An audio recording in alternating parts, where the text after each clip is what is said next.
Tombstone, Arizona Territory, November 9, 1883. A quiet, peaceful day. The Sheriff Clay Hollister wasn't lulled by the quiet.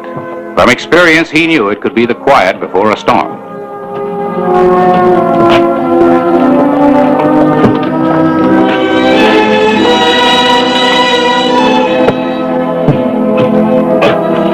And the storm was brewing a few miles away in the town of Quartz Hill, where Marshal Vern Fawcett was taking one of the notorious Holcomb brothers into custody.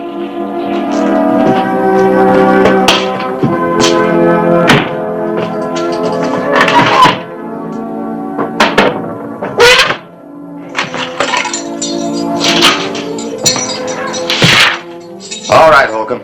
Up. I said up. You sure you want me to do this, Marshal? I'm sure. Now get up. I'm going to make you a deal. You forget all about this. And don't worry about that tin horn that said I did the killing. I'll take care of him. And then I promise you, Marshal, on my honor, nothing will happen to you.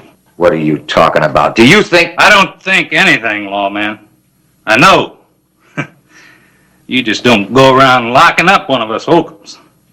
Especially Braid Holcomb. Didn't you hear about that back in Tombstone? Yeah, I heard about the Holcombs a long time ago. Now let's go. Then you're just not acting real smart, Marshal. Are you? We'll see. Now move.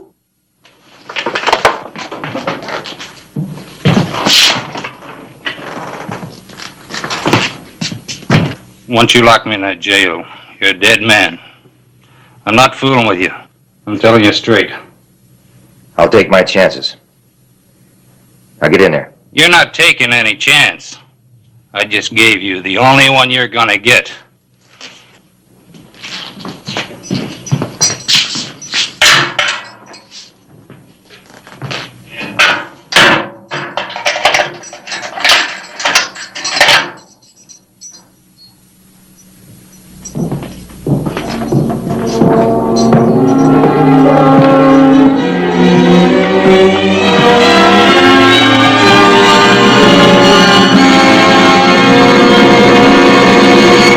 Marshal!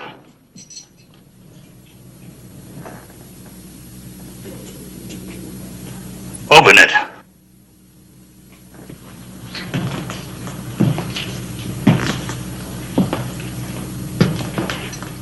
And fast!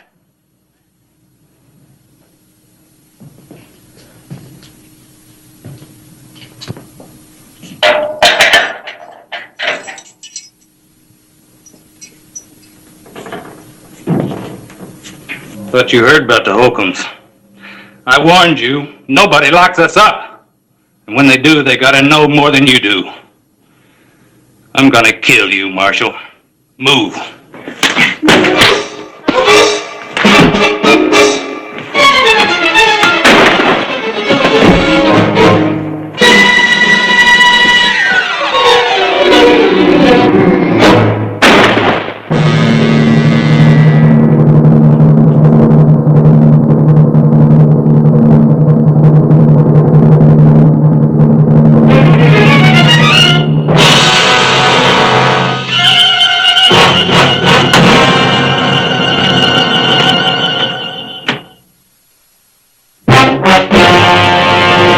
An actual account from the pages of my newspaper, the Tombstone Epitaph.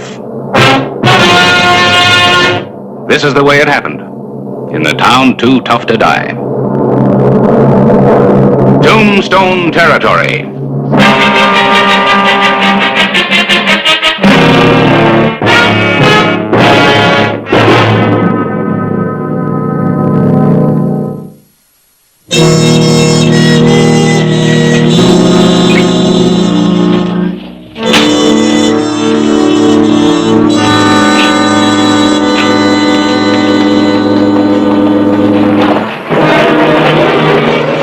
November 10, 1883.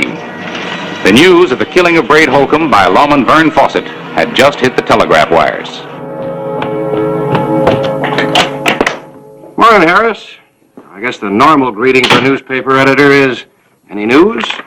When you're answering a sheriff, the reply usually is, it looks like there's trouble. Uh-oh, what's that? Dispatch from Quartz Hill. Vern Fawcett arrested Braid Holcomb. Holcomb apparently tried to escape. Vern killed him. Oh, killing anybody is unhappy business, even for a marshal in the line of duty. It must be, because Vern turned in his badge yesterday. Quit cold. Well, just because of the shooting? Dispatch doesn't say. Just says that Holcomb's two brothers and their cousin are out gunning for Vern right now. I didn't think Vern had run. I don't know. They seem to think he's heading back to Tombstone. I hope not. That could mean trouble for his family. Yeah, family feuds come easy for gunslicks like the Holcombs. And for some nice people, too, like the Fawcetts. What do you mean? Vern's brother and father come to a boil a lot quicker than some people. And if the Holcombs start riding them... Yeah, you're right. I'd best go out and talk to Ben and Gabe. Good. I'll go with you.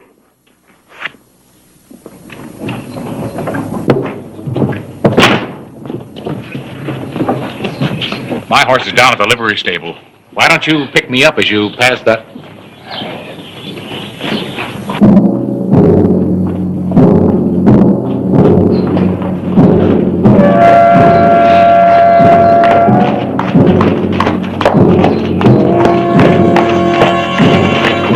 Didn't waste any time getting here, did they? We're gonna waste less time leaving. Wait here, Harris.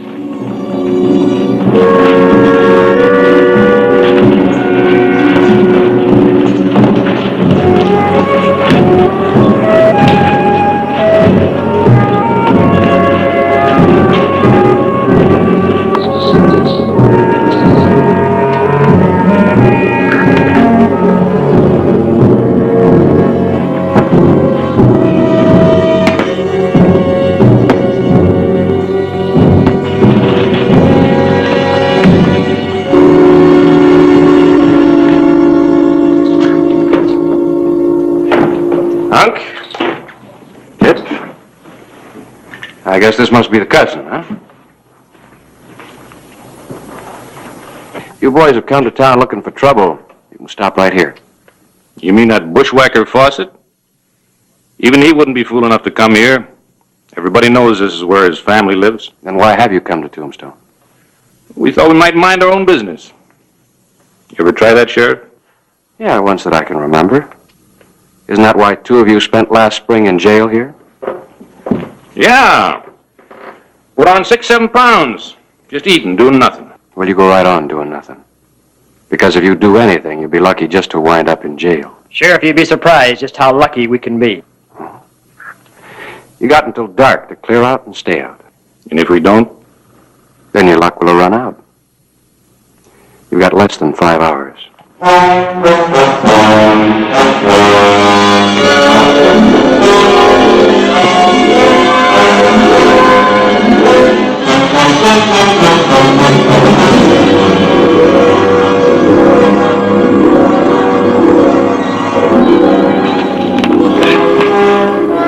Trouble? Could be. I'm gonna ride out and see Gabe and Ben. I'll be back as quick as I can. You keep an eye on them, right?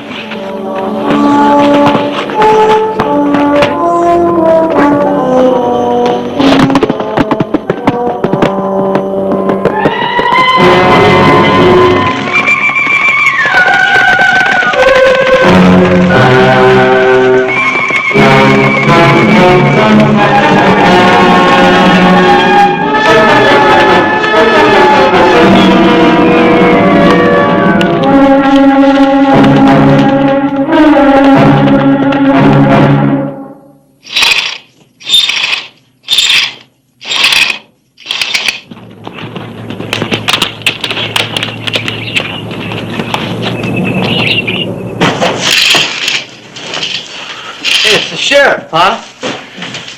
So it is. Haven't seen Clay in quite a while. Well, good seeing you. Gabe, Ben? You looking for something, Sheriff? Oh, no, just noticing your hand. For just the two of you, you do a real good job. You know, if I had a spread like this, I'd quit my job so quick it'd make your head spin. Maybe, maybe not. The lawman in our family don't feel that way. Maybe Vern does. When was the last time you heard from him? We got a letter last week. Clay, there's something on your mind. What is it? You don't know? Now what? Vern turned in his badge yesterday. Do you know why? All we know is that he quit his job right after he killed Braid Holcomb. And Braid's two brothers and his cousin are out after him. You saying Vern yellered out? I'm not saying anything. You're sure hinting it, though. Ben, please. You figured Vern came back, huh? I just hope that he hadn't. Don't worry. The Holcomb show their ugly faces around here. They'll get them blown clear off. Holcombs are my problem, not yours, either of you. Is that clear? Listen, if they come gunning for us or Vern, then the only thing Don't to do... get so all fired excited, Ben. You already seen the Holcombs? They're around. And if Vern shows up, I want you to keep him out of sight. You mean hide like he's scared? Maybe you think he is. Clay, you're the law here, but you gotta do something fast. If we get in trouble with the Holcombs, we'll blow them clear into the next county. You remember, Gabe. I've warned you.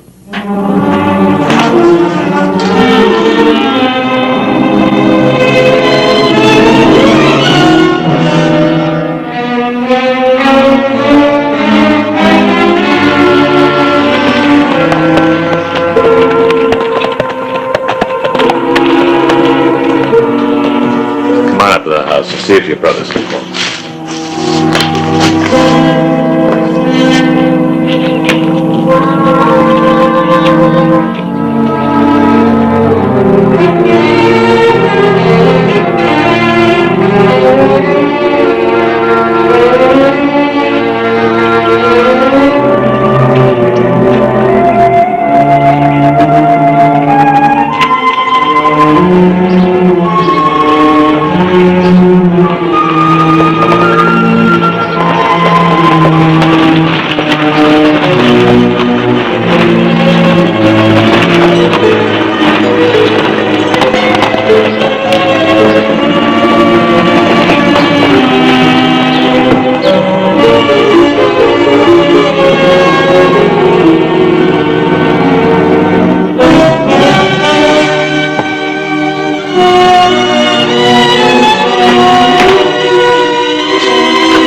They didn't even know what had happened.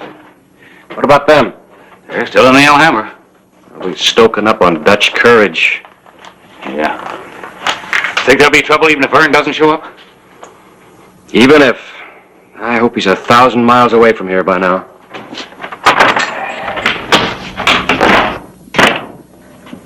Something wrong? You two look like you've just seen a ghost. Maybe we have. Name of Vern Fawcett?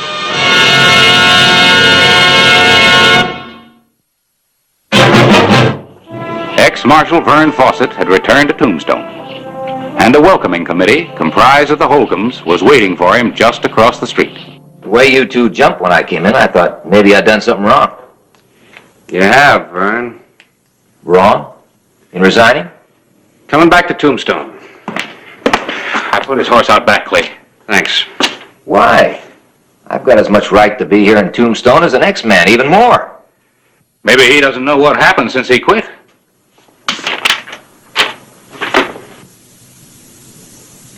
You think they ran me off? The Holcombs? Something did. What? I'll tell you what. That star that you're wearing. A badge that gives one man the right to gun another one. It also makes a very good target. Men get killed wearing it. You shot men, Clay. I never did.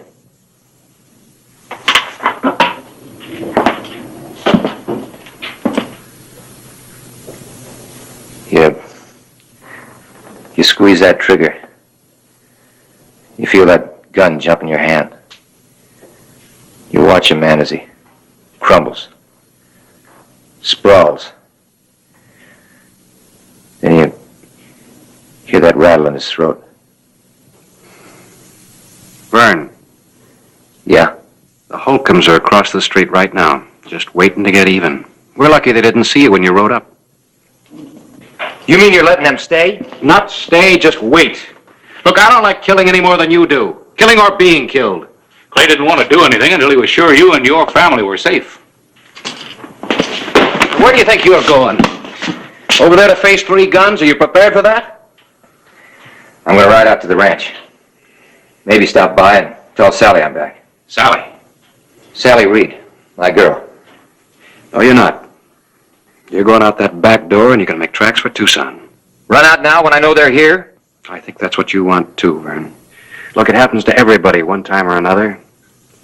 Something about seeing another man die makes you sick. But there's nothing to be ashamed of in getting buck fever.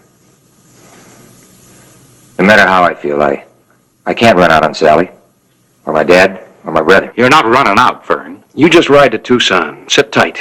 I promise you I'll talk to Ben and Gabe and make them understand that you're doing it for their sake. And if I won't?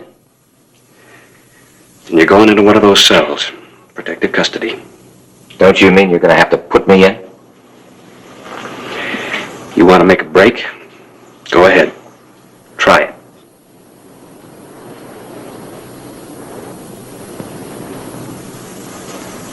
No. I can't, Clay. All right. Now, once you get to Tucson, you wire me. You'll be back in Tombstone just as soon as the Holcombs leave.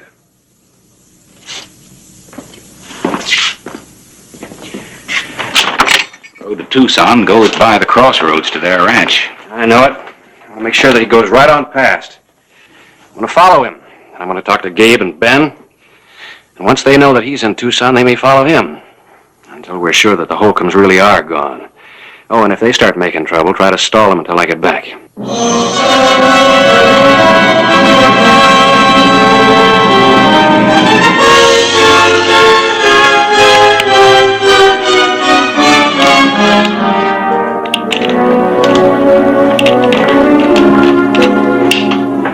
This is driving me wild. We just can't go on waiting here forever. Here's your gun, Pa. Get your own gun cleaned. If he's not here by the time you're ready, the 2 of us are going into town. We're not going to let him face 3 guns all by himself.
All right, let's go. Let's cut across to the back road. The back road, Pa? If they are waiting for Vern or us, I don't figure to ride into a trap. You're right. Maybe surprise will help us when it's 2 against 3. Could be 2 against 4 if that sheriff gets in the way. Nobody's gonna hang around gunning for us or Vern. Come on.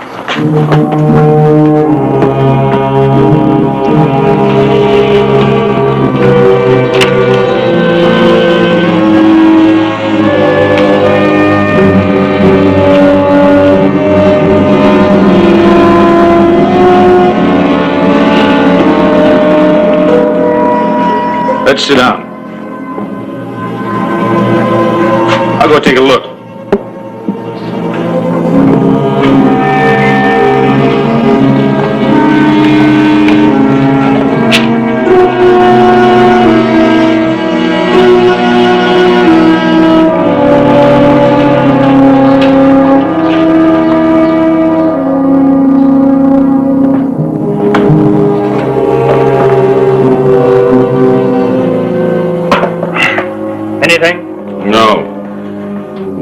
time.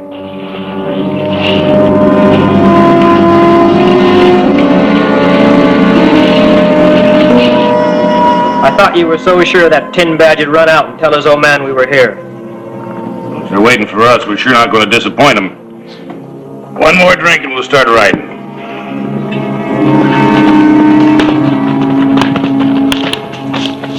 Gabe? Ben!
Get a gun.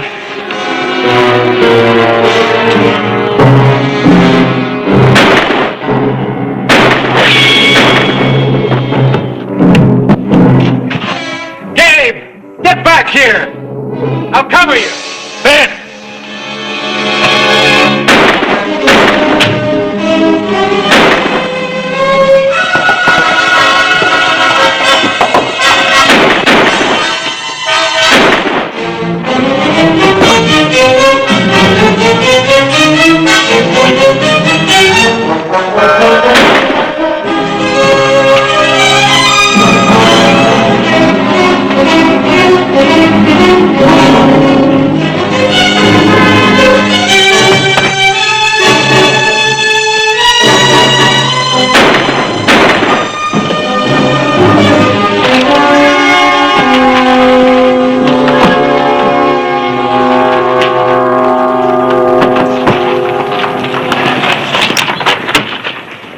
Looks like the Holcombs will be staying in town after all. She was alive.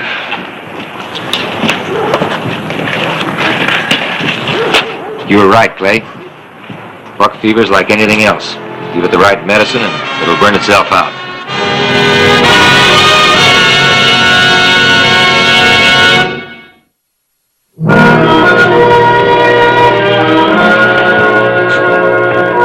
Gabe! Well, how you two fellas doing? Well, Ben's fine, just a little nick. Huh? Doc Cunningham says I can throw this thing away pretty soon now. Well, I got a fair exchange for you. I got one of these, says deputy. I'll trade it to you for that cane. No thanks, Clay. I think I'll see how good I can do with a rope and a branding iron and Sally if she'll still have it.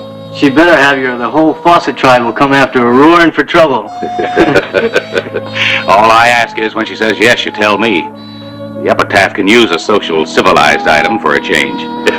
Well, so long, Bill. All right.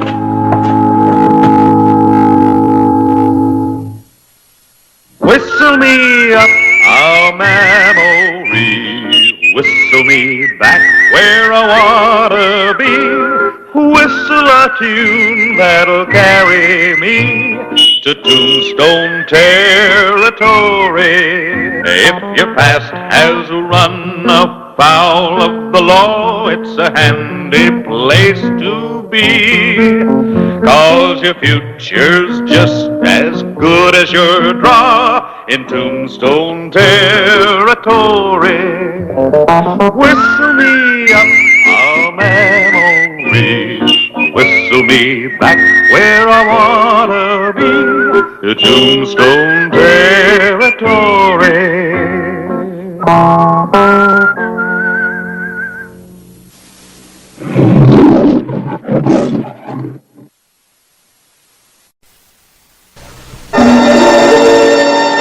Tombstone, Arizona Territory, August 2, 1882.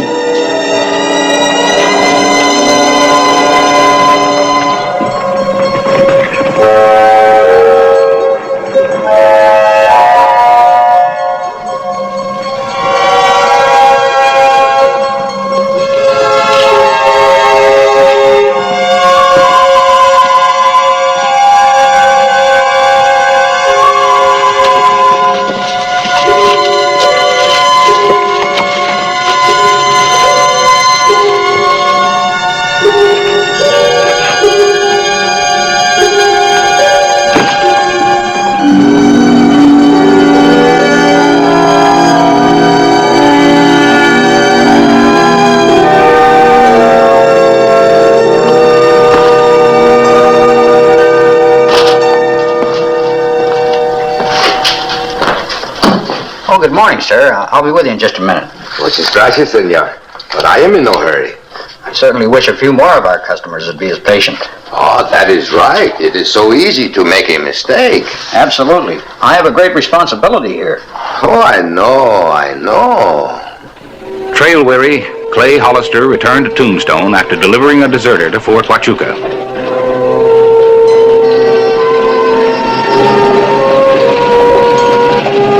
Heavily armed men from Mexico watched the sheriff pass.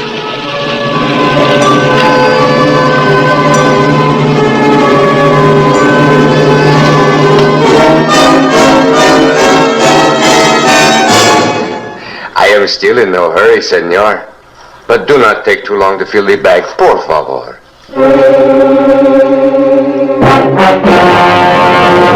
An actual account from the pages of my newspaper, the Tombstone Epitaph.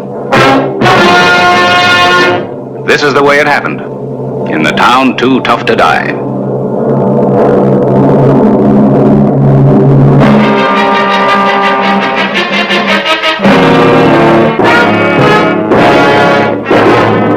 Tombstone Territory.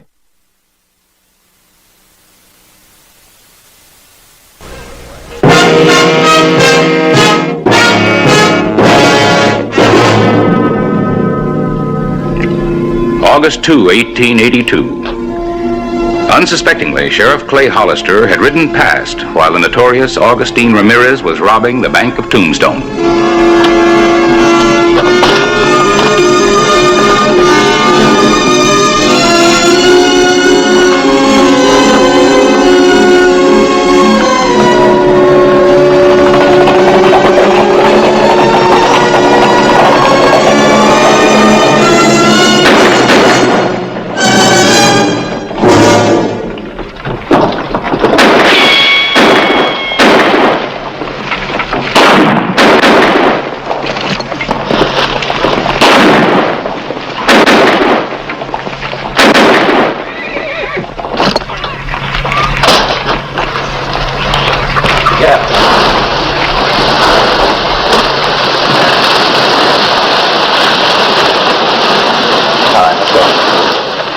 Clay Hollister organized a posse to trail the bandits. Jim and I jailed Ramirez and two of his men. It was foolish of the sheriff to go after Sancho and the others. Long rides are so tiring. Maybe your next ride won't be so long, Ramirez. Oh, you mean... Está bien, it is fate. right, in here.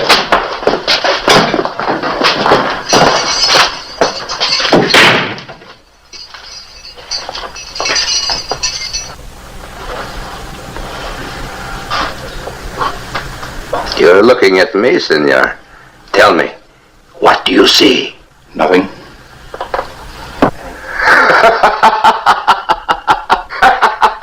I'll send for the doc. All right. The night of August 2, 1882. No luck.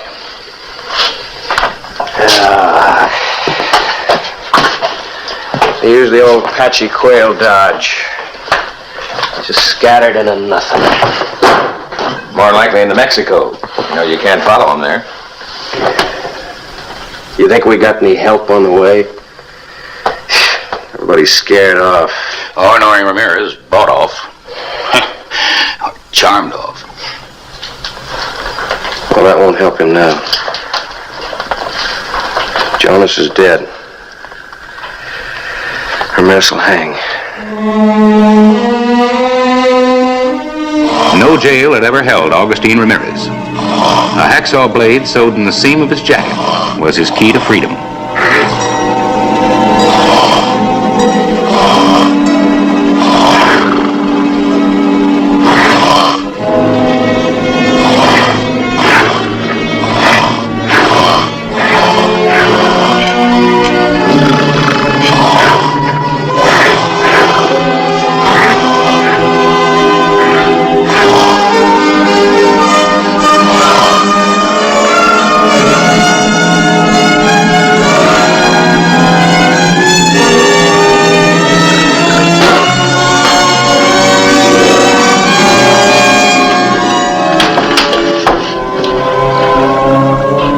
Of August 3, Ramirez had escaped, leaving his two henchmen.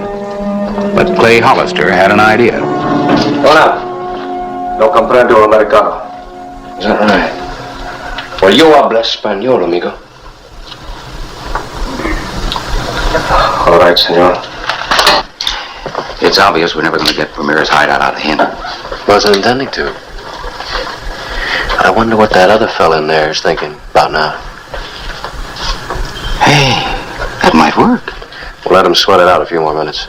Well, listen, Clay, even if it does work, what good will it do? You can't go after Ramirez into Mexico. It's against the law. Oh, I'm not going to break the law, Harris. Maybe bend it a little bit. And even if you did, you couldn't get within 50 miles of Ramirez's hideout without being recognized. Now, how do you take care of that? That old Apache? Mm-hmm. What can he do? Well, if this works, you'll see. Get up. I'm going to take you back inside there now.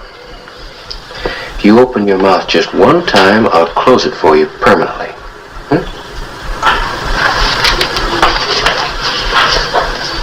Can't have his buddy thinking he didn't resist a little bit.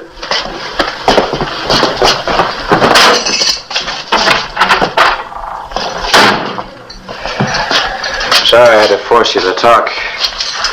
I'll see to it the judge hears you help me.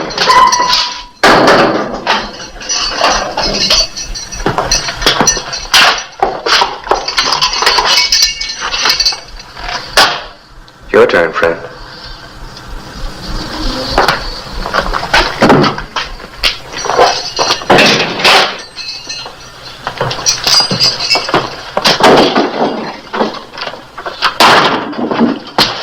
Now, if this one's half as helpful as the last.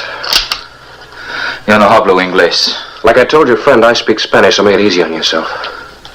I know nothing. Well, I know plenty. Once your friend got started talking, he couldn't stop. I know where Ramirez is hiding, but I don't know how to get there. You take me there. Maybe the judge will go easy on you. Senor, I take you to Lugar de Perdido and we both would end up feeding the coyotes. Lugar de Perdido? See. That's it. Jim. Lock him up. Vamos. I got a date with an old Apache friend, Clay. Lugar de Perdido? Place of the lost.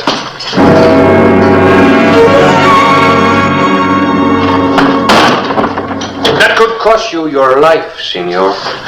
You don't frighten me. I've been threatened by your kind before. Now get out of here. Well, if I can fool you, I can certainly fool Ramirez. Oh, Clay, you darn fool, you. Well, how do you like it? Well, I must say it's pretty good. What'd you use? Well, berry juice, a horse's tail, and one of the bandidos is going to be a little bit cold tonight. Horses. Clay, is still not a wise thing to do. You don't even know where this Lugar de Perdido is. Now, look, Harris. If your name was Ramirez, and you were raiding border towns, and you knew the second you got across the border you'd be safe from territorial law, you'd have your hideout close to the border, wouldn't you? Yeah, I suppose so. I still don't like it. But you will help me. I think you need help. Now, look, sit down. What I need is this, a special printing job. August 6, 1882. In Old Mexico, Clay Hollister rode the border trails of the Guadalupe Mountains. The afternoon of the third day, Lugar de Perdido, the place of the lost.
In his disguise as a Mexican, Clay Hollister faced the wily Augustine Ramirez. So you've come to pay us a visit, amigo, huh? This poster says you are called amigo. And this poster also says you're a very dangerous man. Tell me, amigo, are you a dangerous man? Does he look dangerous to you, Sancho? See, mi jefe, he does. You are so serious, my little one. So suspicious. Come. Ever since you have crossed the border into Mexico, you have been looking for Lugar de Perdido. Why? How you know this?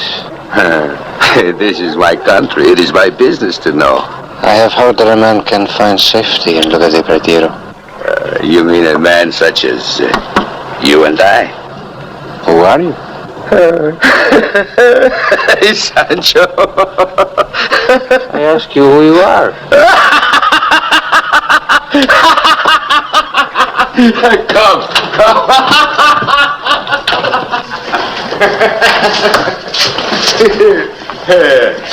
What will you drink? Nothing. But I am hungry. Sancho, bring some food for a hungry man. Tell me, amigo. See?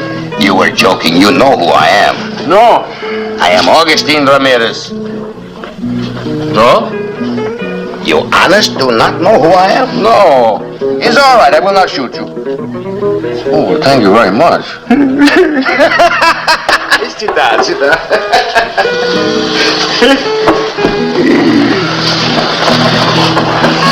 Sancho, the horses Miguel stole from Rancho Cortina, he still have them. See, mi jefe, he does. Tonight, I think we take them away from him. When I want something, I take it. When I do not want something, maybe I take it anyway. You want to come with us? You seem to me kind of foolish to risk your neck for just a couple of horses. You are right. It might be dangerous. Oh, but not for you. You will have a dozen men out in front of you doing the fighting. No, just you, Sancho, and myself. All right. I'll come along and protect you. 10 o'clock tonight, then, huh? Well, I'm tired. I must have a place to sleep. Down the hall. The last room belongs to me. Por favor. Gracias. Here. Buy yourself a drink with the change. But we'll kill him. He's making fun with you. No, we are making fun with each other. And you're making me his serviente. To wait on him, to bring him food. Now you are talking like a niño. I say he is dangerous. Oh. The Americanos offer a reward. $500 for him. For me, $2,000. That is not what I meant. I know. I know what you mean. The sheriff of Tombstone rode with Ramirez. A bandit raid on another bandit.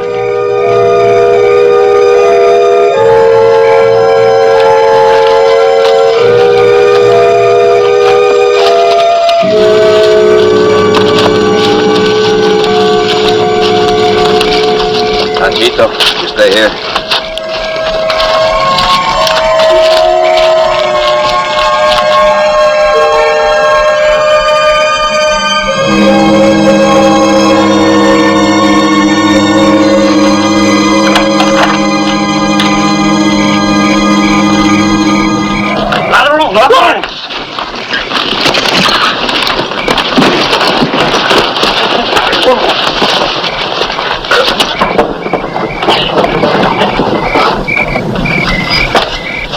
Muchas gracias, amigo. Por nada. You're destined for something better. Forget the horses.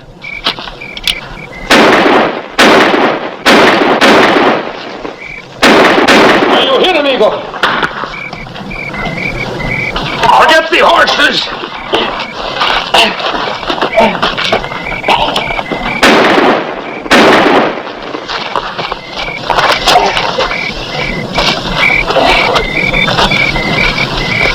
In the shooting, Clay Hollister was hit in the upper arm. They were forced to ride back empty-handed. Sancho, see what keeps amigo.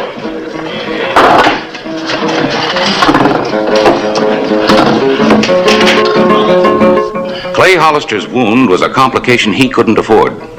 Getting Ramirez back across the border where he could arrest him became a race against time.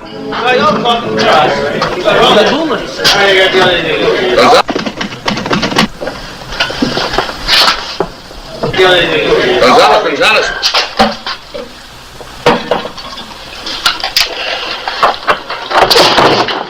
Why did you come back here? Mi jefe, he wanna see you. And I warn you, leave lugar. Maybe another time you're not so lucky. I had a feeling it was you. It was. Next time, do not miss, because I will not. That is a promise, senor. Send for me. See, to join the fiesta. Fiesta for what? For you. You have saved my life. How is the shoulder? Bien, hermano. Maybe you would like to have Lupe take care of it better, huh? Le duele mucho. Está bien. I want to talk to you. Alone. Oh, you sound like serious business. It could be profitable business. I like that kind of business.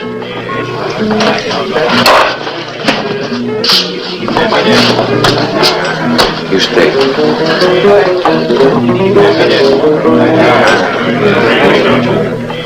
How would you like to make $2,000 or $3,000 in gold with no shooting?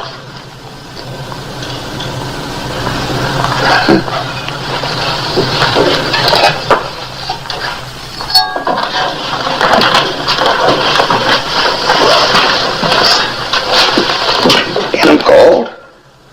In gold. How? The American colonel at Fort Huachuca has a son. And he loves him very much. And almost every day the son goes riding. With many soldiers guarding him. Alone. How do you know this? It is our business to know these things. You know about horses to steal? I know about people to steal. You are one interesting amigo. We could take a note to the colonel and be back with his son in 2 days. I like your business plan for stealing people. The morning of August 8, 1882. Pancho's horse is not there. We were not planning on taking him with us anyway. I know, but this is the first time I ride without him. Come on, you don't need him.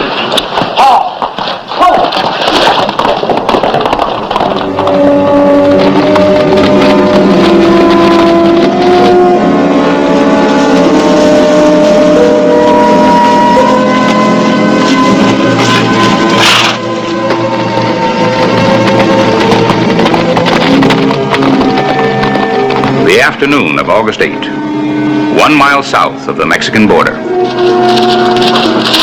I think we rest here a while.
pasó?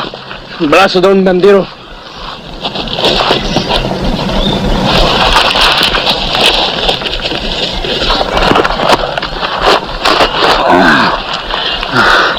No es mexicano. Es un gringo. Sancho, mi muchacho. Sanchito.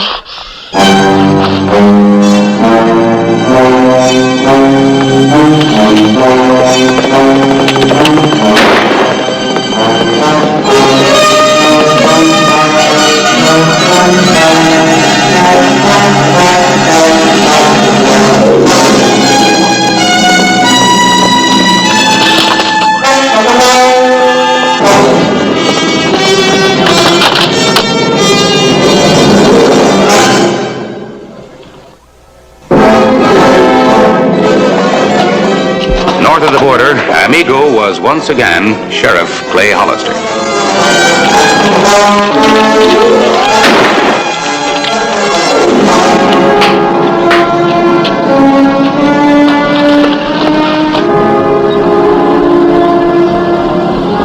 You're under arrest, Ramirez. You killed Sanchito. I don't want to have to kill you too.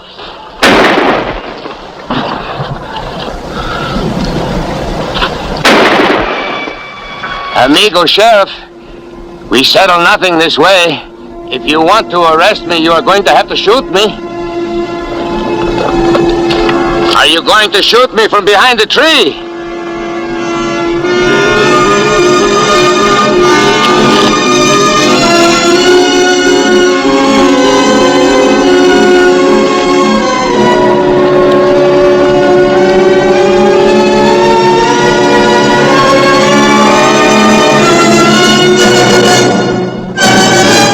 This is for Sanchito.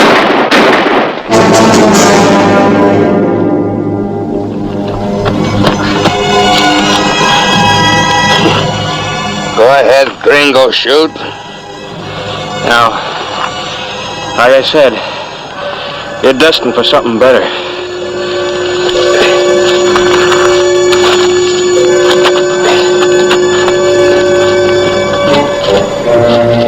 Augustine Ramirez was destined for something better. Tried and convicted, he was hanged on August 15, 1882. Whistle me up a memory, whistle me back where I wanna be, whistle a tune that'll carry me to Tombstone territory. If your past has run afoul of the law, it's a handy place to be, 'cause your future's just as good as your draw in Tombstone territory. Whistle me up a memory, whistle me back where I wanna be, whistle a tune that'll carry me to Tombstone territory.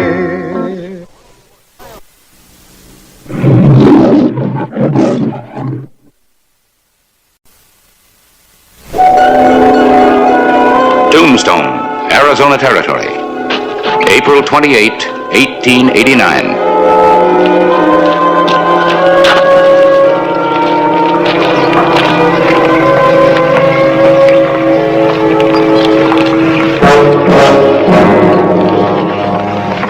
I'll take your luggage down myself. I'll be down there just as soon as I can. Thank you.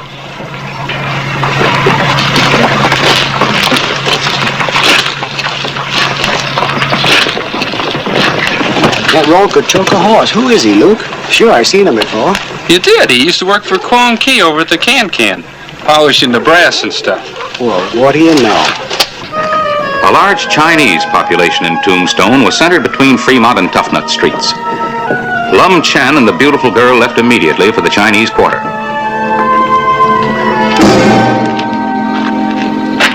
He flaunts his theft in my face. An actual account from the pages of my newspaper, the Tombstone Epitaph. This is the way it happened, in the town too tough to die.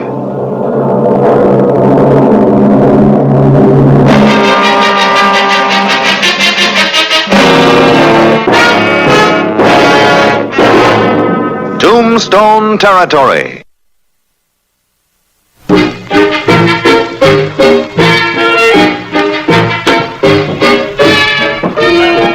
The afternoon of April 28, 1889, Clay Hollister took a routine swing through Tombstone's Chinese Quarter, a separate and distinct town within a town.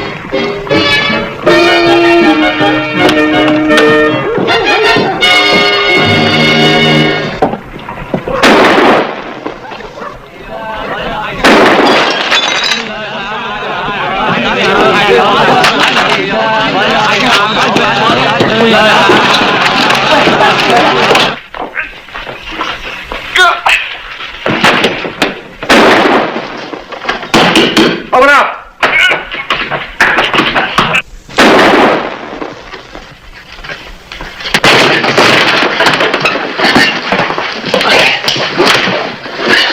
Kwong!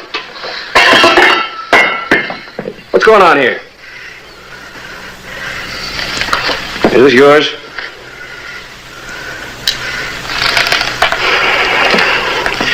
You gonna tell me what's going on, or I'm gonna lock you both up? Well, I'm waiting for an answer. The gun went off accidentally. 4 times? It's not a very good weapon.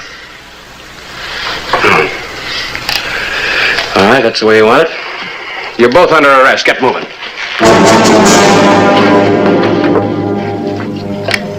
On the rare occasions when problems arose between Chinese citizens, they were invariably dealt with secretly, often to the annoyance of Tombstone's officials. I'll talk to Kwong first.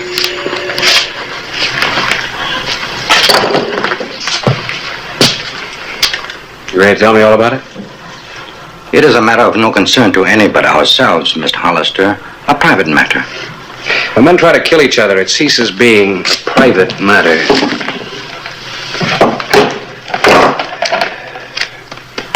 You been gambling, Lum?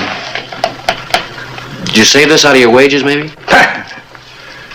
Well, there haven't been any robberies or thefts reported in the last month, so I guess you came by it honestly. You get it back when you get out of jail. You cannot lock me up, Mr. Hollister. I did not do anything. Then why did Kwong try to shoot you? I do not know. He rushes into the room, yells I'm a thief, and then tries to shoot me. What about it, Kwong? This person was in my employ until a month ago. I treated him kindly and well. One day he does not come to work. That night I discover a goodly sum of money is stolen from my office. And Lum Chen is nowhere to be found in Tombstone. That is not true. I did not steal from Quan Ki. This money is from my most revered uncle's estate in China. That is why I left so suddenly. I went to San Francisco to see my lawyer who wrote me a letter. I had to sign many papers before they would give me this inheritance. He is even a better liar than a thief. Wait a minute. You got any proof of this, Lum? The letter. I kept the letter from my lawyer.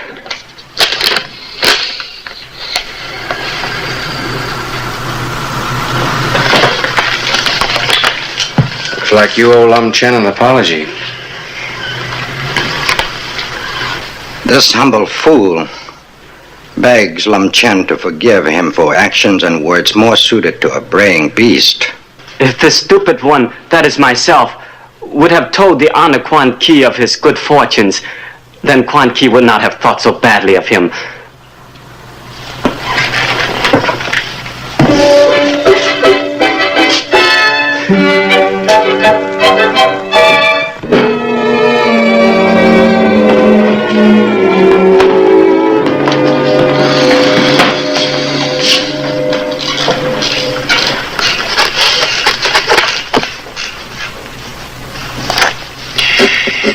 Well, there goes another good headline.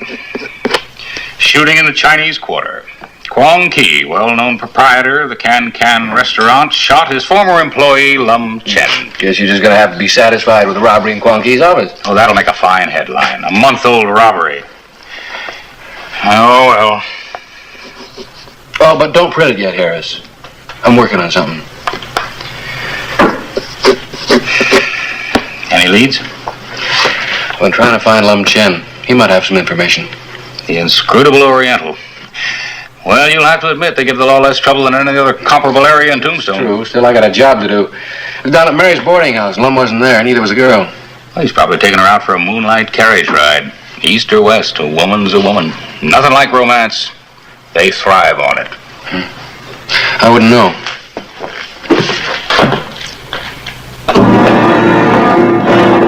The night of April 28, two mysterious strangers appeared in the Chinese Quarter.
Kwong Ki's Can Restaurant, one of the finest dining establishments in Tombstone.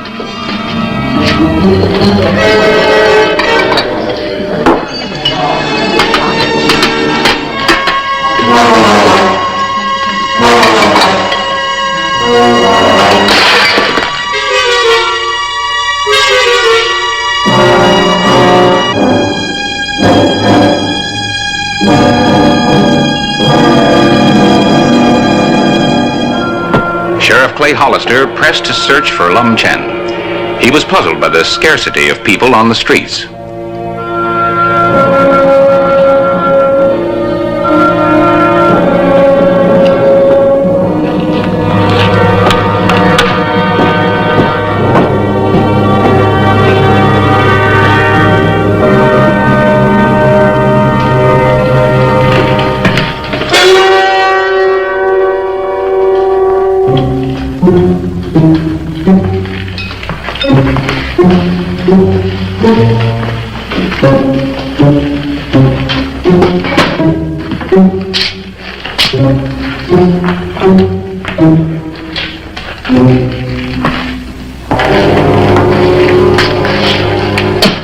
Where are they, Quan? I haven't seen them around.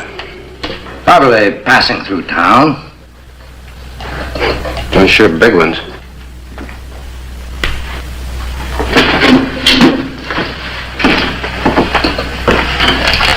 What's wrong? Wrong? What could be wrong?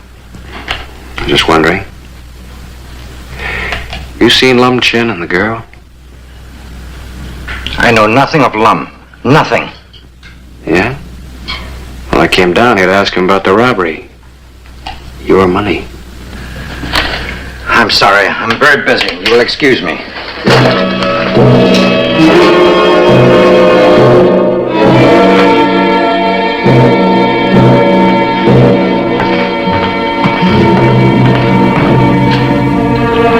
The morning of April 29, 1889. The mystery deepened as Clay Hollister had not located Lum Chen and the Chinese girl, Mei Lun.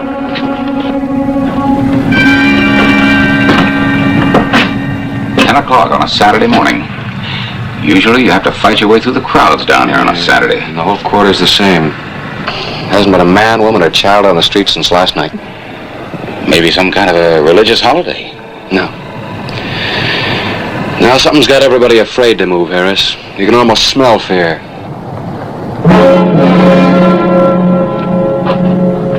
Well, there's a couple that aren't afraid to come out. Where? Over there in front of... Well, now they were there. Two of them. Big as houses. Dressed in black? Hard-looking types? Well, then you did see them. For a minute, I thought my eyes were playing tricks on me. This time, Kwang Ki's gonna tell me what's going on. You mind if I go along? No, maybe I better go by myself. It's hard enough to get anything out of him without having a newspaper man along. Well, let me know if anything turns up. I'm curious.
I'm glad to see you, Sheriff. Who were you expecting? Is there something I can do for you, Mr. Hollister? Yeah, first of all, get rid of your bodyguard. I want to talk to you. Leave us. Why is my servant not a bodyguard? I want some answers, Kwang. What's going on in the quarter? Going on? I don't know what. Any more double talk and you're going to jail. For what? I have committed no crime. Disturbing the peace. Discharging a firearm within the town limits. Attempted murder on the person of one Lum Chen. Giving false information to an officer of the law. But why? I made my apologies to Lum Chen. He will not press charges against me. Well, if he doesn't, I will. You would do this to me for no reason? About 30 seconds, unless you tell me what's going on. There's nothing to tell.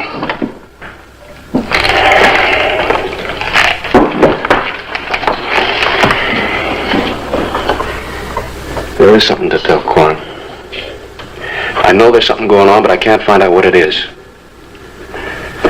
I need your help. All right. I will tell you all I can. Hatchet men of the Society arrived last night. The Society? An organization of murder. The two men you saw last night, the big ones. To you, they're just two more Chinese. To us, they are messengers of death. They are in Tombstone for that purpose, and no Chinese will dare oppose them. Now you know. Well, who are they going to kill and why? Lam Chan, he offended someone powerful in the society. When you say he's offended somebody, how? The girl was sent from China to be the bride of a very important man in San Francisco. The boat arrived early, and Chen met the girl before her escort arrived. It was, as your people say, love at first sight. It was foolish of them. They will die. Do you know where Lum and the girl are now? No, they have fled. What about the Tong men? No. Well, thanks for the information. What are you going to do? We'll go back to the boarding house. Somebody's got to know where Lum took the girl. It's no use. They will die as surely as the sun will set.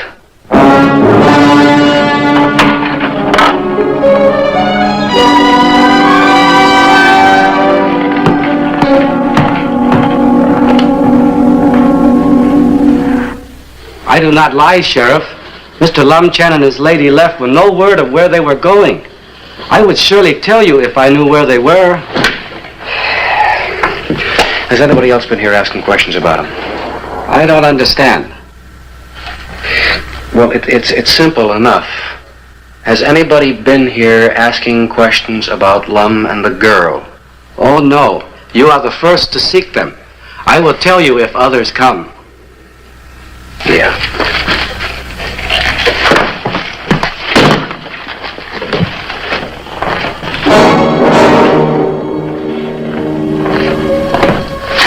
You heard. I told him nothing. Nothing at all. Nothing.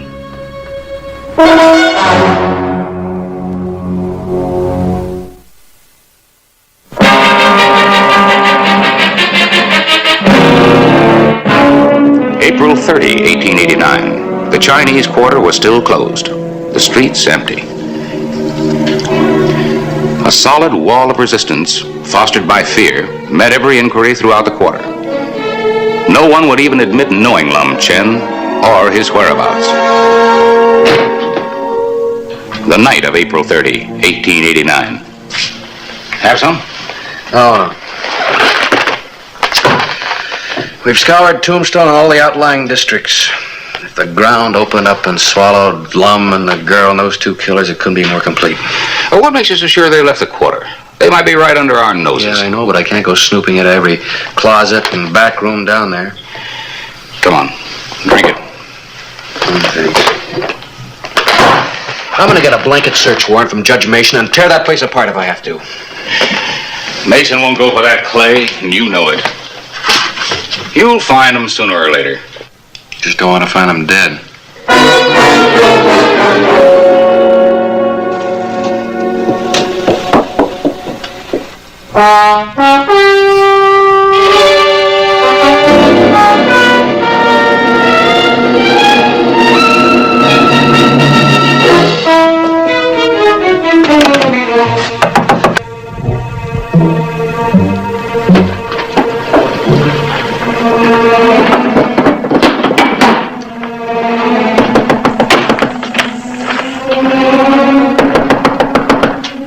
Who's there?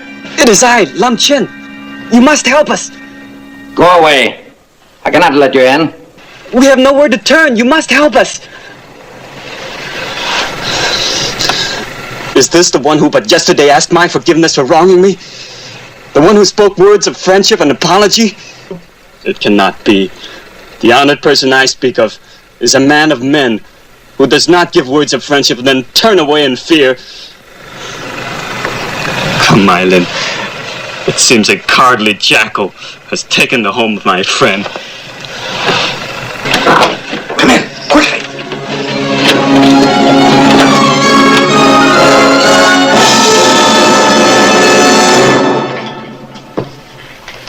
For all we know, they may be dead already. The killer's on their way back to San Francisco. Oh, I don't think so. What time is it, Harris? 20 after 3. You look tired. You better get some sleep. I'm all right. How can you help people who won't help themselves? Well, I guess it's not easy to break with 3,000 or 4,000 years of custom and tradition. There's gonna be a murder down there, and I don't know where to look. Well, I've got a paper to put to bed. I'll check with you the first thing in the morning. This scarf belongs to the girl. I saw it on her when Lum Chen brought her to the quarter. I have always been a friend of the society. I wanted to help you. A small reward would make this humble one largely happy. Surely the society rewards those who help. A small reward?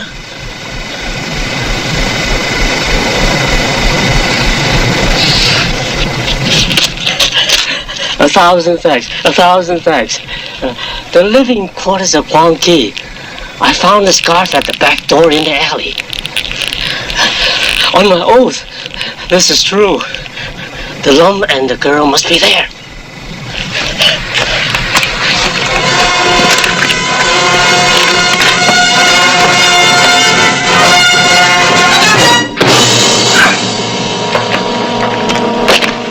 We must find a way to spirit them away quickly. I came to you for help to accomplish this. There's no one else. You weren't so anxious to help yesterday. We must seem very difficult at times, but it is not simple to break with traditions. Well, we got a few traditions ourselves. One of them's to fight back if somebody tries to push you around. Perhaps I was mistaken in coming here. No. Your mistake was trying to live in two worlds. Come on.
Thank you.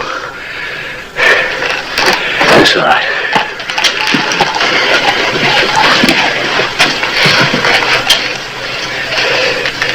Is he dead? He only sleeps.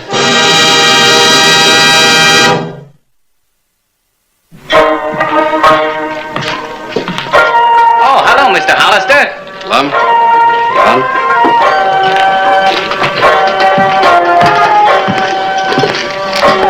See, you got your new partner working. He's an excellent supervisor. Faintly, I recall he was not quite so good as a worker, but he's a fine supervisor. Would you like a delicious Mandarin duck dinner from a grateful Guang Qi? Oh, no, thank you, Kwang. I came down to talk to you about the money that was stolen from your office. We seem to have forgotten it in the last couple of days. Oh, it's not important. In fact, I'm not at all certain it was stolen. Perhaps I lost it somewhere. I'm sorry to have caused trouble. Thank you for your interest. Small matter like a robbery. If it happened, we can handle it. No reason to take the time of a busy sheriff. All right. Don't let me hear any more shooting from the quarter. Is that clear? Is not shooting in town against the law, Mr. Hollister? Who would do such a thing? As we say, 海尼是唔准小炮. Oh, I give up. I just gotta learn how to speak Chinese. Which dialect, Mr. Hollister? There are more than 100, each virtually a different language from the others.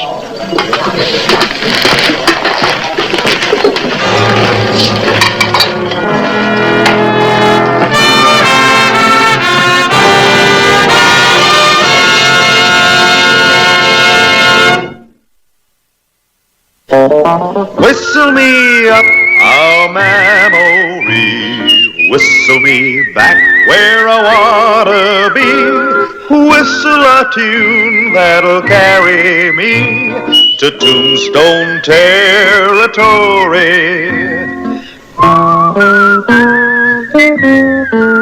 If your past has run afoul of the law, it's a handy place to be, 'cause your future's just as good as your draw in Tombstone territory. Whistle me up a memory, whistle me back where I wanna be, whistle a tune that'll carry me to Tombstone territory.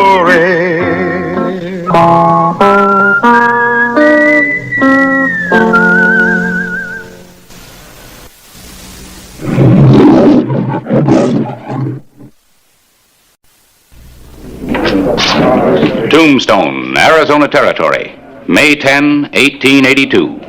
It's Johnny. Oh, hi, Johnny. Welcome back, Johnny. Did you buy any cattle while you were down in Mexico? No, I tried, but those people insist on giving them away. Hi, Johnny. Well, How's your health? fine. You fellas ready to play for some money? Some real money? A land comes for the shearing. How'd you find that country down at the south? Fine. It was quiet when we rode in and full of rats when we rode out. Your deal. Tell me in Charleston that Tombstone is once again a hotbed of reform. Mm-hmm. The cowboy element is to be drummed out, and law and order will reign supreme. Sounds like somebody's trying to make a reputation. Yeah, new judge, a man named Reese. Just been appointed. Quick man with a rope. That's caught up. John Ringo is a killer, a horse thief, and a cattle rustler.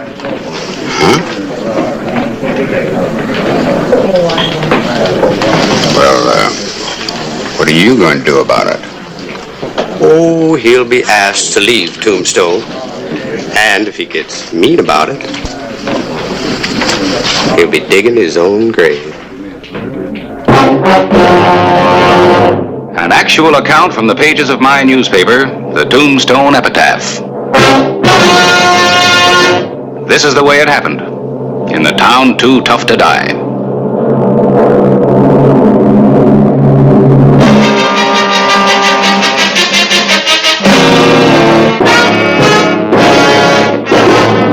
Tombstone Territory.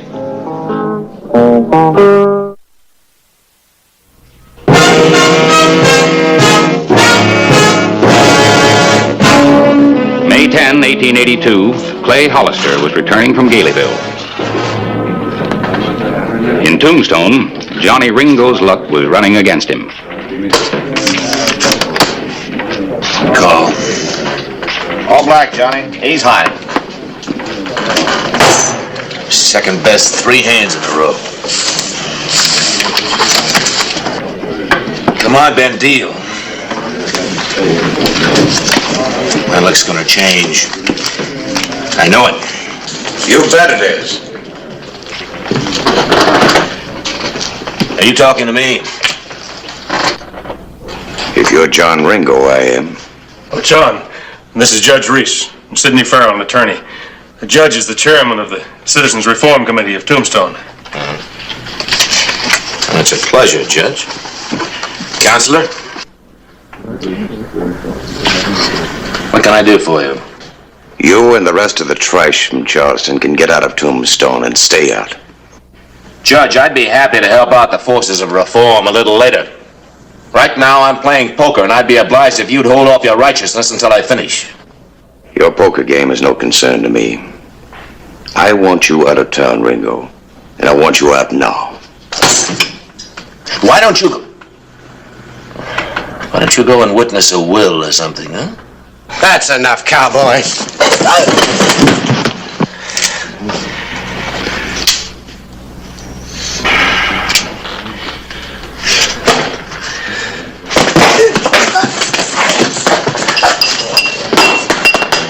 You keep away from me. Both of you.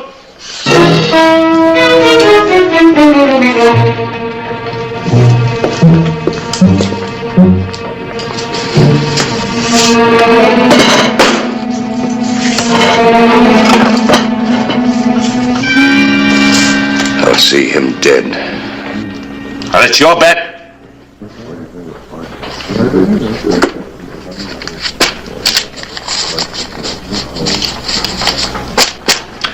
$1,000. I get out in time.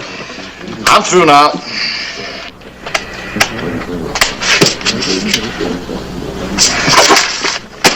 All right. But I'm shy.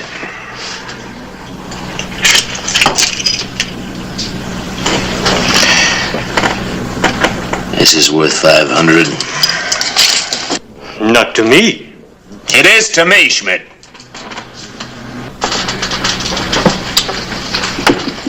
So what are you so proud of? Full house. 7's over.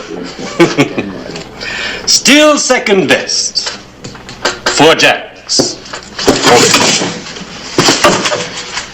You've had the top hand all day. Now I've got it. I told you this watch was worth $500, didn't I? Johnny, don't ride a good thing too far. 500. I'll see you later, Ben.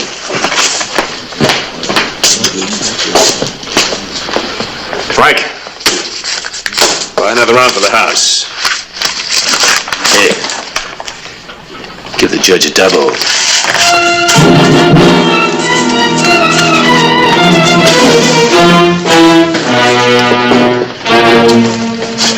Well, this is what we've been waiting for. If Hollister doesn't put that outlaw behind bars, then the honest people of Tombstone should do it for him. The judge is not that important. Now, Johnny's a kind of a sudden man at times and a little unpredictable. Yeah, he'll make it good. The judge is right. I'll get Hollister, and if he won't take action, then I'll deputize someone who will. Well, you best have a seat, Judge, unless you plan on going after Johnny yourself. Clay's over in Galeyville. Won't be back till late this afternoon. Johnny Ringo rode hard for Charleston, a wide open town 9 miles southwest of Tombstone.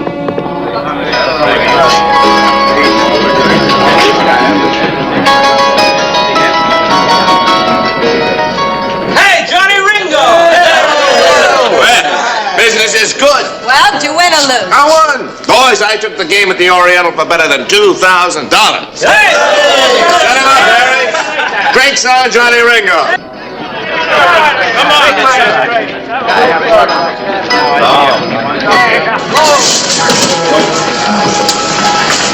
Better go in and lie down.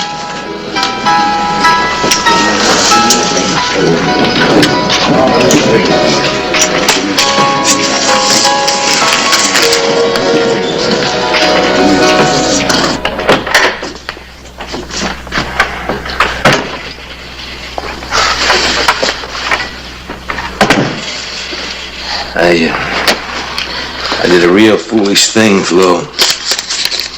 I didn't win this money, I stole it. I was second best, all right. You know what? I even lost my watch. So? So I cleaned them out with a 44. Somehow, I got the notion that I was real smart. I had to improve my luck.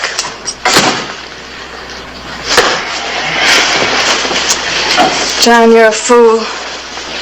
Yeah. You want me to take the money back? Yeah.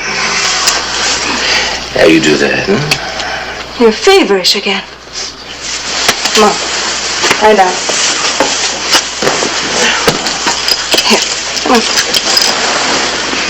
Get some sleep, Johnny, and keep warm. I'll get the money back. Don't you worry about it. You, see Ben Fraser at the Oriental, huh? Anything I can get you? Yeah. Yeah, you can get me some cold water. You got a big pitcher of cold water.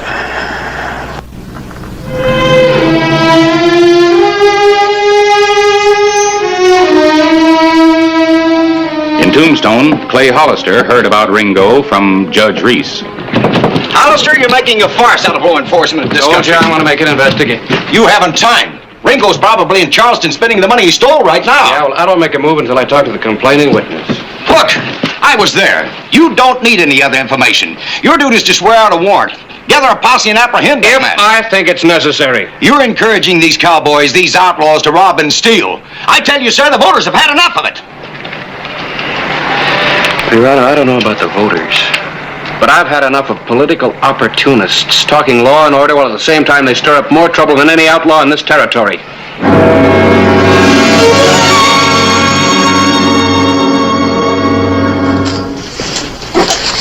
It's all there, except for the price of a round he bought at my place. When you get back, Flo, have another round on us. I'll do that. Afternoon, Flo. Alice. Hello, Clay. I understand you gentlemen had a little bit of trouble this afternoon. Go ahead and tell him. He insists on taking your statements before swearing out a warrant. Warrant? Warrant for what? For the arrest of John Ringo. Or his armed robbery a source of levity to you? I don't know about this levity, mister, but the money's right here. John made a little mistake. Nobody got hurt. No use carrying it any further. Charges? No charges. Good, I'll have a talk to John. Talk. Talk. Come on, Flo.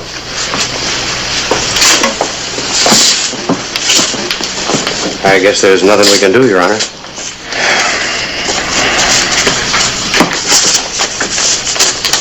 Oh, yes, there is. May 11, 1882. Judge Reese pressed for Ringo's arrest. There you are, Sheriff. A warrant for John Ringo. Duly sworn and signed. I wish you'd reconsider this, Mr. Schmidt. Your duty is to serve that warrant. I have 6 men outside. They will serve as your posse. No, they won't. You can't bring him in by yourself.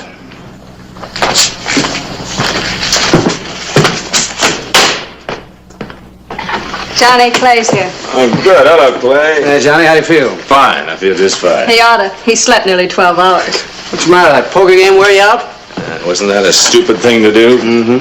You are sitting on my shirt. Never thought old John Ringo was a bad loser. Well, I didn't think he was either, but I guess it was this, Clay. I have sort of a sentimental attachment to it. Kind of a link with the past. Just couldn't stand the thought of losing it. Why don't you go back, John? Back home. Those Eastern doctors might be able to help you. Eastern doctors? Mm-hmm. You see these books, Clay? No Eastern doctor can tell me a thing I haven't read in them.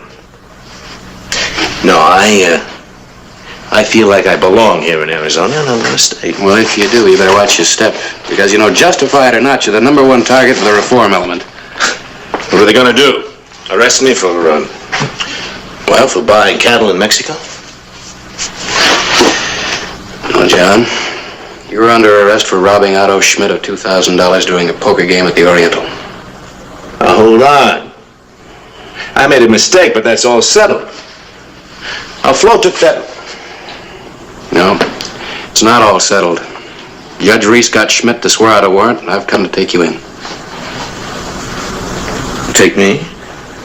That's right, John.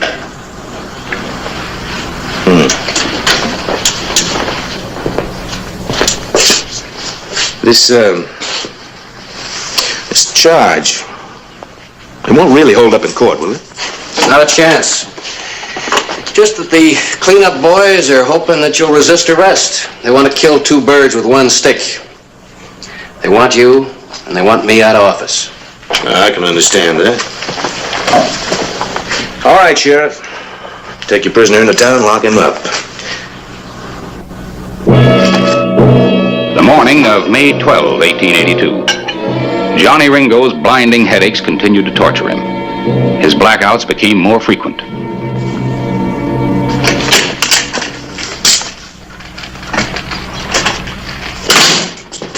Bail's been paid, everything's in order. All we gotta do is wait here from the judge. When it comes to his honor, I'm a man of little faith. Let him go, Sheriff. Judge Reese has approved the bond. Well, looks like my judgment was a little hasty. Give my regards to Flo. I will. Adios, Clay.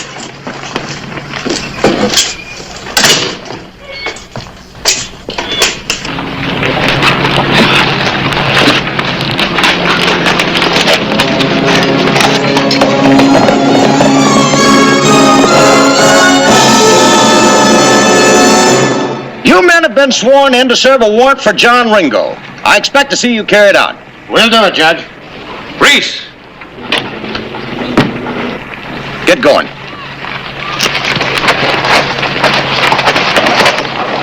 What's going on? Sheriff, you took it upon your own recognizance to release a criminal under arrest for armed robbery. I took it upon myself to apprehend that prisoner. Farrell told me you'd signed a bond. I'd done no such thing. Obviously, Farrell was mistaken. No, I'm the one who made a mistake. Not double-checking you and your lawyer. John Ringo's trial will be held at 3 o'clock this afternoon, and I would suggest that you be here. You're deliberately persecuting Ringo to get at me. But your posse hasn't got any more chance of catching him than you have of becoming governor.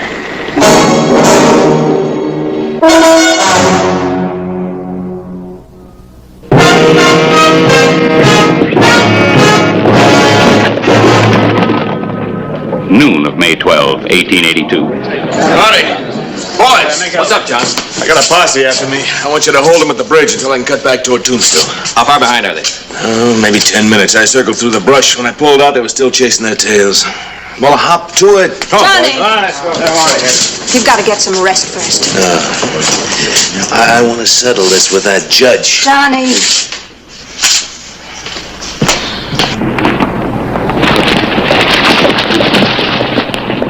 Welcome to Charleston. Let us by. We're after John Ringo. Not now you ain't. Now you're looking forward to a little siesta right here. Step off them horses, careful like.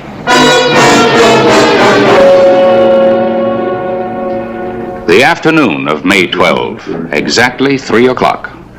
If the court pleases, I understand this was the time set for John Ringo's trial. That is right, but John Ringo is not here. Why haven't you brought him in, Sheriff? Here I am, Your Honor.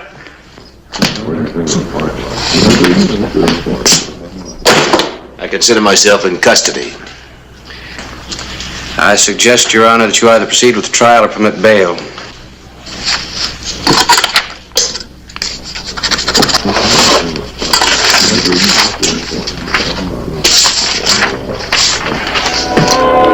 Later that afternoon, May 12, a few miles from Charleston.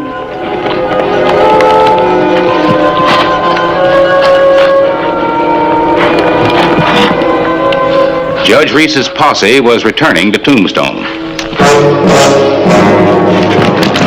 Get him!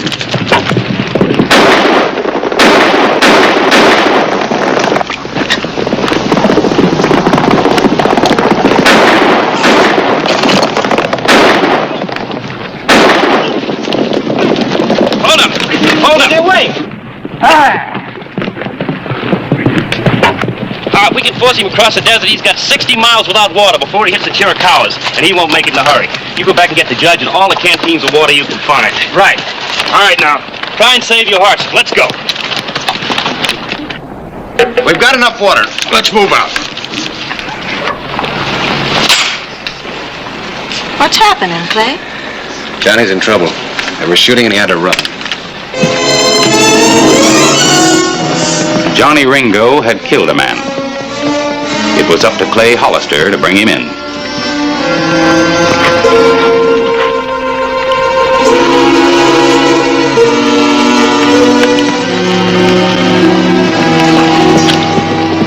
Ringo rode desperately across the desert. He knew the posse meant to kill him.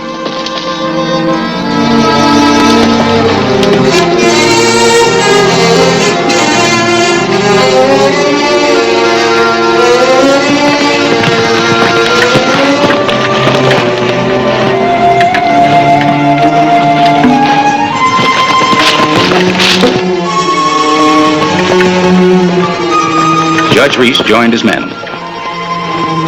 Ringo had been sighted on a ridge up ahead.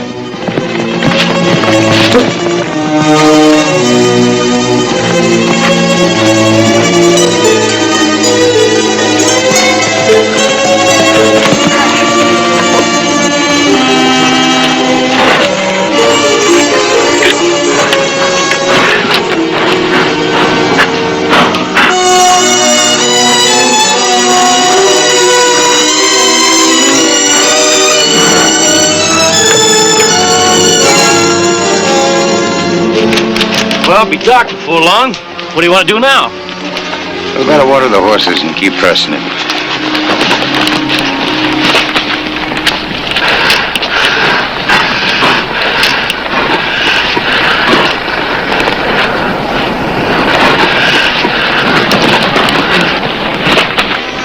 May 13, 1882. The second day on the desert. The sun was again a great globe of heat. The Arizona wasteland a furnace.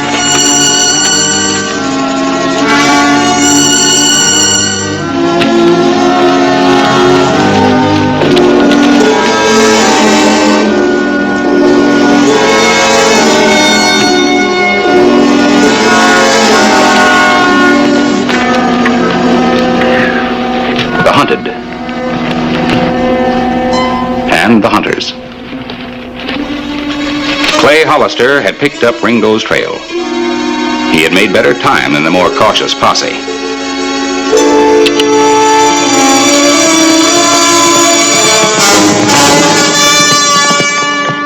Ringo! Ringo! Hold up! Johnny! Ho!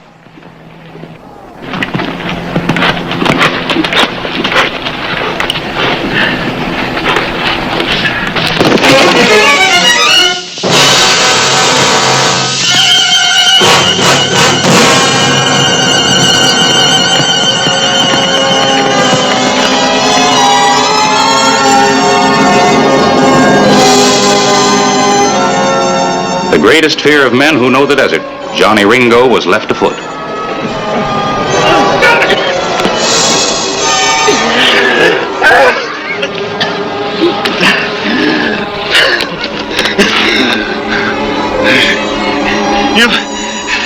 You figure to harm me until I die? But I'm not running anymore! I'm waiting! I'm waiting for you! Johnny! Johnny Ringo! Here I am! Drop it, John.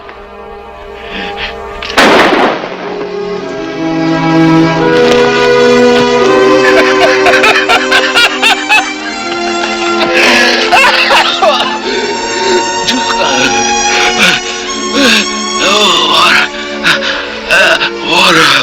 I need water. I know where I can get you some water.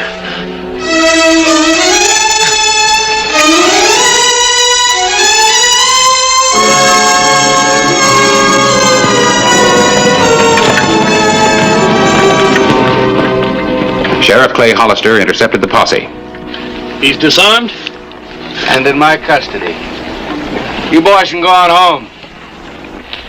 Judge Reese had ridden on ahead of his men to search the mouth of West Turkey Creek Canyon.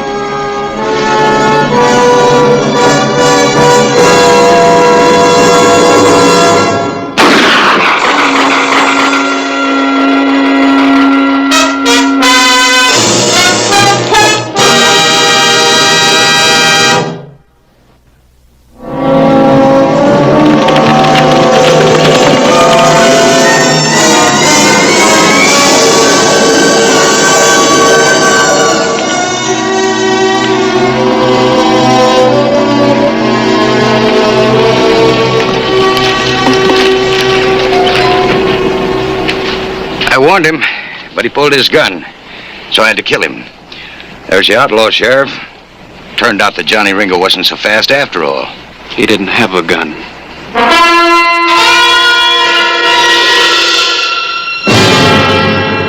The most important thing, he's dead. You murdered him. You can't prove a thing, Hollister. You can't do a thing. I shot an outlaw, a killer. And I didn't ask him if he was armed. Hollister, I've been waiting to whip you for a long time.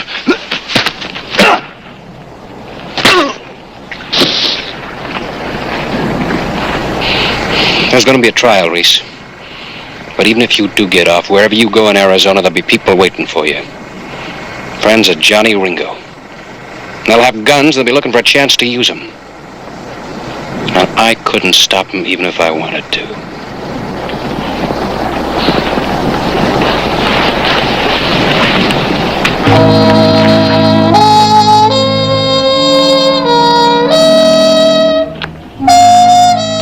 Johnny Ringo was buried where he died. A pile of stones marks his grave in the Chiricahua Mountains of Arizona.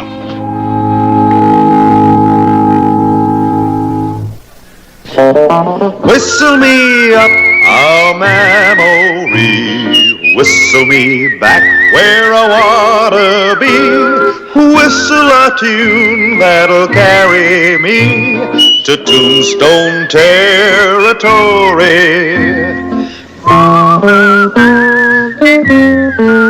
If your past has run afoul of the law, it's a handy place to be, 'cause your future's just as good as your draw in Tombstone territory. Whistle me up a memory, whistle me back where I wanna be, whistle a tune that'll carry me to Tombstone territory.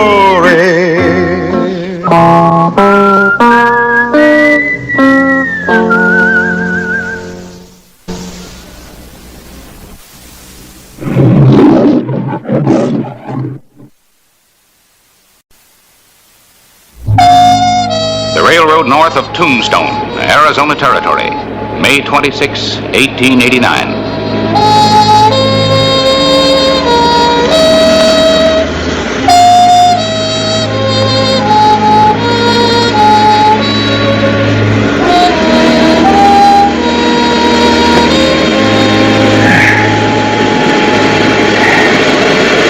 Thought I'd seen everything. It's one thing to rob, but why do they have to kill just to kill? Why do mad dogs bite? And Clay, how is it a little handful of Apaches can keep getting away from the Army all the time? There's just got to be an answer somewhere. There is. Geronimo. An actual account from the pages of my newspaper, the Tombstone Epitaph. This is the way it happened, in the town too tough to die.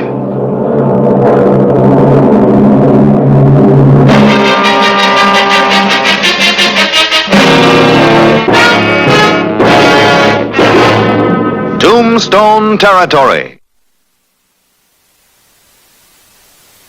May 29, 1889. News of Geronimo's return across the border from his lair in the Sierra Madres brought bitter memories and grim determination to the people of the territory. Memories of blood and death, and a determination to destroy once and for all the menace of the renegade Apache and his followers. The 6th Mexican Infantry under Colonel Lorenzo are stationed along the border to check any moves south the hostiles might make. We know Geronimo is somewhere in this area. It means he's cut off from his regular sources of weapons and supplies. Now, what ammunition he had must be running low by now. Probably why he hit the quartermaster's supply train. Fortunately, there was no ammunition aboard. Meaning that sooner or later he's going to have to take chances he'd ordinarily try to avoid. We're well aware of that, Hollister. I'd like to get to the point. All right. General Crook has evolved a plan. Each town will form a patrol unit under the direction of local authorities. These units will patrol different areas until the hostiles are sighted. That's a good plan. Yes.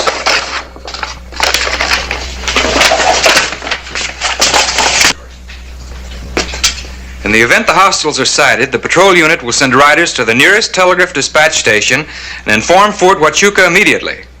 Then maintain visual contact with the enemy until relieved by the punitive troops. Well, Lieutenant, if we see the Indians, you can bet they're going to see us, and by the time your punitive troops get into action, Geronimo will be miles away. Just a pair of braves can hold back a small patrol until he's clear. A rear guard action? That's right. You give this ignorant savage a great deal of credit. Well, maybe you don't give him enough.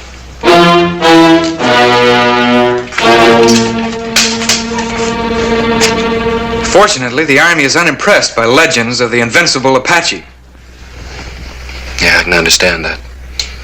The troops that have come up against Geronimo are in no condition to talk about it. You'll have good reason to thank the Army when we stretch this butcher at the end of a rope. Look, Lieutenant, I know an awful lot of men that have fought Indians all their lives. They don't underestimate Apaches. Apaches, at best, not underestimate what's in store for them. Just one question, Lieutenant. You ever even seen a hostile?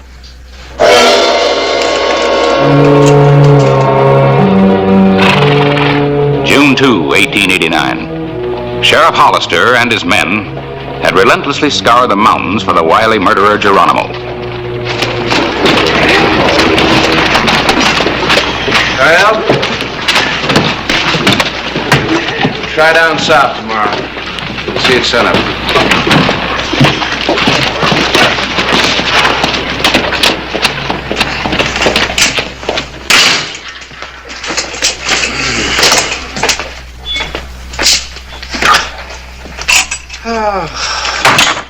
Oh, man. Sure always good to get those boots off. You know, it's a funny thing. Most people get their backside sore straddling a horse 8 to 10 hours a day. But with me, it's my feet. Never could understand that. Well, maybe it's because you keep trying to put those size 12 feet of yours in a size 9 boots. What, Clay? Oh, shucks. Don't your feet ever get sore? Yeah, I just get saddle sore. You better get some supper. Get to bed. Sun up, remember? Yeah. Wonder if that Geronimo ever sleeps. I don't know. If he does, I'd sure hate to have his dreams. Dover's Pool Palace on the edge of town. Geronimo. The bold renegade Apache had taken a liking to white man's ways. He showed his contempt for the Army and law by playing pool under their very noses.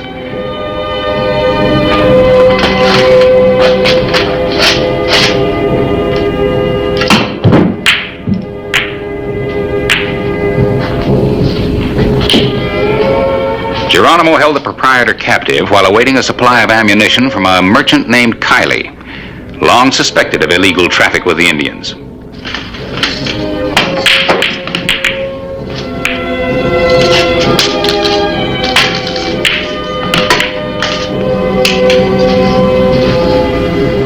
Geronimo?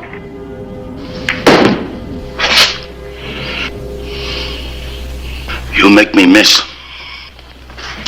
This comb. The only way it would look good on me is with one of those lace shawls. I can't wear it this way. You have the comb. Is not that enough? Our friend might bring some shawls with him tonight. He was told to bring ammunition. You want me to look pretty, don't you? There will be shawls. Now, woman, let me play this game in peace.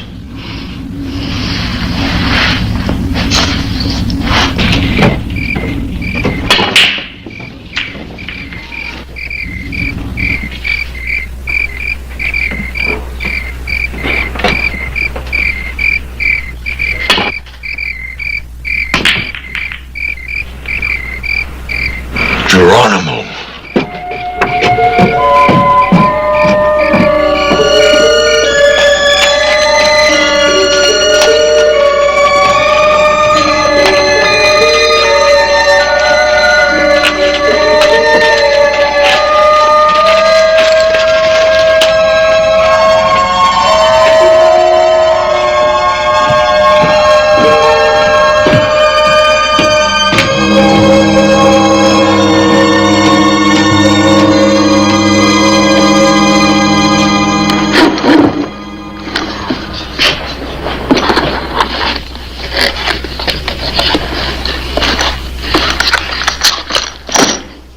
much did you bring? 1,550 rounds of 45-70s and 2,000 rounds of 44-40s. That's better than I thought I could do. It's hard to get prime quality ammunition in such quantities. But I know you want the best for your warriors, and that's what I brought. Anything less would not be wise. I think you understand that. I'd never sell you anything but the best. Never. The agreed amount. Thank you, Geronimo. A man likes to know his friends appreciate him. The shawls? Let us consider these womanly things a token of your friendship, friend. I consider it an honor, Geronimo. Take these.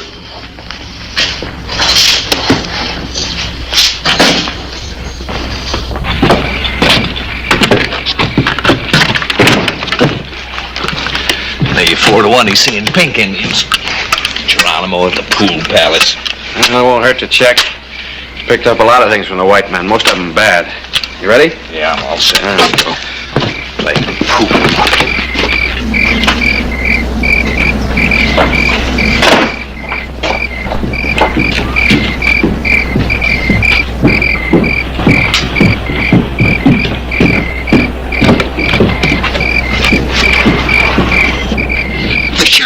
The sheriff. Tell Geronimo the sheriff's coming.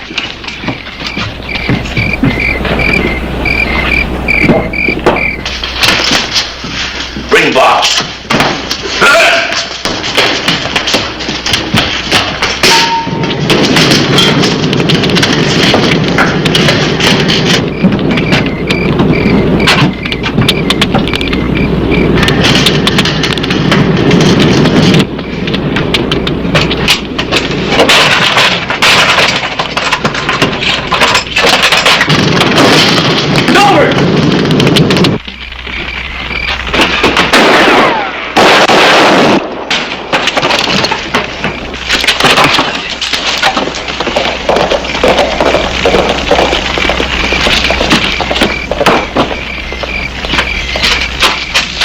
Come on out of there with your hands up.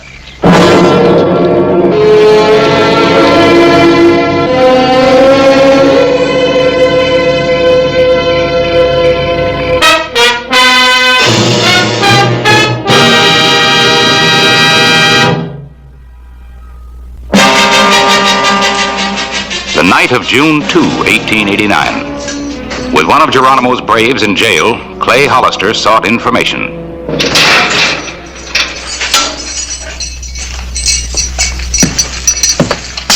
Sit down.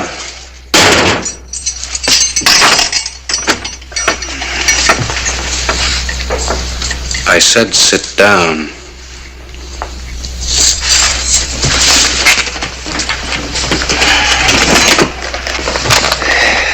How long have you known Geronimo? Answer me. You don't have no right to arrest me. It's not against the law to know Geronimo. It is against the law to provide hostiles with weapons. I don't do that. You made contact with Kylie so that Geronimo could get the ammunition. How can you wear that? I have a right to wear it. It's mine. I suppose he gave you that too? You gave me everything. Does that suit you? I wonder how many women died so that you could wear the jewelry stripped from their bodies. You try to scare me. It won't work, Mr. Sheriff. I think you and Geronimo deserve each other. Went to Kylie's store, Clay. Afraid it was no use. Too late? Yeah. Time we got there, he phoned the coop. The store was wide open and the cash box on the counter was empty. They won't get far. Learn anything? Well, let's lock her up. No, Jimmy. Give her a junk and get her out of here. You heard what he said. Pick up your stuff.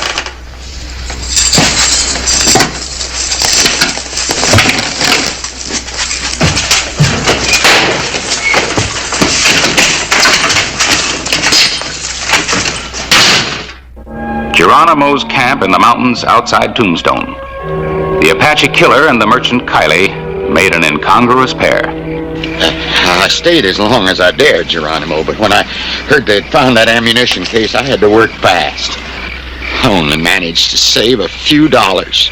I don't know what's going to happen to me now. My braves. What of them? Tell me. One's dead and one's in jail. But what'll happen to me? My business is gone. My good name. It's terrible. You've got to help me, Geronimo. Lend me money so I can start someplace else.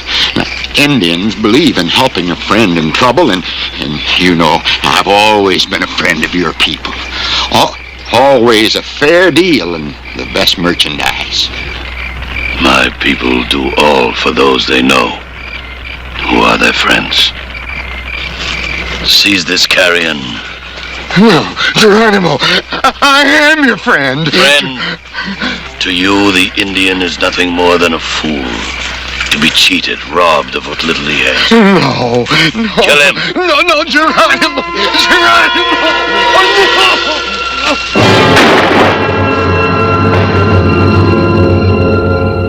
You've had one chance to keep your neck out of a noose.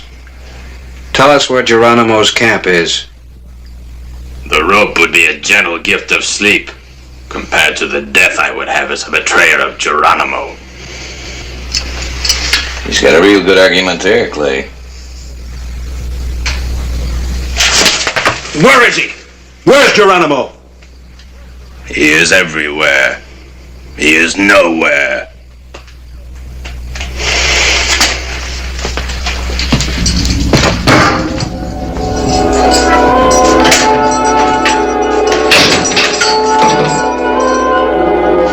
The morning of June 3, 4 miners stumbled into Geronimo's hands.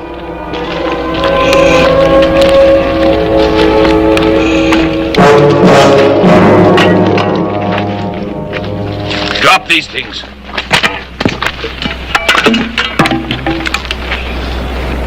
One of my braves has been slain. I will kill 2 white men in return. These 2.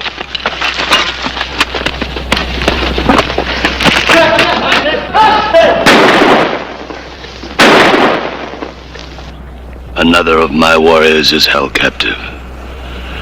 Unless he is freed, I will slay every white man, woman, and child who falls into my hands. Tell this in Tombstone. Go!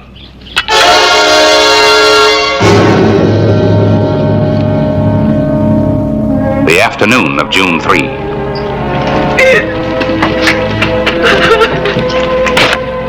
The people of Tombstone were grim witnesses to Geronimo's brutal reprisal.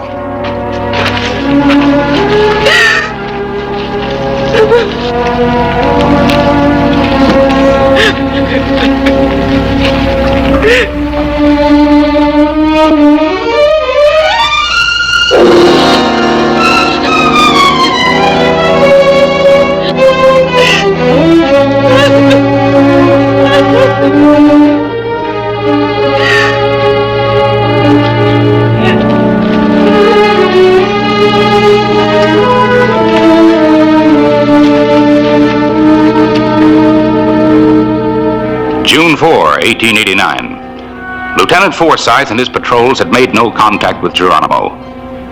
He came to claim the prisoner.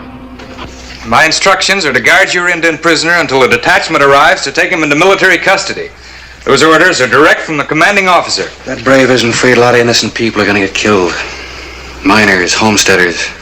Must be hundreds of them in the hills around here, and Geronimo will slaughter them as fast as he can find them. I gotta let him go.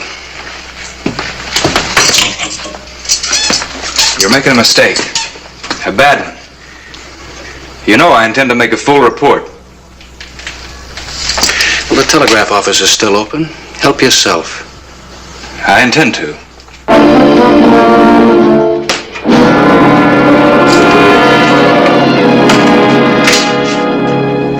Sheriff.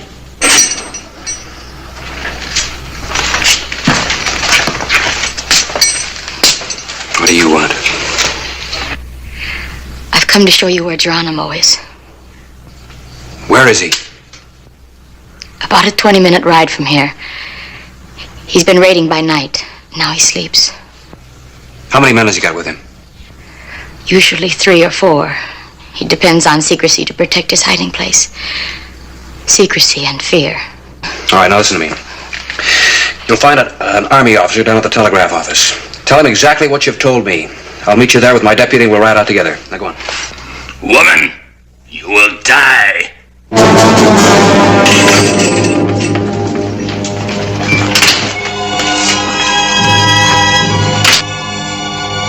The afternoon of June 4, 1889. Dolores led the men to an isolated cabin tucked in a draw of the Mule Mountains a few miles south of Tombstone. Where are his guards? It appeared to be a day to remember. The capture of Geronimo. Let's work around that way. Wait a minute. Still think we should have waited for a platoon of troopers. Lieutenant, I'll take the responsibility if anything goes wrong, but if you want to wait for the troopers...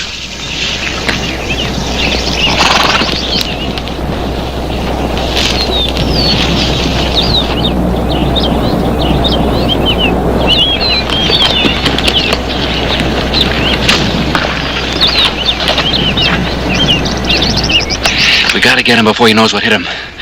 Otherwise, we'll get it from both sides. Simple enough. We'll pick him off from the window. And we'll get the rest from inside when they come up to see what's happened. A perfect cul-de-sac. Look, Lieutenant, the job is to get him in. The federal court will take care of him after that. All right, there's only one door, so here's what we'll do. Jimmy? I'm not one of your deputies. Jimmy? Yeah. You and I'll take the front. Right. If Lieutenant Forsyth will be good enough to keep an eye on that window.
I gave him both barrels, Jimmy.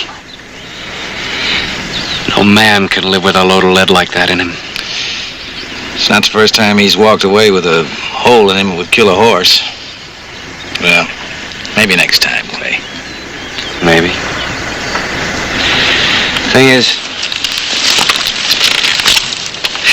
how come a killer like him leads a charmed life?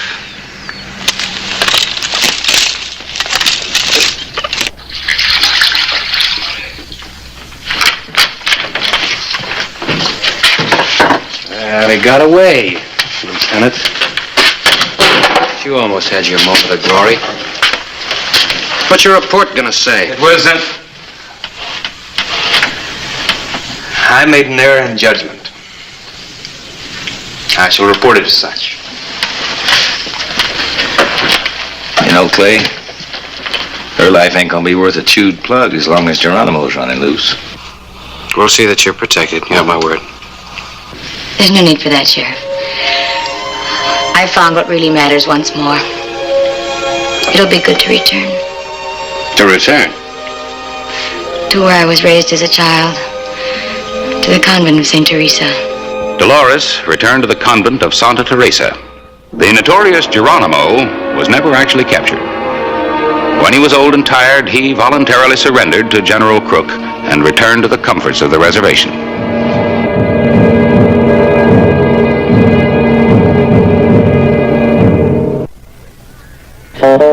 Whistle me up a memory, whistle me back where I wanna be, whistle a tune that'll carry me to Tombstone territory.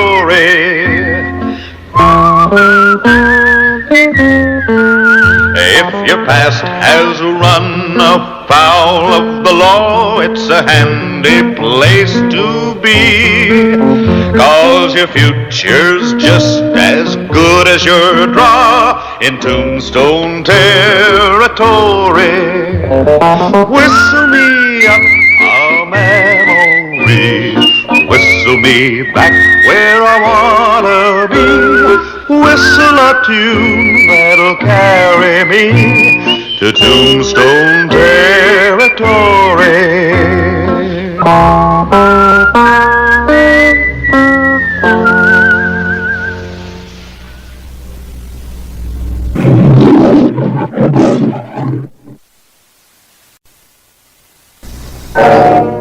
Tombstone, Arizona Territory, March 27, 1882.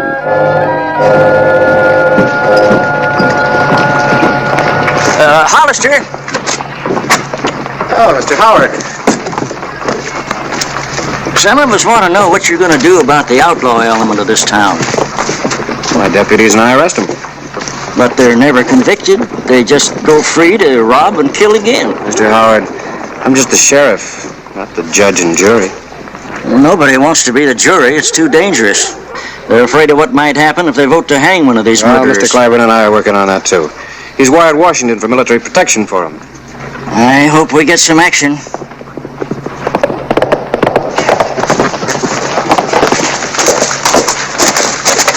There's Grady. Apaches. Get Antelope Springs. Apaches that close? Get all the men you can together. Right, Clay. Fred and I'll ride out with you.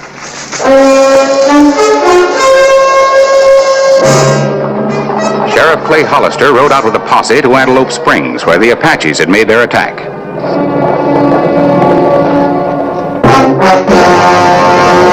An actual account from the pages of my newspaper, the Tombstone Epitaph.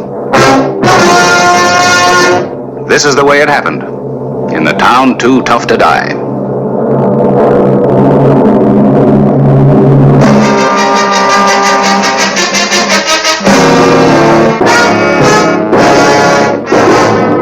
Tombstone Territory.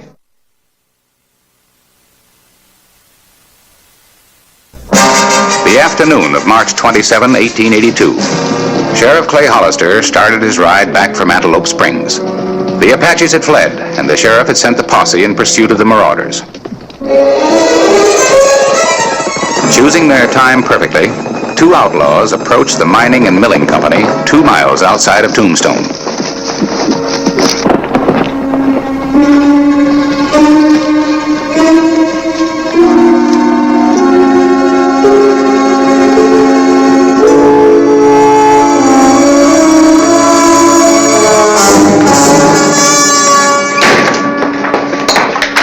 Be obliged if you fill that. Let's have it!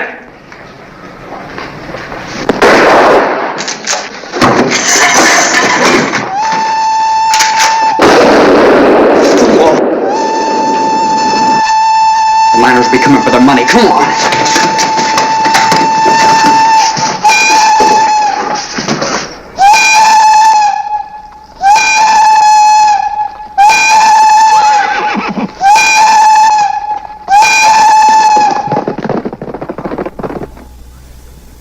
I had just finished reporting the outbreak of Apache raids on outlying ranches. Checked my watch with the 5 o'clock whistle at the Tombstone mine. When the whistle continued, I knew it was an emergency.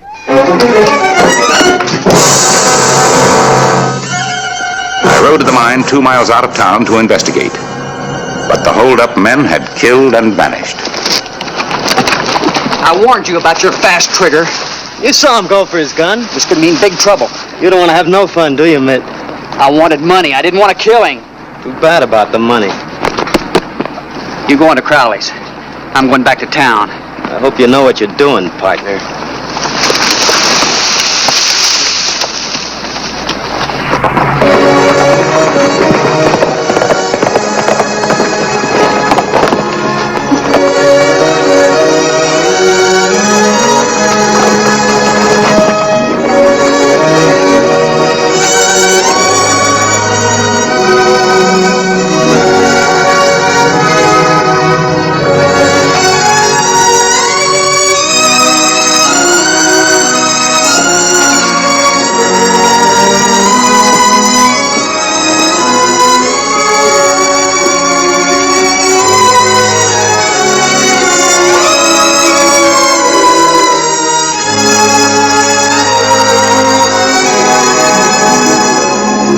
When I got back, the townspeople were demanding action. They told me Clay Hollister had just returned from Antelope Springs. I tell you, they almost got me. That the hat, Clay? That's it, Mr. Clyburn. Not much to go on.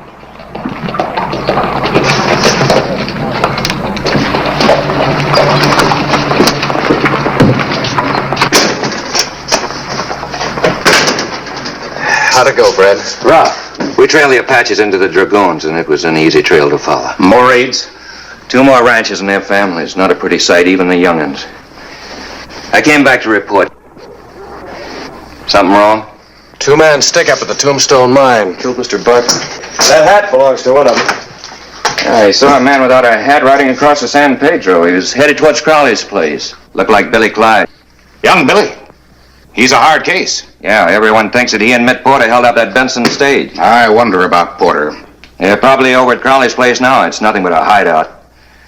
Do you think Billy and Mitt did it? I'll ask him. Let's get it over with. I'm going with you. Well, now, Mr. Clyburn. Look, boy, I've been doing a lot of talking. You might need some help bringing them in. Might at that.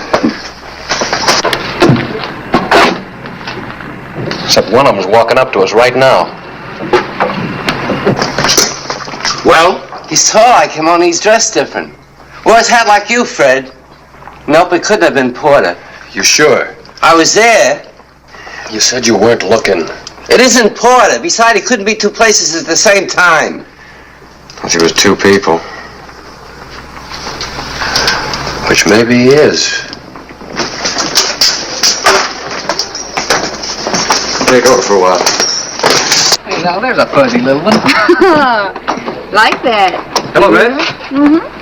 Hello, Simmons. Mr. Captain. Hello. Very attractive hat for a very pretty lady. Thank you. How's the freighting business, Mitt? Can't complain. Picking up lots of money on the Bisbee Road, are you? I'm doing all right. I think you're the richest man in town. Hope you realize that. Mitt, we're riding out after your friend, Billy Clyde. Billy Clyde? Why? Well, I want to talk to him. I don't know if it was him or his partner who killed Mr. Barton. Mr. Barton was killed? Well, what makes you think that Billy had anything to do with it? Hat was found. Billy was seen riding for Crowley's ranch bareheaded. Well, I guess that's your problem. It's no problem, Mitt. I figured Billy wanted to talk about things. He won't want to hang alone. Tombstone juries don't hang anybody. Seems they're scared to. Barton was a popular man, Porter. The town's had enough. You want to ride out with us, Mitt? Well, why me? We thought you might have some influence with Billy. Avoid another killing. When you leaving? Ooh, about an hour. Mr. Porter's not riding with any posse tonight. We're going to choir practice. Fire practice? That's right. Choir practice. Mr. Claiborne? Well, we smoked him out. Yeah. What's the matter, Mr. Clyburn? Something wrong? Yeah. I like that fella. We rode immediately. to reach Crowley's ahead of Porter. We arrived at sundown, and Clay Hollister scouted the ranch to see if other guns were around. How did you look? I looked all over. Crowley and his boys out there. Probably all in Gaileyville gambling. There's just one man in bed. That has to be Billy. How do you know? He isn't wearing a hat. I'm gonna go get him. Hold on. He'd shoot you without even opening an eye, just out of instinct. Not if I shoot first. Let's take Billy, then we can wait inside for Porter. That is, if Porter shows. He'll show, all right.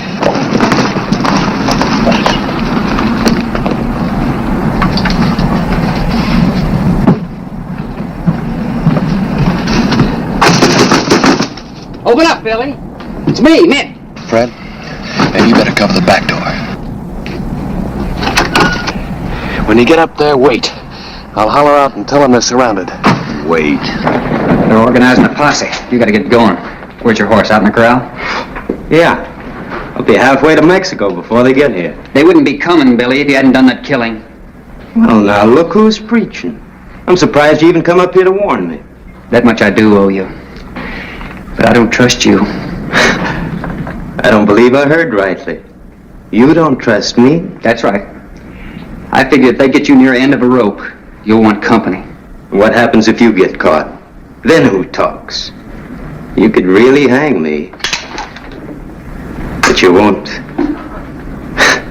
I think I better kill you now.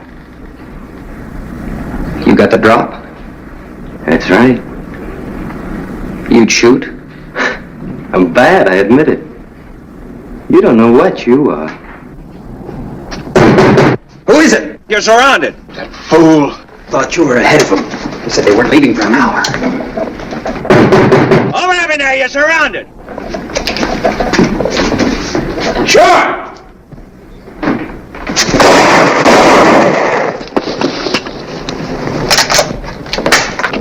Hold it right there, Billy.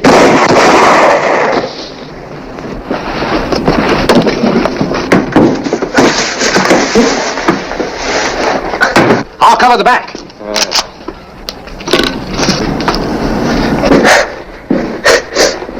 Now I know I'm not gonna hang. I don't know about you. Tell them you did the killing, Billy. Tell him. Tell him. You tell him.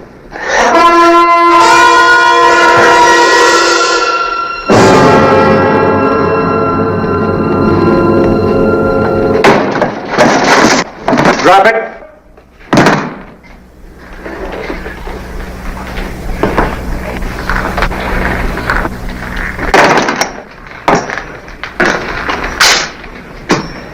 You get around, boy.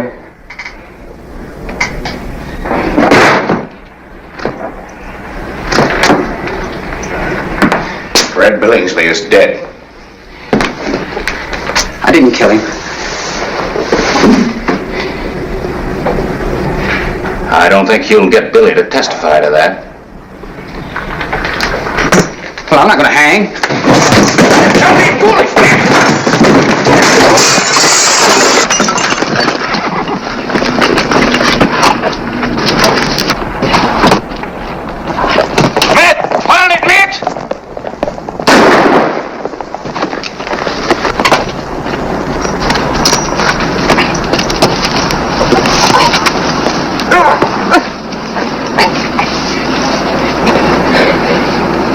You think he'll live? Well, he's tried for murder, and then who knows?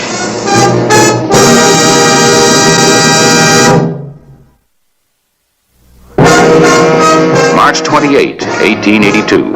Mitt Porter was under guard in the Tombstone Hospital. Excuse me. I'll have to ask you to check that gun, stranger. Well, I'm just passing through. Well, make sure you do. Town's got rules. Rules? Yes, Mr. Warren? I knew this would happen. Porter's healing up in the hospital, waiting to go free like the rest. Fred Billingsley ain't healing up none. And those cowboys think they run this town. They do. Well, it's time something was done about it. You're right, Miss Bradbury. People are getting panicky. Yeah. Why didn't you and the editor kill Porter when you had the chance? He'll stand trial when he can get out of bed, if he ever can. Won't do no good. Juries are scared. Well, you're the men who make up the juries. I ain't gonna buck them gunslingers. Well, I don't blame you much about that. That'll all be changed now. What do you mean? I got an answer from Washington. All juries will have protection. What protection? Troops, if necessary. From Fort Huachuca. So now you know. Well, maybe things will be better. Yeah. Well, it's about time. I hope I get on that Porter jury. Me too. He'll hang. It's time they were showed. Well, we'll show them too, won't we, boys? It's up to us.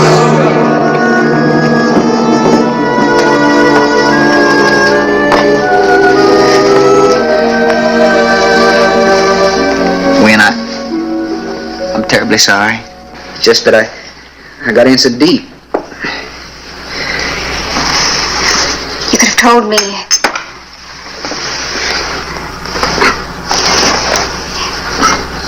Did you kill Billingsley? No. Did you kill Barton? No. Was it Billy? Oh, I knew you were mixed up in something. I hoped I was wrong. When I was mixed up. But you know, it's a funny thing. When a man comes so close to dying as I did, he sees things real clear. Now I'm glad there's going to be a trial. They got to believe I didn't kill anybody. After the trial's over, maybe we could go to California. Live respectable. I know I got no right, but I'm proposing.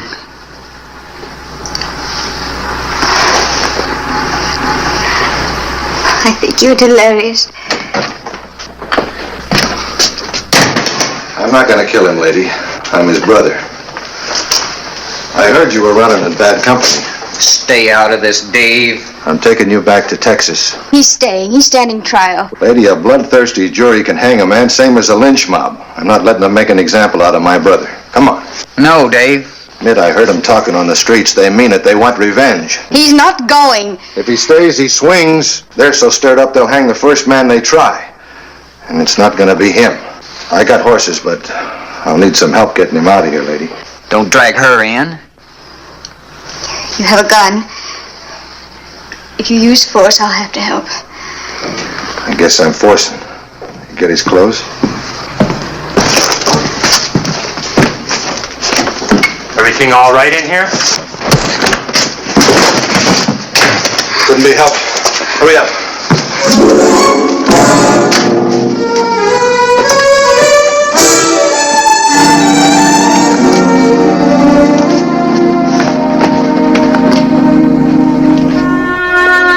Mitt and Dave Porter rode out of Tombstone, trying to cover as many miles as possible before their escape was discovered.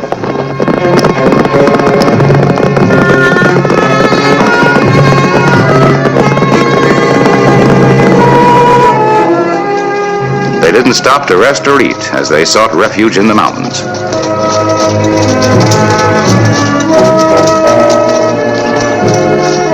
Only desperation kept the wounded boy on his horse.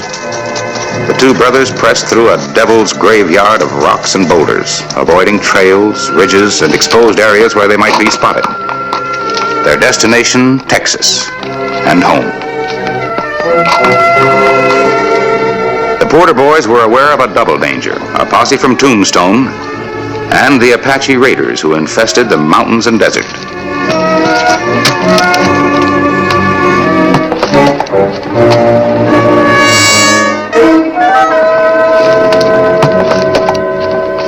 He wanted to stand trial, but his brother convinced him he didn't have a chance.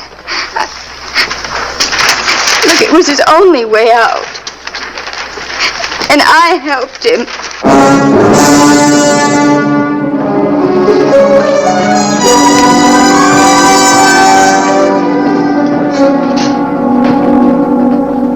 I don't know if Mitt killed or not, but he deserves a fair trial, and boy, if I can find him, he's going to get one. Where do you think they headed? Mountains.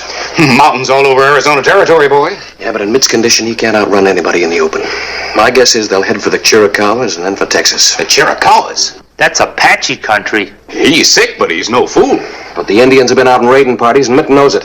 I think he'll chance getting through. You sure you still want to go along? Some Indian might wind up wearing that fancy jacket.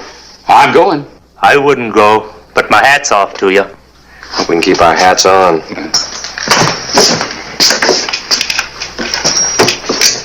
You're in charge, Sorehead.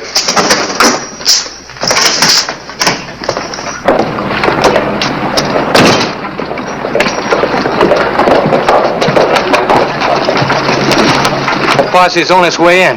They make contact with the Apaches? They hit and run. All we did was chase them back in the mountains. Which mountains? The Chiricahuas. The afternoon of March 28th. Clay Hollister and I prepared for a long, hard ride and left at once. We didn't have time to wait for the posse. The Porter boys had a big head start, and we tried to close the gap before the going got rough. But we were slowed by the rugged foothills. Their trail told Clay they were still far ahead of us. They led us into hidden ravines and box canyons known only to Indians. We tracked them into the forbidding Chiricahuas, fortress of the murderous Apaches. There was still no sign that they had stopped to rest or eat. It was no longer an easy trail to follow, and it would soon be night when all trails end.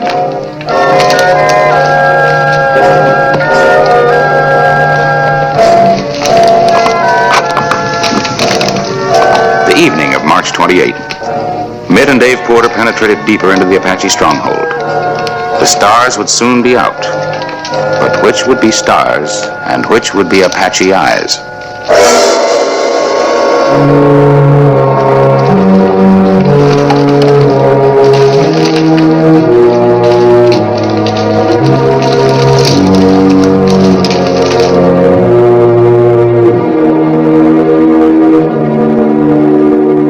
The morning of March 29.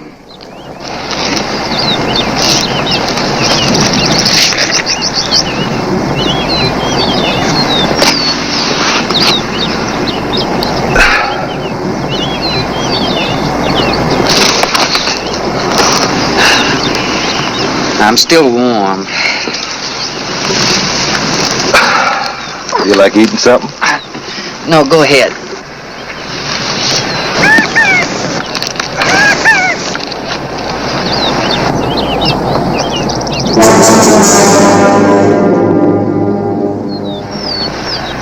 Well, at least the Apaches haven't found us. They wouldn't attack till daylight anyway. Yeah. Something to do with their religion. Religion. They just enjoy seeing you die. You're a pretty tough kid. You haven't eaten enough to keep a cricket. Should be quite a celebration when I bring you home. You know, Dave, I've always been second best to you. Seems I still am. You trying to prove something back in Tombstone? How did money get to be so important to you anyway? Isn't it to everyone? Depends on how you come by it. You had no right to involve that girl. She was going to California with me, Dave. Maybe she'd like to come to Texas.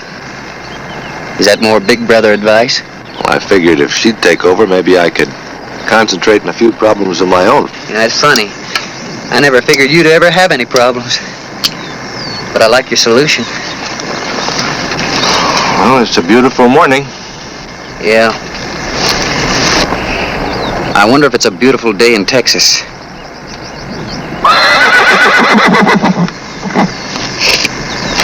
Company. Posse or Apaches?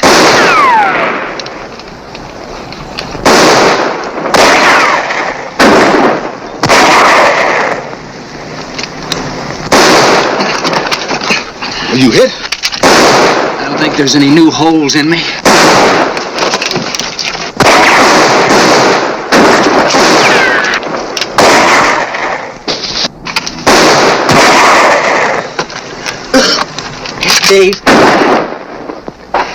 Dave? Yeah? I've never quite learned how to say this. But thanks.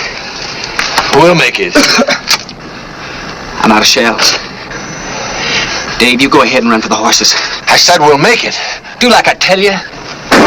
Let me be the family hero just...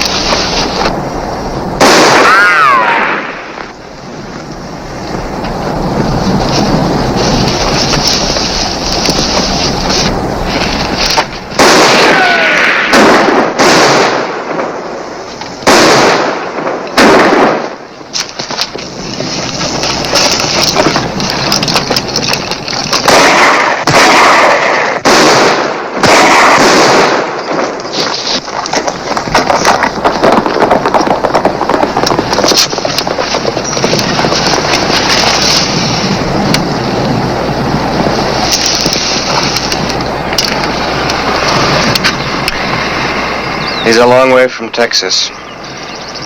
How guilty was he? How guilty the town?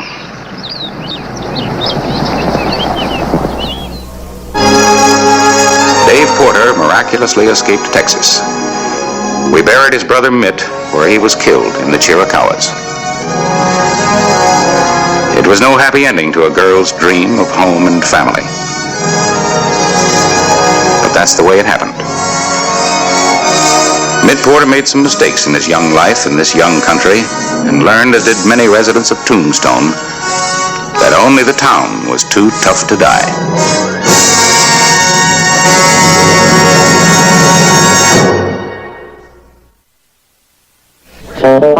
Whistle me up a memory, whistle me back where I wanna be, whistle a tune that'll carry me to Tombstone territory.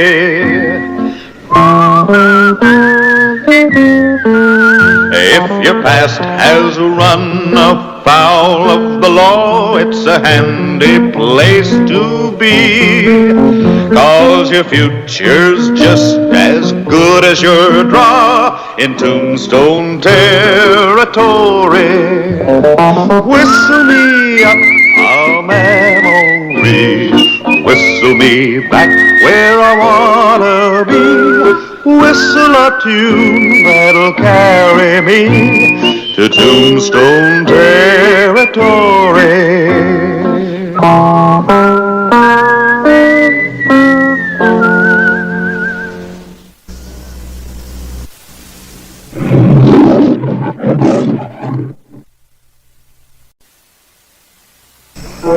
Tombstone, Arizona Territory, June 5, 1883.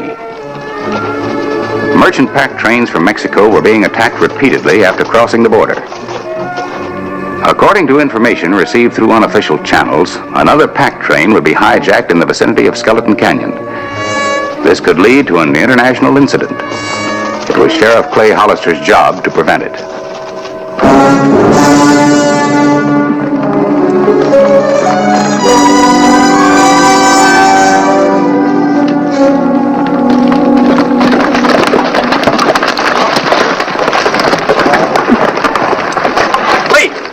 See if you can pick up that trail. I'll try to catch up with you.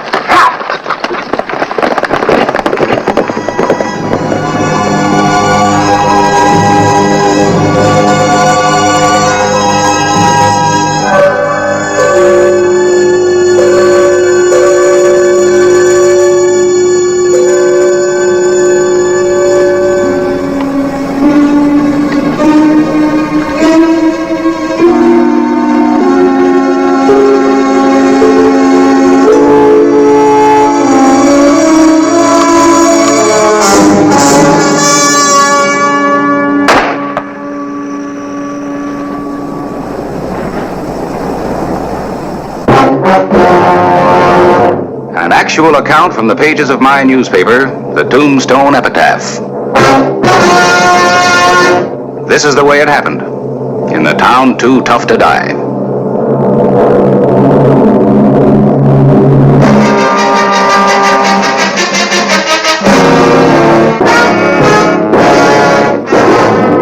Tombstone Territory.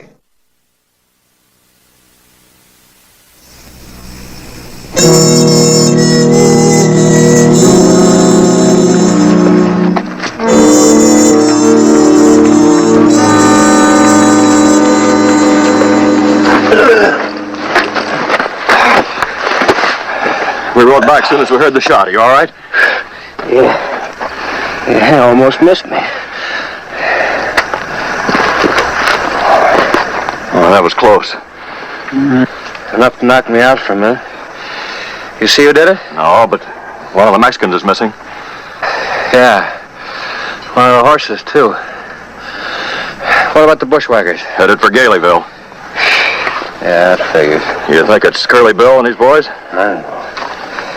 Lee, take the bodies on back to town. What do you aim to do? See if I can find that Mexican, have him identify the hijackers. I never knew you to take such an interest in civic affairs, Curly Bill. Why, I tell you, it ain't fair, Mr. Clyburn.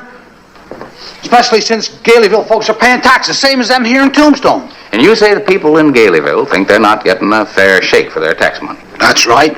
Tombstone gets sidewalks, street lamps, running water. And what do us in Galeyville get? Nothing but tax receipts. Now, that ain't fair. And so you want me to write an editorial about it? Well, you've got a point.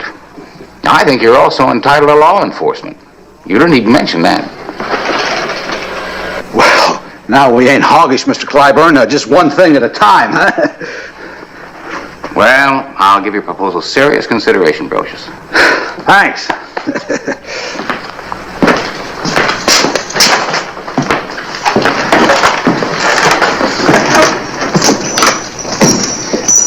Now I wonder what he really did want.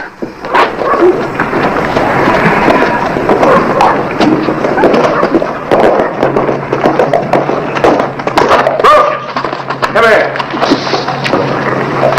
What's on your mind, Hollister? I want to talk to you. Where you been for the last, say, 3 hours? Oh, right here in Tombstone, minding my own business. Why? Prove it. Well, as a matter of fact, I spent most of the time with your writing friend inside. Him and me have been discussing civic matters. Ask him. I will. After a while. Un momento, senor. I beg your pardon. What's on your mind? That man on the left. That's Clay Hollister, the sheriff. And the other one, the fat one. Is he also a lawman? Curly Bill Brocious, a lawman? No. Curly Bill is one of the roughest galoots in these parts. He makes his own laws. But they seem so friendly. Curly Bill, a lawman.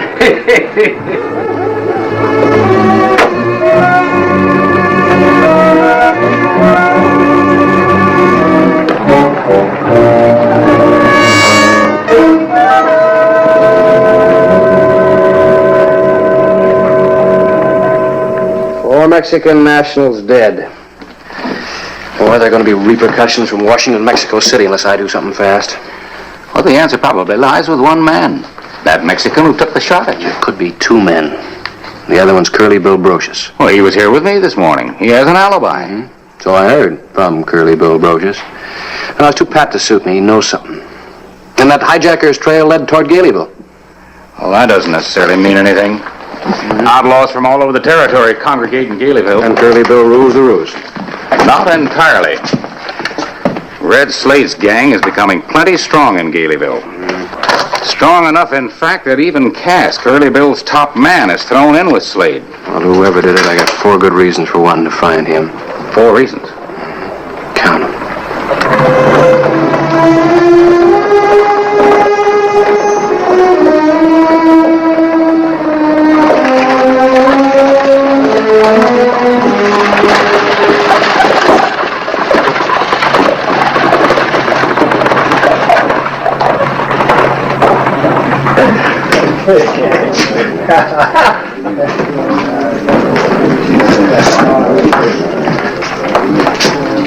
Well, if it ain't old Curly Bill himself. Step right up here and have a drink with your pals. We're celebrating. I'm sick. Shame, ain't it, boys? Curly getting old and rheumatic. Can't stand at the bar no more. Is this the way you feel, Cass? You like being with a back shooter? You gotta keep up with the times, Curly. Like us. We don't waste time or bullets. We just collect fast. But you're slowing up. I ain't slow when I pull a gun. We don't want no trouble now, boys.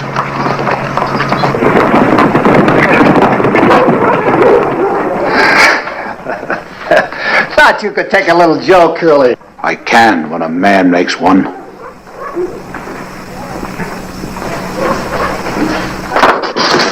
Hold it!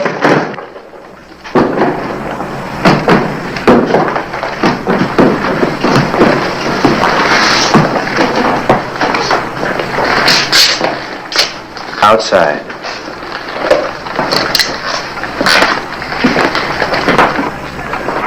Now, what's this all about? Search me. Me and the boys were just celebrating a bit when Curly walks in and chooses me. Guess he's getting his second childhood.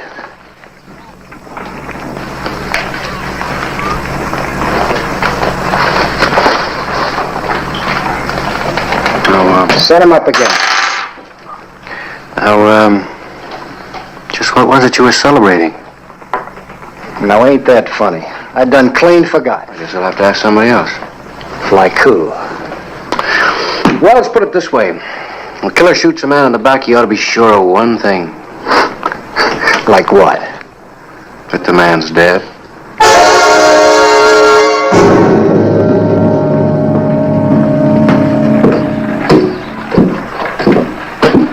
Nightly. See you in the morning.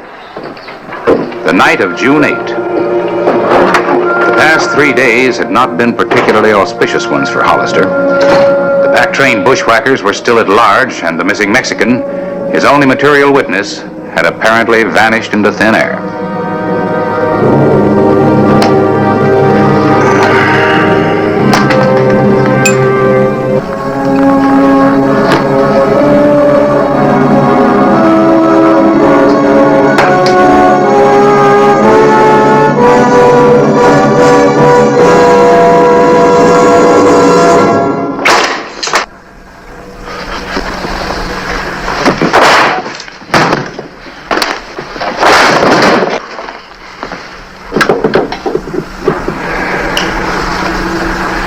You're the man that's been looking for me, huh? Sí, señor. I am Don Jacinto Orozco, a sus órdenes. The man you tried to kill. Oh, well, now, hold on a minute. I'm the law. I've been looking for you to identify the murderer. You are the murderer. And you will pay for it.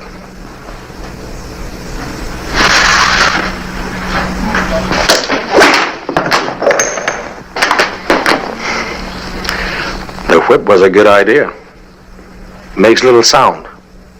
Yet it can kill so easily.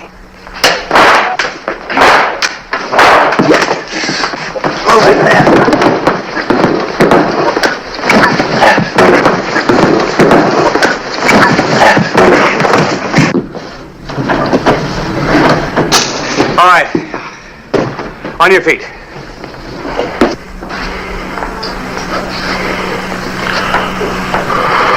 Por favor, señor. Make the first bullet count.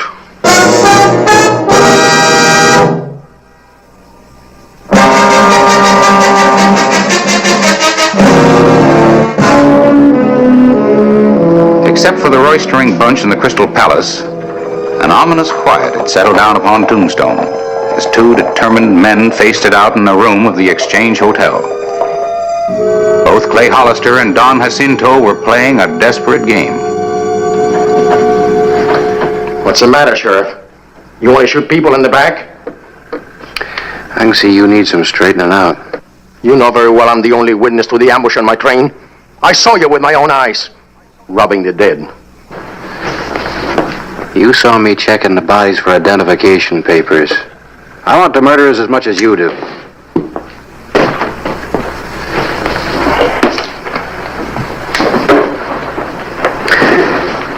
Drop in at my office in the morning. We got a few details to discuss. I'm free to go? You made a natural mistake. I won't hold it against you. Very well, amigo. In the morning.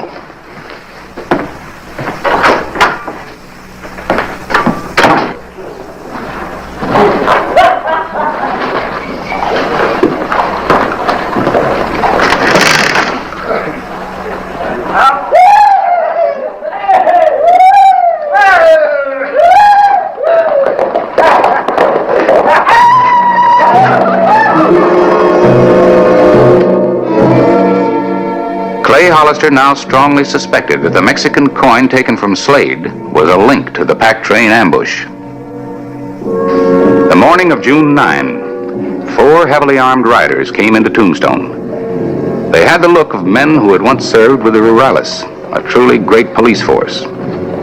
More than anything else, they looked like trouble.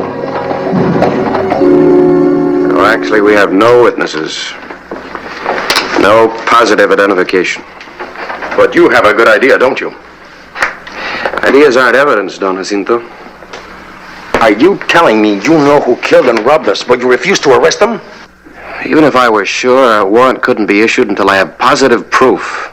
I couldn't make it stick.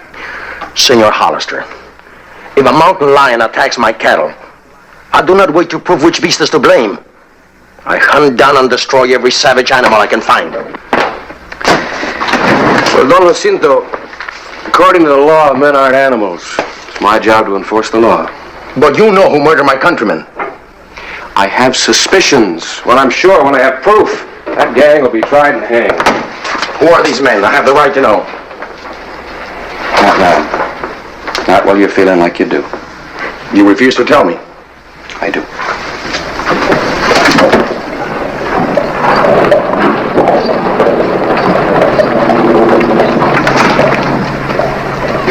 You know those men? Si, senor. You sent for them. Mm-hmm.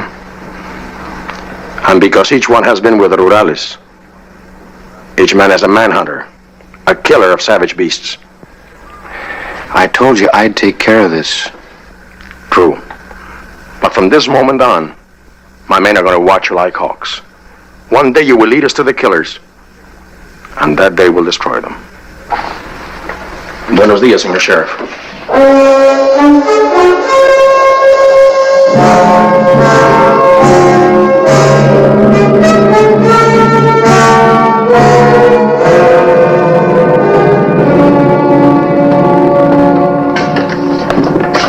Hello, Harris. Well, I see Don Jacinto's men are still here. Yeah, sticking to me like glue. He can camp outside my hotel at night. Probably one of them under my bed. Making you a mite edgy, aren't they, Clay? You bet they are. Sitting on an international powder keg. I've got to talk to Curly Bill or Slade, but if I go out there, they'll follow me. And they'll gun down anybody I talk to. Well, that could start fireworks. Have a border war on our hands. Yeah, and the only way I can stop it is by staying here. I'm practically a prisoner in my own jail. How's the bread and water?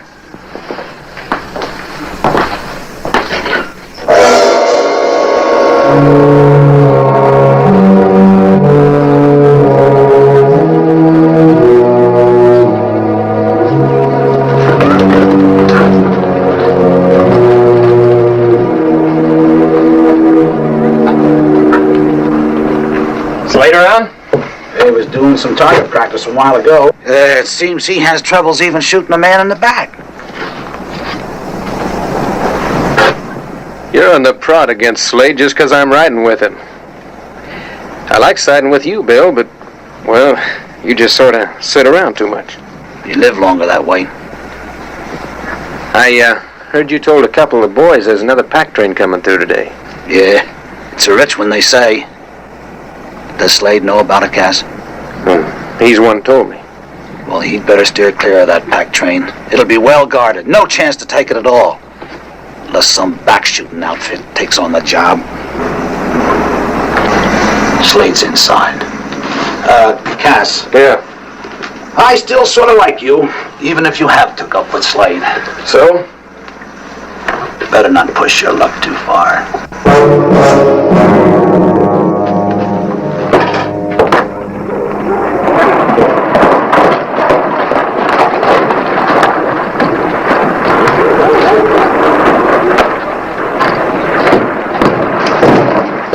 We got trouble, Clay. Where? Skeleton Canyon again. There's talk of another pack train coming. Where'd you hear that? All I know is Curly Bill's sitting out at Galeyville laughing at you. Says while these Mexican gunmen got you pinned down in your own office, hijackers are going to hit the pack train. Well, that does it. I can't try to outwait Don Jacinto any longer. I gotta get out to Galeyville now. I can't let them follow me. Lee, put on my jacket and ride out of here fast. Maybe they'll follow you. All right.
men stay out of this. Now it's your move, Senor Hollister.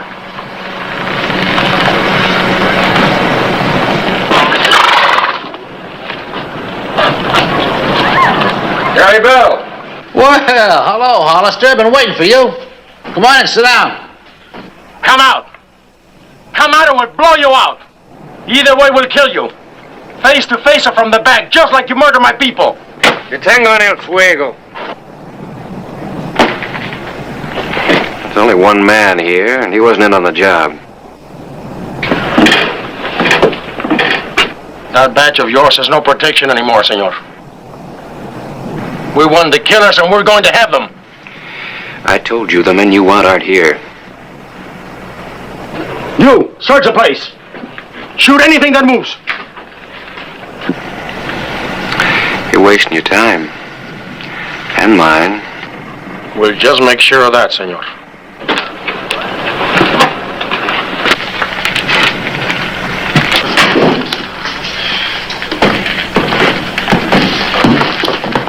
Well, they won't bother us for a while. You feel like talking? Maybe. Maybe not. What are you doing here all alone? Waiting for you. Bad news travels fast. Yeah, what about this news about a pack train coming through today? Why ask me? Well, I got a hunch you're the one that started that rumor. Look, Hollister, I ain't got nothing against you personal. You do your job good. One thing, you don't plug nobody in the back. But somebody you know is a back shooter, is that it? I ain't exactly no petunia the way I do things.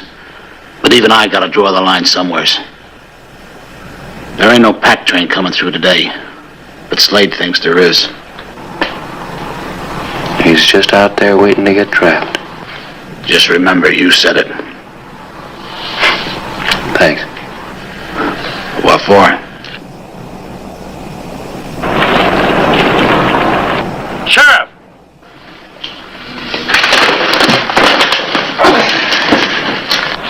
Monte.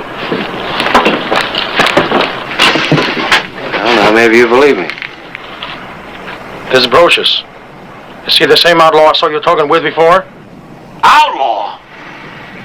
He had nothing to do with it. Take my word. And the gang of outlaws? I'll take care of them. You take your men back to Mexico. Lee?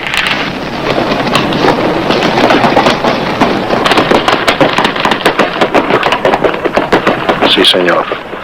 We travel south. The same as you.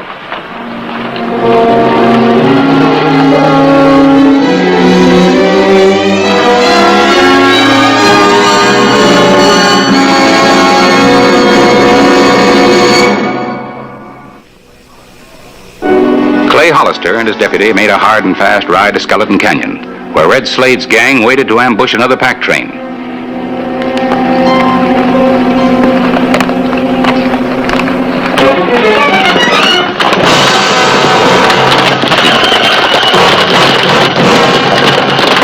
Slade! You and your men, throw down your guns!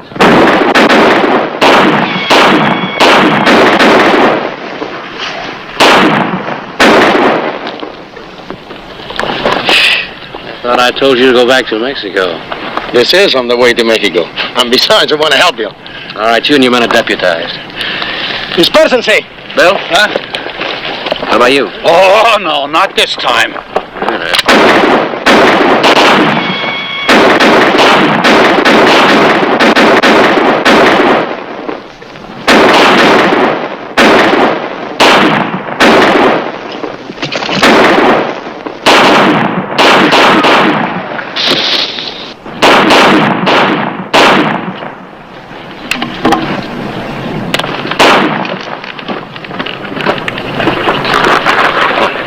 Guardia.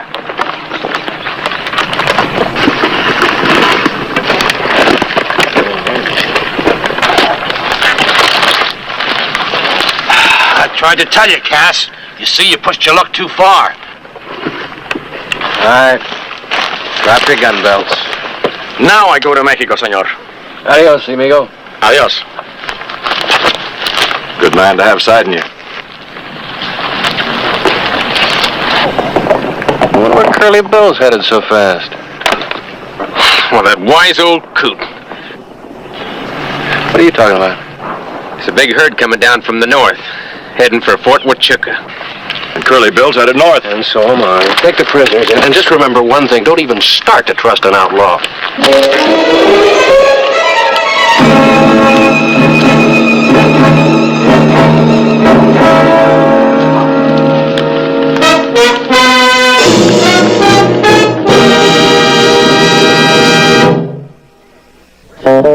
Whistle me up a memory, whistle me back where I wanna be, whistle a tune that'll carry me to Tombstone territory.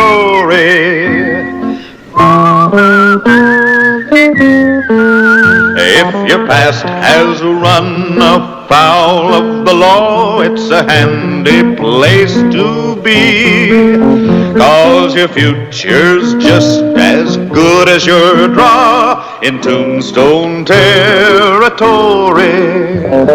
Whistle me up a memory, whistle me back where I wanna be, whistle a tune that'll carry me to Tombstone territory.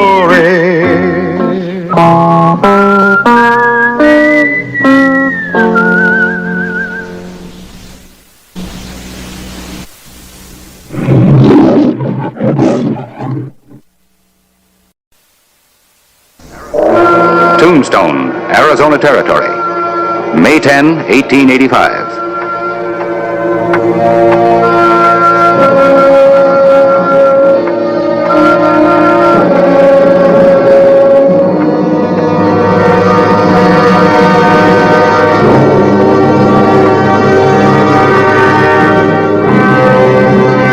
The trial of Winnie Joe was in its last day. All that was lacking was the verdict. Never took me this long to tell a man I was grudging against him. I like to think the jury's on your side, Winnie Joe. I'm a wolfer. I never knew a man who killed wolves for a living that wasn't grudge against him.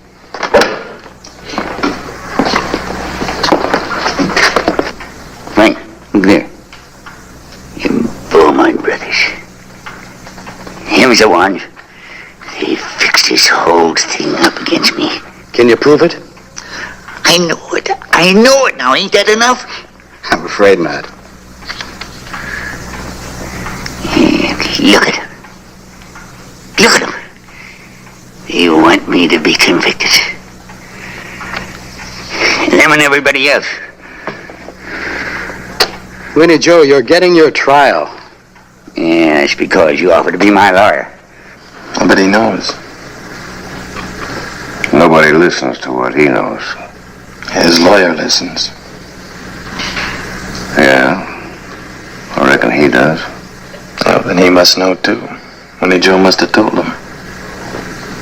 A losing lawyer and a convicted man. Who's going to listen to them? Yeah, but suppose. Just suppose he isn't convicted. Nobody listens to dead men either. Not even in Tombstone. An actual account from the pages of my newspaper, the Tombstone Epitaph. This is the way it happened, in the town too tough to die.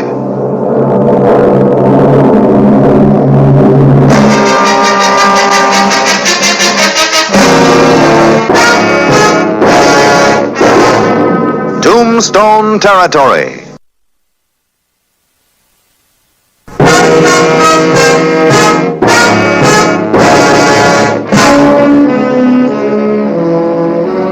Since the issue was still in doubt, I set up two headlines. Westerby innocent, Westerby guilty.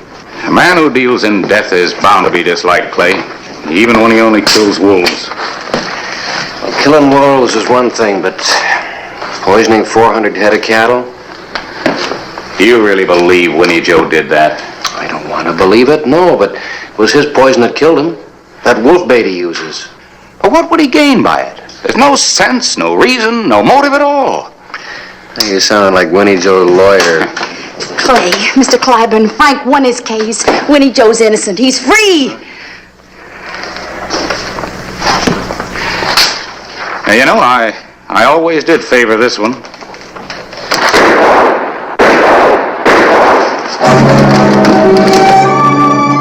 The afternoon of May 11, 1885.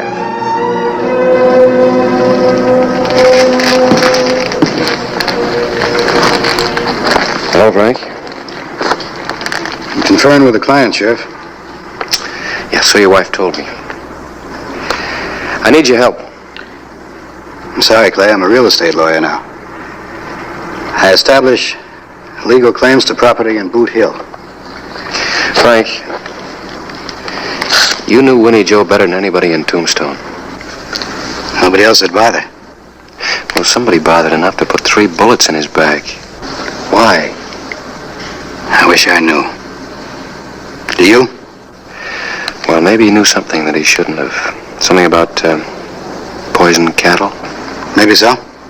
And maybe he passed that information on to you? And that'll put me in danger. Is that what you're trying to say? That's right. Well, I don't know. Give me some time to think about it, will you, Sheriff? I'm still pretty upset. Wait a minute, Frank. Look, that killer isn't going to give you much time to think. If Winnie Joe told you anything important... I don't know what's important to that killer. Winnie Joe told me many things. Well, he must have mentioned some names. He probably did. And a lot of innocent people, too. If I started naming names, I'd make the innocent ones into suspects. And it might save your life. What about their life? All right. But you better leave Tombstone for your own sake. Boot Hill's getting overcrowded. I'll think about it. No, I can't name names. I just can't play grab bag with personal reputations.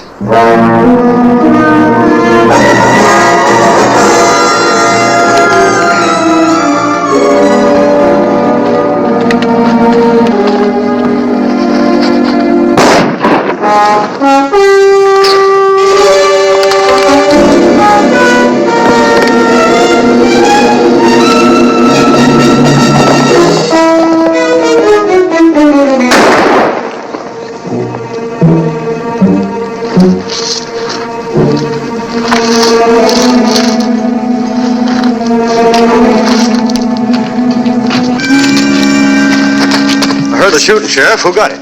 Frank Calloway. Oh, he drew on you? No, he was shot from ambush. Give me a hand, will you? Ain't quite dead, is he? No, not yet. Just never mind those gloves. Put some pressure on here. Aside. Ever figured Frank for enemies, did you, Sheriff? I do now. Well, reckon one of us ought to tell his wife. I'm going that way. I'll take care of that as soon as I get him to Doc Cunningham. Now help me get him on the horse. My husband's been hurt, Clay Hollister. You've no right to keep me here. If you'll just hold your temper... You let me by. Now, wait a minute. Your husband is safe. He's over at the doctor's office. He's out of danger. He's hurt. He needs me. He needs you most right here.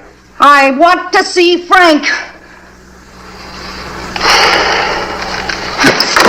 Oh! All right, now, Libby.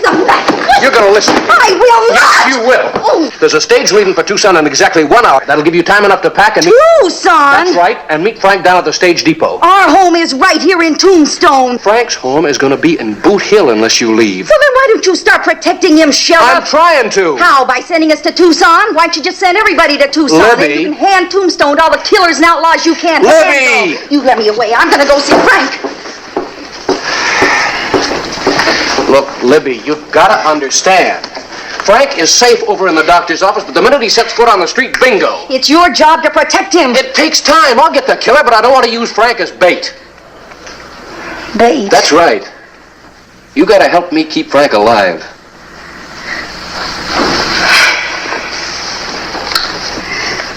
Well, I guess I better start packing, huh? I'll get you tickets. Round trip.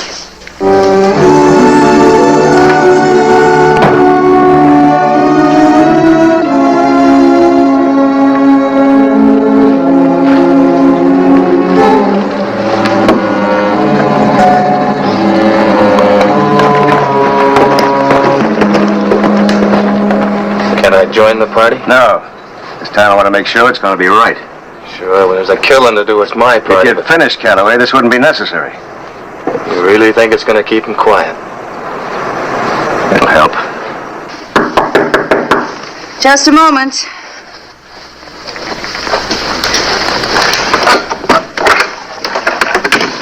Mrs. Calloway, I got a message for your husband. What kind of a message? What do you think you're doing?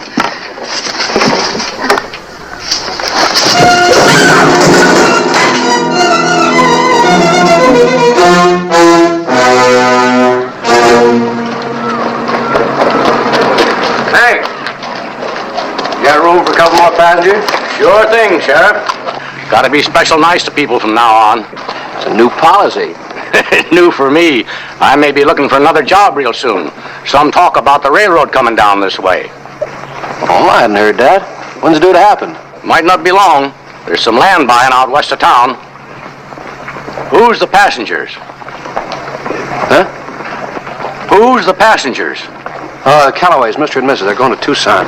I'll be mighty nice to them. Morning, Harris. Morning, Clay. Say, how's Frank Calloway?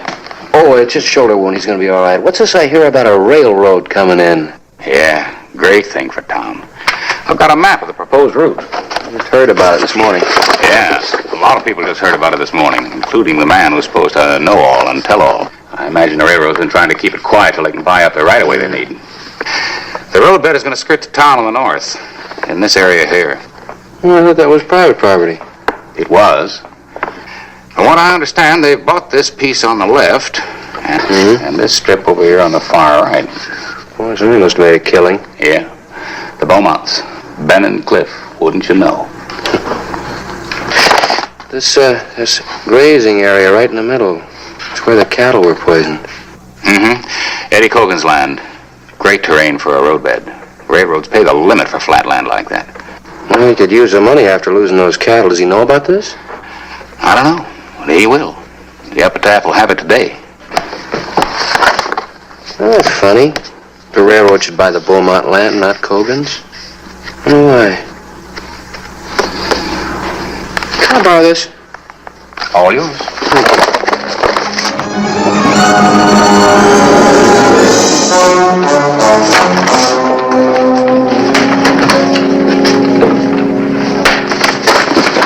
Oh, Clay. Oh, Harris. Look, I just found out about that railroad land. You were wrong about it. Well, it happens. Even to me. Eddie Cogan doesn't own it. He leases it from the Beaumonts. Leases it? That's right. A good long lease. Too long for Cliff and Ben. Well, I'm afraid I don't follow you.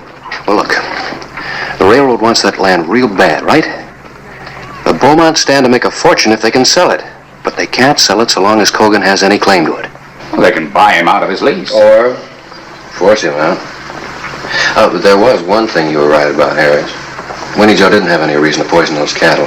The Beaumonts had every reason in the world. You don't know that. You need evidence. I'll get it. How? Well, I don't know right off. First thing I gotta do is get the Callaways out of their shooting gallery.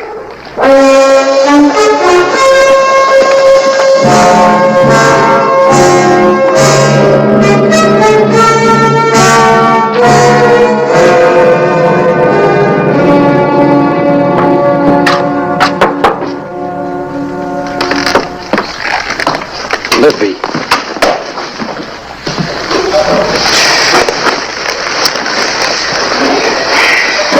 Who was it? Tell me. I don't know. I don't know.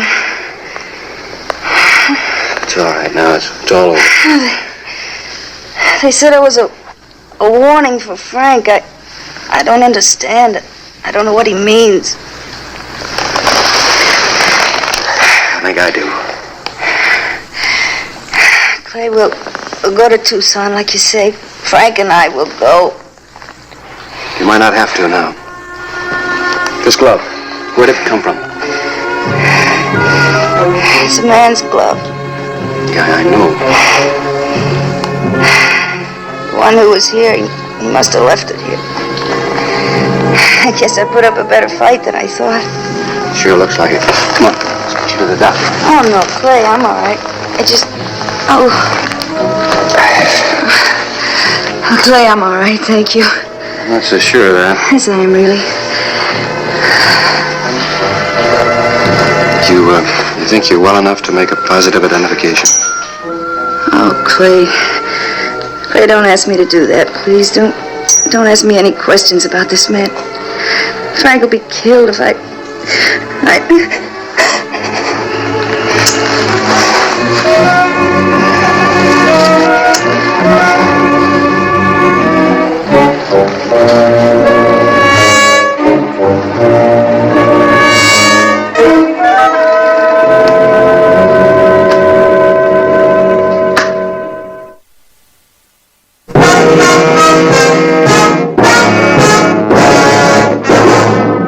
The afternoon of May 13, 1885.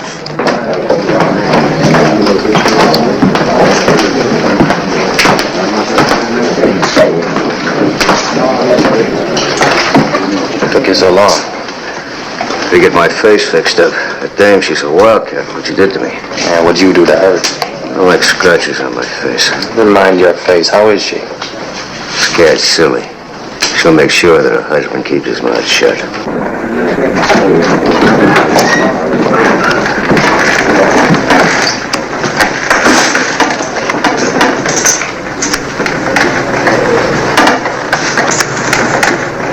Come on. Hold it, Ben.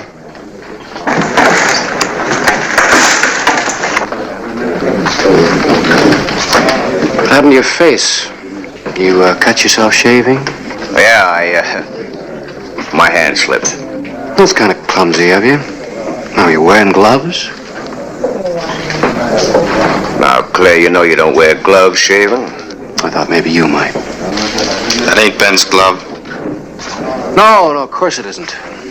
This glove belongs to the man that ransacked the Calloway house and beat up Mrs. Calloway. A real gentleman. I don't know what you're talking about. Try it on. Try it on. Don't do it, Ben.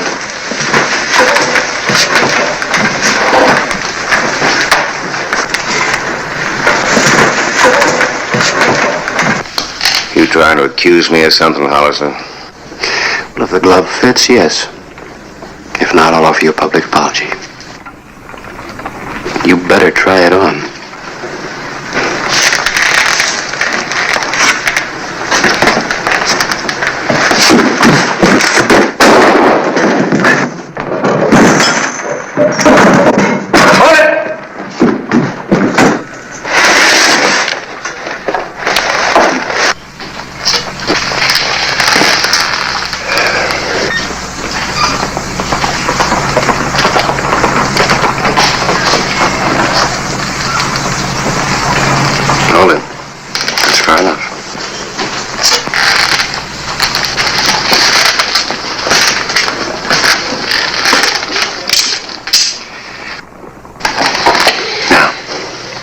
Pick up your brother's glove. Gonna need it for evidence.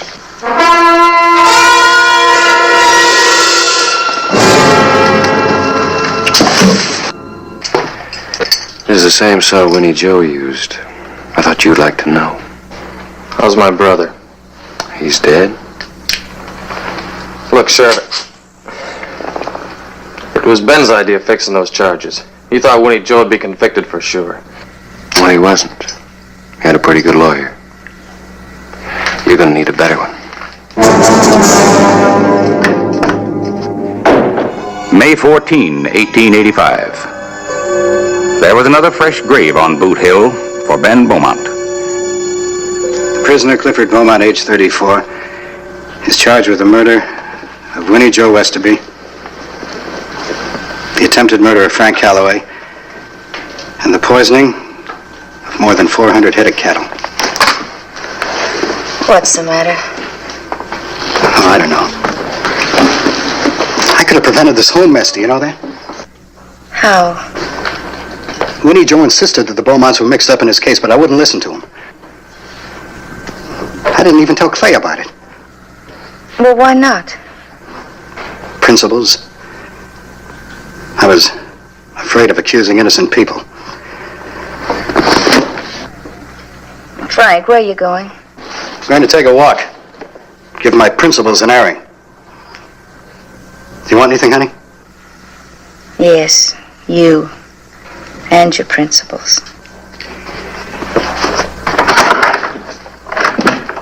The afternoon of May 14th. Howdy, Mr. Calloway. Well, hello, Hank. Now, this here Beaumont fellow, all the complaints they got against him, they're going to have to hang him with a half a dozen ropes. He's only got one neck. But they will hang him. I hear they can't even get nobody to defend him. Serves him right. Not in your own private masker, Frank? Clay, who's defending Cliff Beaumont? Defending him? His lawyer, who is it? Oh, I don't know yet. I don't think anybody in town wants anything to do with him. Hasn't anybody been appointed yet? No. No good lawyer would want to sit in the same cell with him. I'll take his case. Hey, you two'd make a fine pair. No, I mean it, Clay. I want to defend him. Let's go over to my office. Fight this out in private. This is the guy that shot you, Frank.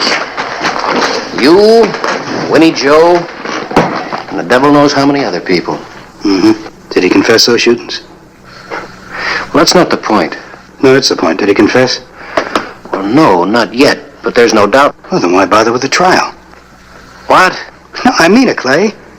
If everybody's convinced that Cliff Beaumont's guilty, why don't we just walk into a cell right now and kill him? Now you're talking foolish. No, I'm not. A trial now would be just a waste of time and money. So why bother? Well, you know better than I. It's the law. Exactly. And the law demands a trial. And the law says that a man's innocent until proven guilty. And the law says that every man, rich or poor, bad or good, is entitled to his day in court. Here. Where are you going? I'm to see my client. Not a chance. Look, Clay. Winnie Joe Westerby was a useless old man. The only things he could do well was lie, hate, and poison wolves. Now, he was accused of something he didn't commit. But if he hadn't had a trial, a fair trial, we never would have known he was innocent. Well, Cliff Beaumont isn't Winnie Joe. He's the guy that put that bullet in your shoulder, remember? And he stood by while his brother beat your wife. Sure, I remember. And I hope he hangs for it. But if we have to cheat the law to punish men like Cliff Beaumont, we just better change our ways, that's all. Now, please, Clay, let me have a private... I'm not going to let you in there alone with him. Somebody's bound to get hurt. Only if somebody gets out of line. A prisoner has the right to a private conference with his attorney.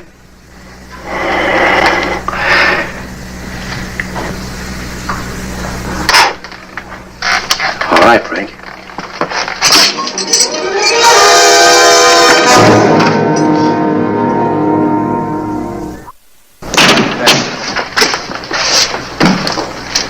Hello, Cliff. What's he doing here? Let him tell you. I can't. If you want anything, I'll be in the office. All right, Cowboy, what's this all about? Well, you needed a lawyer. Nobody else wanted the job. So I volunteered. You volunteered? Why? I don't think you'd understand. Oh, yeah. Yeah, you'd hock your degree to lose this case, wouldn't you? No, on the contrary, Beaumont. If I could win your case, I'd be considered the biggest attorney in the West. Now, look, you just settle down and we'll start discussing everything. Now, there's certain things that I think I must demand. You ain't taking any chances, are you, carrying that gun? That's right, Beaumont. In my considered opinion, I considered you the lowest form in human life. But I learned in law school that any human being, even one like you, deserves a break in court. Now, if you'll just settle down and stop making things a little different.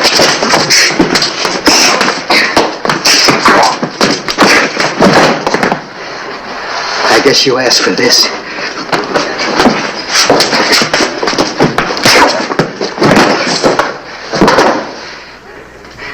Clay! Clay!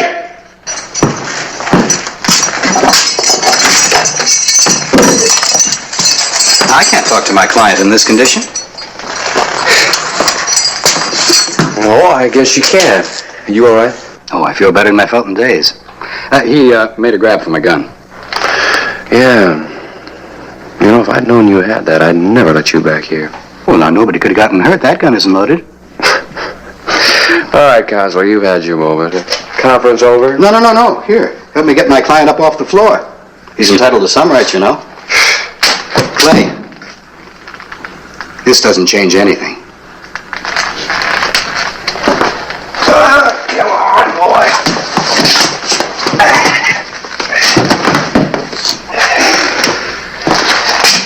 Good luck on your case. I sure hope you lose.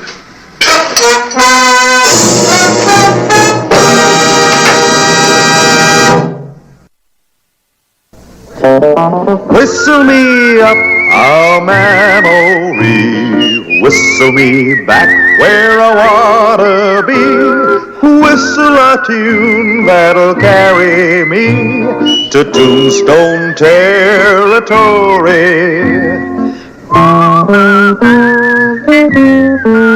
If your past has run afoul of the law, it's a handy place to be, 'cause your future's just as good as your draw in Tombstone territory.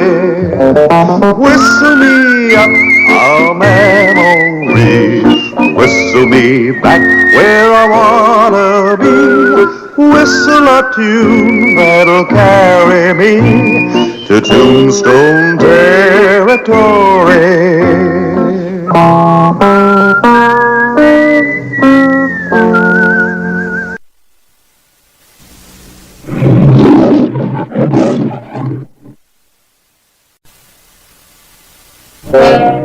Tombstone, Arizona Territory.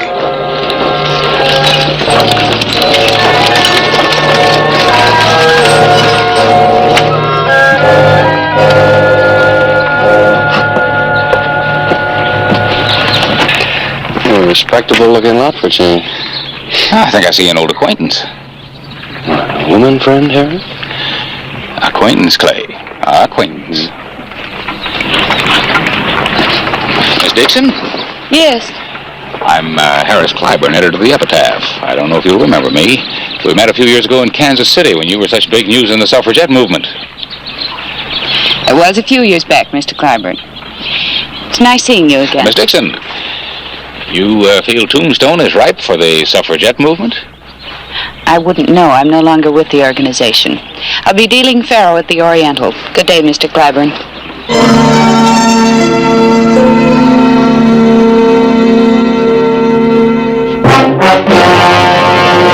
An actual account from the pages of my newspaper, the Tombstone Epitaph. This is the way it happened. In the town too tough to die.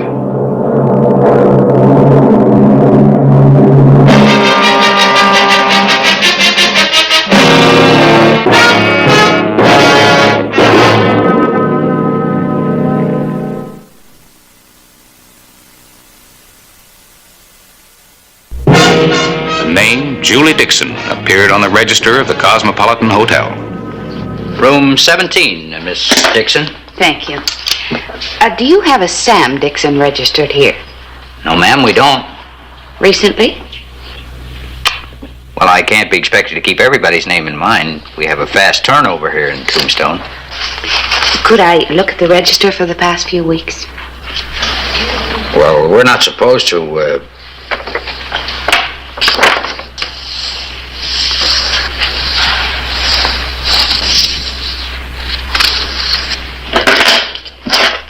Miss, what about my money? I don't recall saying it was yours.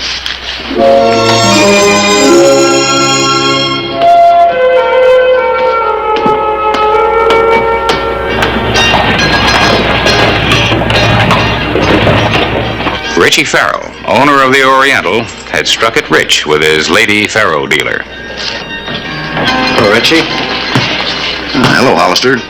You got a hankering to join Richie Farrell's Faro game, too? Oh, no, thank you. You're smoking those expensive cigars again. Thanks to our new dealer. Betting's closed. 10 not part of the action. 8 loses, 4 wins. Business hasn't been so good since Big Nose Kate went through here in 81. Where'd you find her? Can you set up? Belle. You ought to know better than that. Can't have you drinking alone. It's bad for business. These new entertainers are mighty independent. 4 not part of the action. Oh, I found Julie over in Tucson, working for Billy Bennett. She found out I was running a table here, asked me for a job. Good idea, huh, Hollister? Mm-hmm. Yeah, she can take care of herself. 6 loses, 9 wins. I just don't figure it, Clay. She was one of the drivingest suffragettes of them all, and that's going some of those gals. Yeah, well, Richie just told me that when he found her, she was dealing in Tucson. What would make a woman change so completely? How about money? That changes a lot of things. 6 of hearts, 6 of spades, king of spades. Well, now, I finally beat the lady.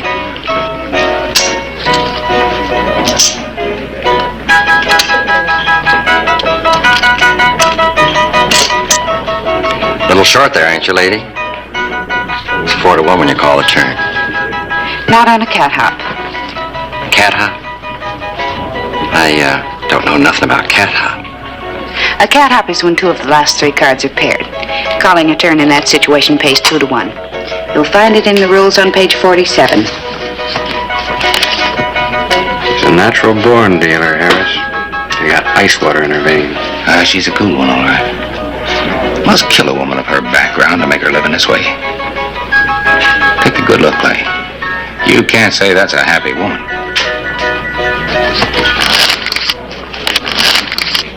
About time for those cards to start going the other way, isn't it? Surely you're well enough acquainted with Faro to know it's a game of pure chance. Luck isn't with you. That's just what I mean. It's about time luck started coming my way. Top card is 8 not part of the action. Jack loses. 5 wins. 5-1, lady. You were on the 5 to lose. Your bet was coppered. You accusing me of cheating? Yes, I am. Take your money back. You're no longer in the game. What's going on? The lady accused me of cheating. Look in his left hand. You'll find the token he tried to sneak off the deck.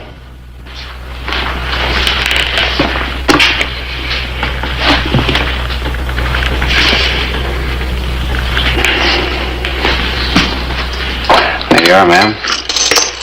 No need for the gun. You vamoose. If I see you in here again, I'll have you thrown in jail. Take a rest, Julie. All right, that thing's back tomorrow. Oh, Miss Dixon. You handled yourself like a veteran. One of the first things a dealer learns is to be on guard. And the same goes for sheriff. Should you ever need one, my name's Clay Hollister. Thank you. Julie. Excuse me. Sure. Sorry about that blow-up, Julie. Of course, you must expect some rough ones once in a while. I know, Mr. Farrell. Well, she can use a friend, Clay. She's out of her element. You looking for someone? Has a Sam Dixon been in here recently? Your man? My brother. I think you'd know him if he came in. He drinks a lot, gambles even more. No, I don't remember anyone by that name. Well, better freshen up and get back to work.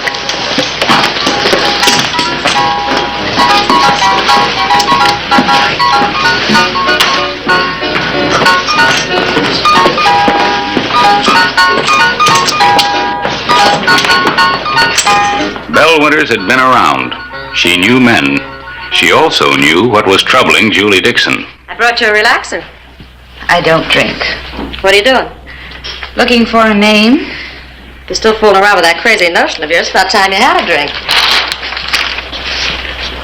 You sure you haven't seen Sam around town lately? What makes you think you'll find him in Tombstone? He was heading this way from Tucson. The sprees he gets on, it's a wonder he didn't end up in China. Then I'll just have to keep going until I do find him.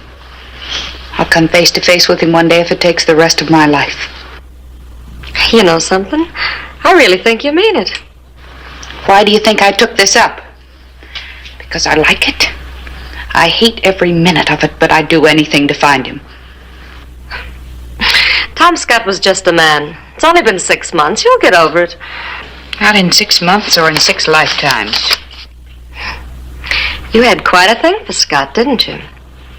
You know, what makes you think he was any different from any other man?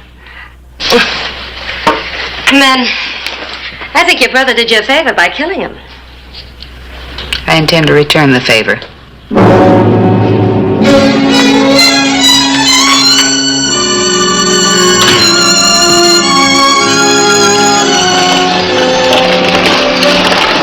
September 15, 1883.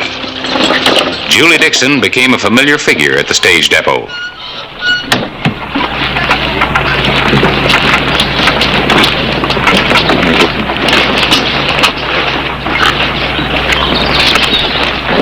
Now, you see what I mean?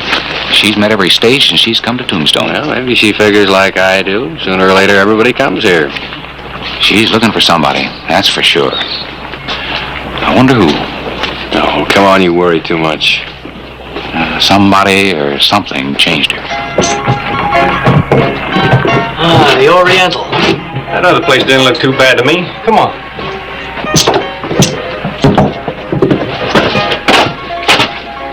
Let's get back on the other side of town, Dixon. What's the matter with you? Nothing, except I'm loaded with pay and burning to take a crack at them tables. You ought not do that, Sam. That's a fancy place in there. Somebody might recognize you. Who's gonna recognize me around these parts? Come on, I feel lucky. You always feel lucky.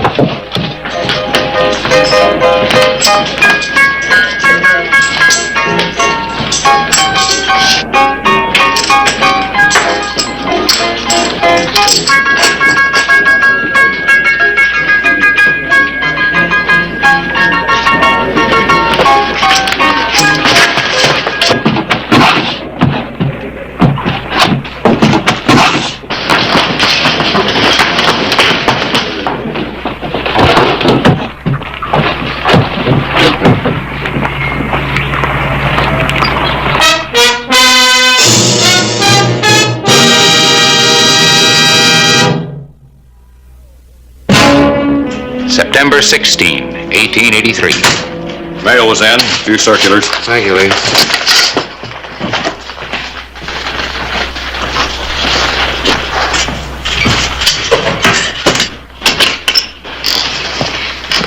Could I speak to you, Sheriff Hollister? Oh, Julie, what can I do for you? Well, I need your help. Yes? Lee.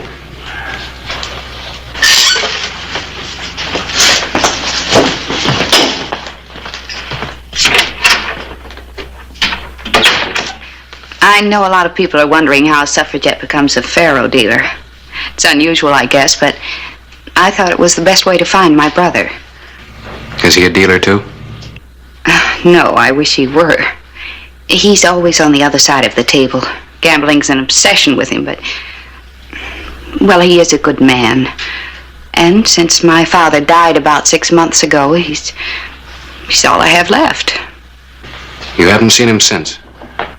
No, he never did like to stay in one place for too long. Just what is it you want me to do, Julie?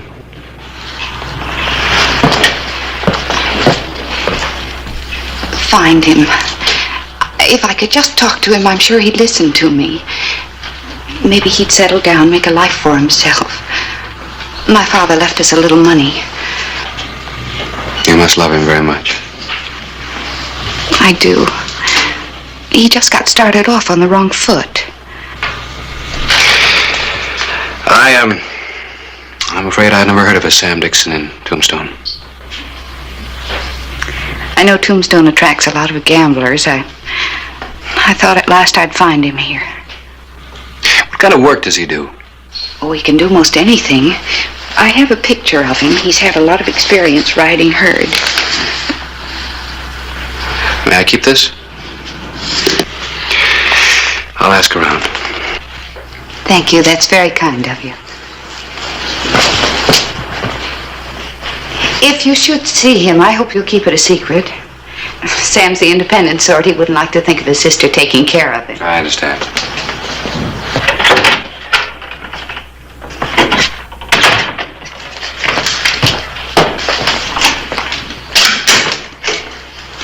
Isn't that the Lady Faro dealer? Mm-hmm. What kind of a woman is she? Kind that doesn't belong in Tombstone.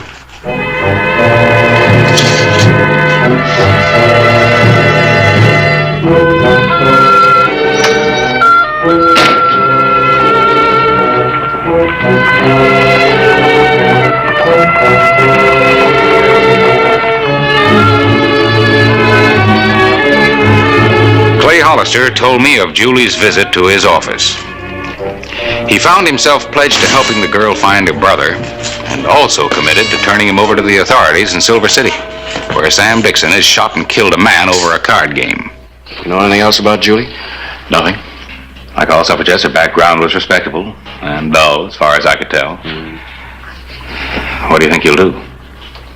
I don't know yet. Well, maybe her brother isn't even in Tombstone. Maybe.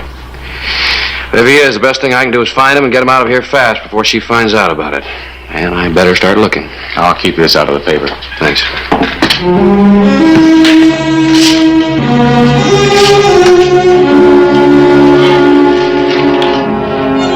Trail herding was a likely job for a man avoiding the law. Clay Hollister checked the ranches and camps outside Tombstone. He learned that Jim Kenny had been hiring trail hands for the past 3 weeks. The morning of September 17. Oh, Jim. Howdy, Clay. What brings you out here? Looking for a man. This one. Does he work for you? I don't ask any questions of a man as long as he does his work with the herd. Come on, does he work for you? I'd rather not say. Well, it doesn't make much difference. I'll find him anyway. Trail hands won't like me for this. They won't know, Jim. Well, what's he done?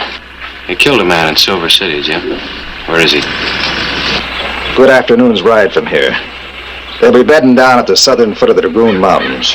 Much obliged. Why, thank me. I didn't help you none. That's right.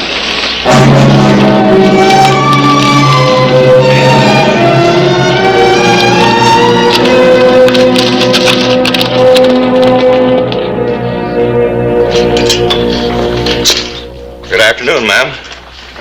Good afternoon. Is Sheriff Hollister in? No, I'm afraid he won't be back before tomorrow morning. Is there anything I can do for you?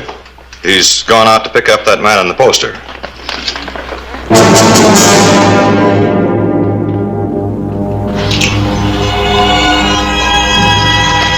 I'll talk to Mr. Hollister tomorrow. Thank you. The night of September 17. Clay Hollister approached the trail camp at the foot of the Dragoon Mountains. There's a rider coming up the trail. Maybe a lawman looking for somebody. A lawman? Yeah, I thought I saw his badge flash in the moonlight. Anybody in trouble around here, they better hightail it. You get out of sight, Sam. We'll try to stop him. Thanks, Will.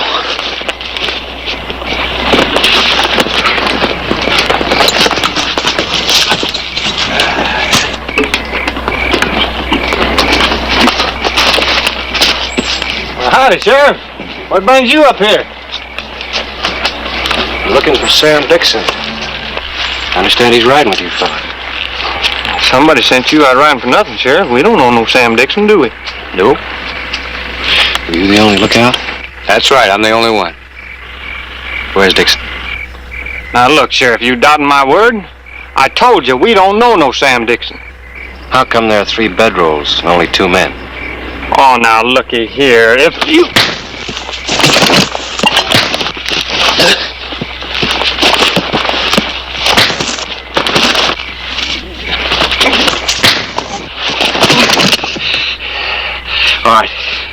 first man that follows me gets shot.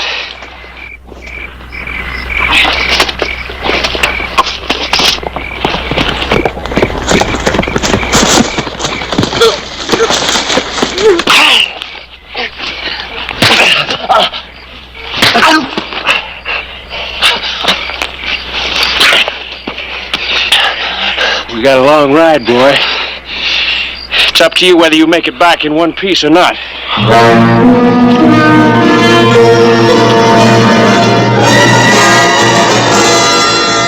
September 18, 1883. I had to assume Clay Hollister would return with Sam Dixon. All I could do was try to keep Julie out of the way.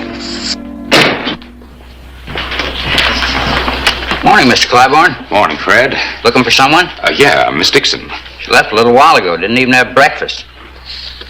You know where she went? No idea. Oh, thanks, Fred.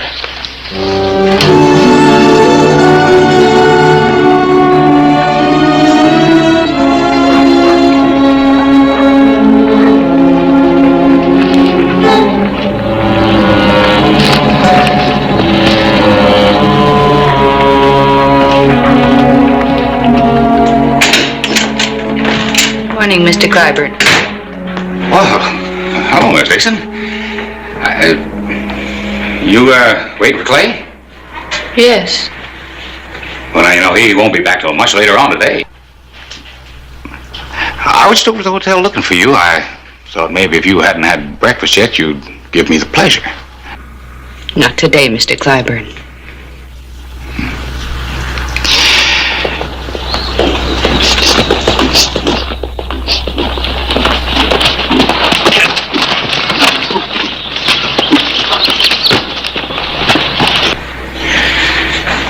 Well, if you'll excuse me. Don't go through the door, Mr. Clyburn. I'll be forced to kill you. I mean it. Move away from the door. Been waiting a long time for this. Oh, Julia. Drop the gun, Sheriff. Told you I'd catch up with you, Sam. Look, Julia. I said drop it. I'll shoot the first man who tries to stop me. Ain't no use, Sheriff. This is between me and my sister. Go on, Julie. Kill me. If that's what you're planning to do. Now, hold on, Julie. He's wanted for murder in Silver City. He's wanted for murder right here. He wasn't any good for you, Julie. Stop it. Who are you to judge him? What have you ever done that's been worthwhile? You're crude, you're weak and spineless. You always have been. Tom was a man who... Julie, I can afford to tell the truth. They're hanging me in Silver City. So it don't make no difference what you do. Sure, I killed him. I killed him for you, Julie. For me? For you. I was hoping you wouldn't end up like Belle. That's right, Belle Winters. He did the same thing to her as he would have done to you. I don't know what you're talking about, Sam. She was a nice girl once, till he got his corrupting hands on her. And you see what she is. If what you say is true, that was a long time ago, before I met Tom. A man doesn't stay bad. Some don't, maybe. But not Tom Scott. He was uptown and downtown at the same time. What do you mean? I mean he was seeing Belle again while he was going with you. I'm in a position to know, Julie. I'm downtown, remember? I don't believe you. Look, Julie, I saw them together. It was the same as seeing how you'd end up. So we got in a fight, and I killed him. And that's why I killed him. For your own good, Julie. No. Well, at least I told you. You can believe what you want. But like I said, I'll be hanging in a week. I might not be if I hadn't run from my first killing.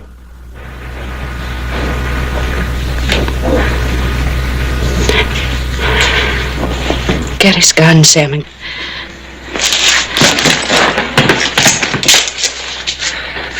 Thank you, Julie. Much obliged for the favor. You hold him here. Give me plenty of time to ride. Well, what about me? They'll bring charges against me. Oh, no, I wouldn't worry about that, Julie. You've had lots of time to learn all the tricks. Just do a little smiling at the judge and you'll get off in no time. Faro dealer. Sure had you pegged all wrong, sister. You're as bad as Belle.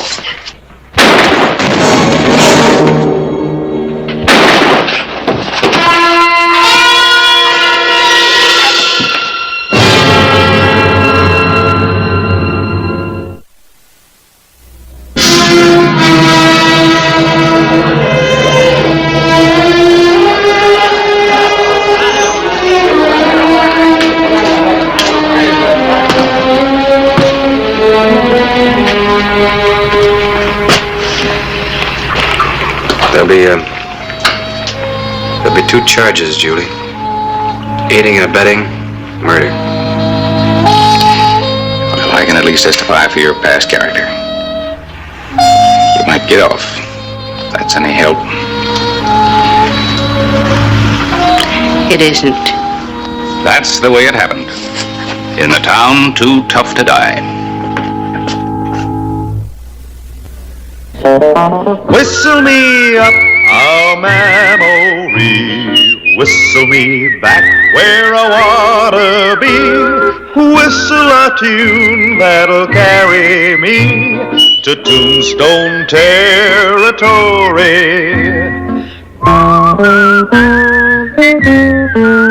If your past has run afoul of the law, it's a handy place to be, 'cause your future's just as good as your draw in Tombstone territory. Whistle me up a memory, whistle me back where I wanna be, whistle a tune that'll carry me to Tombstone territory.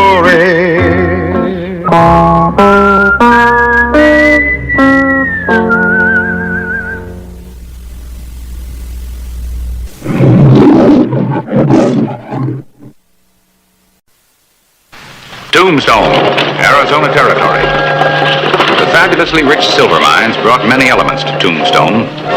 There were the cowboys, wild and reckless, and the miners themselves, strong family men who had emigrated from the old country. It often meant conflict.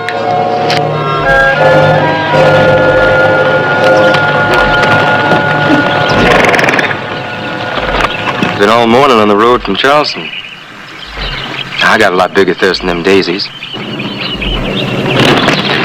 Well, you mustn't get down. I always like to meet a lady halfway. With them pretty blue eyes.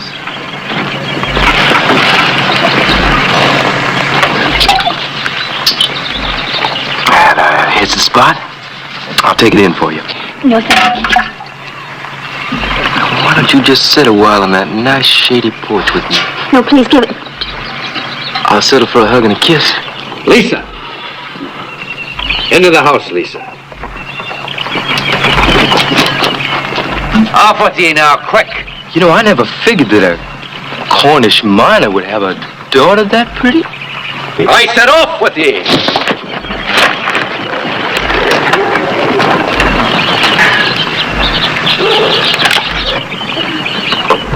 No man handles me like that, miner. You know who I am? No good cowboy scum. Now, you better apologize or get yourself a gun. I have no gun. And you're mighty young and reckless to be owning of one yourself. Don't come any closer, mister. I'll shoot. Now, don't you force me to shoot.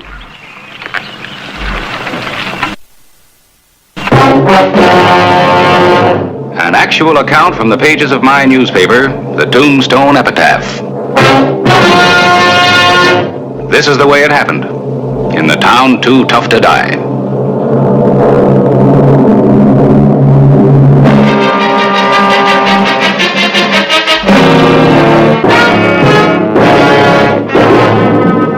Tombstone territory. Warning you, Minor.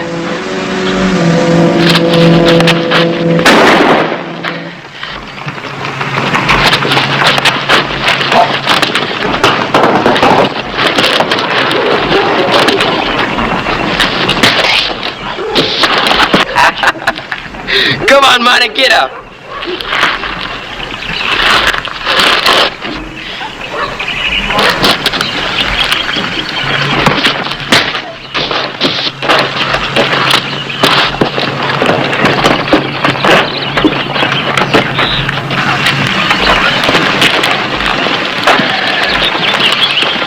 The matter's under control, Sheriff. That's the ruffian's weapon. Now, what's going on? He was molesting my daughter. You're a liar. Since when's it a crime to talk to a gal? You had hold of Lisa. I saw you from the window. Get her out here and ask her if you don't believe me. She'll speak her piece in court, not here on a public street. Inside, Lisa. Mr. Carew, are you having trouble, sir? Do I understand that you're going to bring charges? You do. What's going on? I'm taking this saloon loafer to court for molesting Lisa, for threatening my life with a revolver, and for disturbing the peace. And not one word of that in that paper of yours, do you hear? The epitaph will publish whatever it sees fit. If I was a fighting man, I'd like a couple of moments with him. You're not a fighting man, Johnny. Brawling in the streets is precisely what I'm making an example of him for. Draw up your charges, Sheriff Hollister. I'll be down in an hour to sign them. Billy.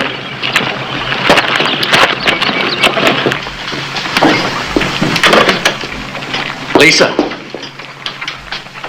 You're not without fault, Lisa. Had you not loitered with that cowboy, he would not have taken liberties. Sin to talk to a man? To be a good neighbor? Is it right that I should be cooped up in this house all day, allowed only to talk to Cornish men and women? This is America, Papa. Women are not slaves here. They're allowed to marry men of their own choice, not ones their fathers picked out for them. That's enough, Lisa. Go to your room. Please, sir. To your room.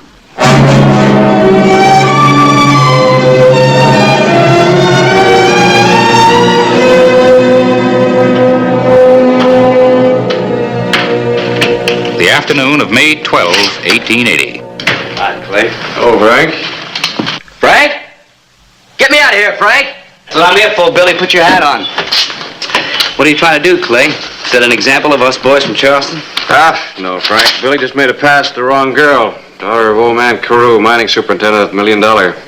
No need of suspicion of bail bond, Clay. Signed and sealed by Judge Casey, paid for and delivered by Frank McLeod. Mm-hmm.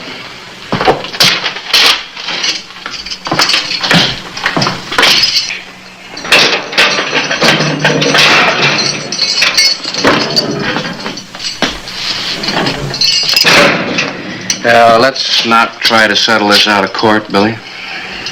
Oh, now, Clay, you know me better than that. I wouldn't start any trouble. Yeah. Thanks a heap, friend. You go out and get yourself in trouble real soon so I can return the favor. My hardware, sure. Oh, since you're not going to be starting any trouble, you won't need it. Now, wait a minute. What if that old man goes in the prod for me again? Or somebody else starts something? Jump behind the bar and grab a bottle. Funny. Come on, Billy. If you got need of a gun, you won't have trouble scaring one up. You get through this trial a free man, coming back and pick up your 44 on your way to Charleston. Okay, Clay. But if I get plugged and croak, it's going to be your fault. And I'll come back and haunt you.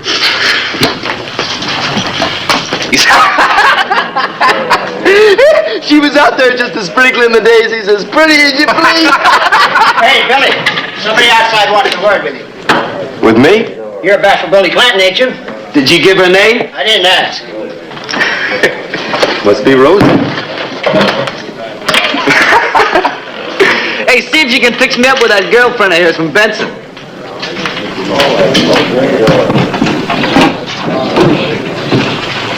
Over here, sir.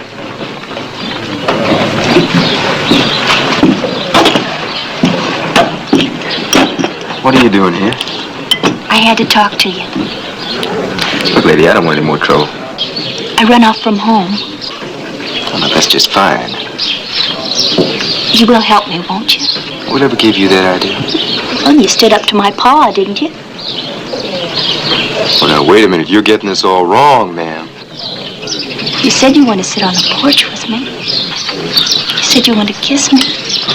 Shucks, ma'am, I was just talk. I was just walking around.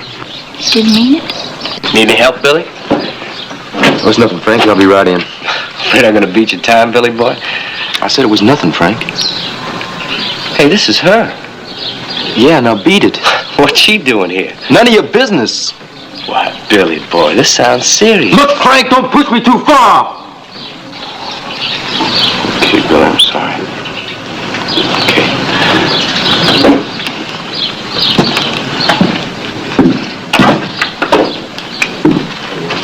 You see what you done? He's my best friend. You're nothing but trouble. Good girls are nothing but trouble. Now get this straight, ma'am. I can't help you none, so just stay away from me, you understand? Just stay away! Midnight. Sheriff Hollister had planned to catch a few winks before his late rounds.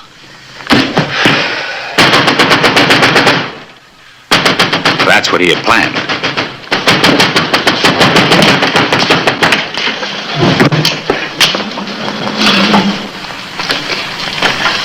I'm glad you're here.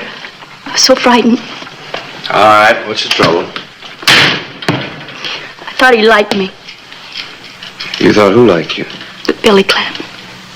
What's going on between the two of you? Nothing. Nothing at all. I was just foolish and stupid. I left home. I've just got to get away, that's all. Now, running away doesn't help anything. Well, I'm not going to marry Johnny Coster. Well, you don't have to marry him if you don't want to. It's not that easy. See, Mama died when I was little. Papa never would talk about her. I don't know why. Well, he's been the only one to tell me what to do. And he won't allow me to know anybody except Cornish people. I mean, no American girls who go to dances and socials and laugh out loud, bold as you please. Don't you see? Yeah, everybody gets lonely sometimes.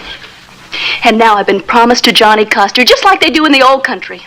Is that the way it's supposed to be for a woman in America? For me? Everything will look better in the morning. Come on, I'll walk you home. I'm not going home. I told you that. I just can't stand it with Papa anymore. I'm a human being, and a woman has got to have some rights. All right. You gonna stay with friends? I don't have any friends that aren't Papa's friends. Well, then where are you gonna stay? Here. Oh, you can't stay here. Well, I could stay in there. Well, you can't stay here. It's a jail, not a rooming house. Well, where am I going to stay? Well, I just didn't know anybody else to come to except you. You're the sheriff.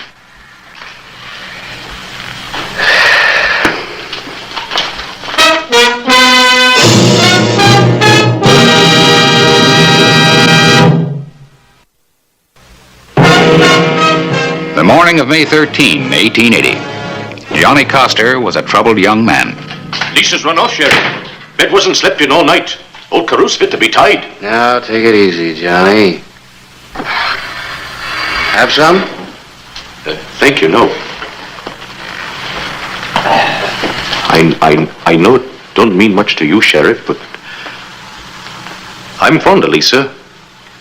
I wouldn't want anything to happen to her. Well, I'm glad to hear that you're so concerned about her, seeing that you two are engaged. How'd you know that? She told me last night. But I also got the impression that she's, well, not too fond of you. Where is she? I'm not sure that you're the man to know.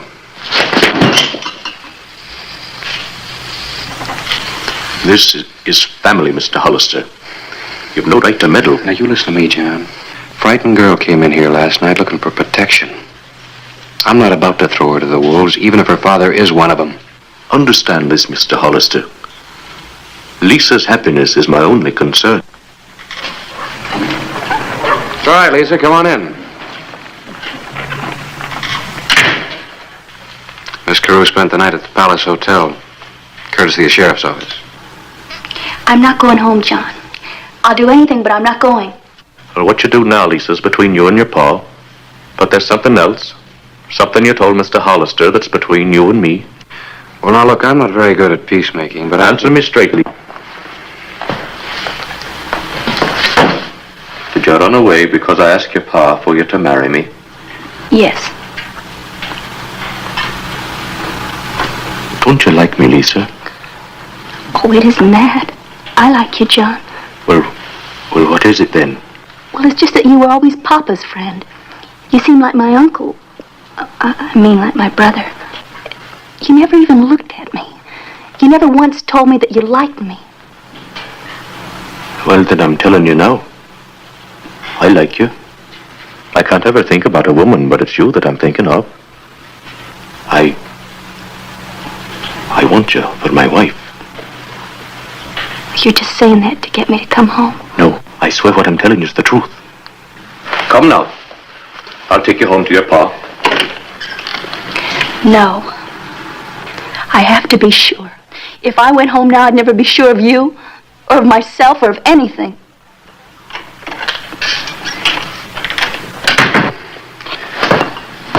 he's a good man, Lisa. He's solid, kind. It's just not the way I heard it was supposed to be. What is it that you want? I want to be wanted. Is there anything so wrong in that? I want to be courted and desired. I want men to look at me the way they look at other girls. The way that cowboy looked at me yesterday. I'm sorry. I guess you think I'm shameless. No, you just got set down in the wrong town. You wait here. I'll be back in a couple of minutes.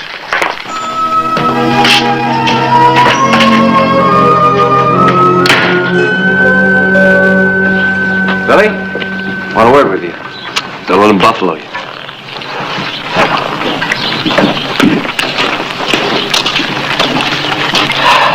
I was just picking my teeth, Sheriff. I wasn't even thinking mischief. What's this between you and that Miss Carew? Who? Lisa Carew. You know what I'm talking about.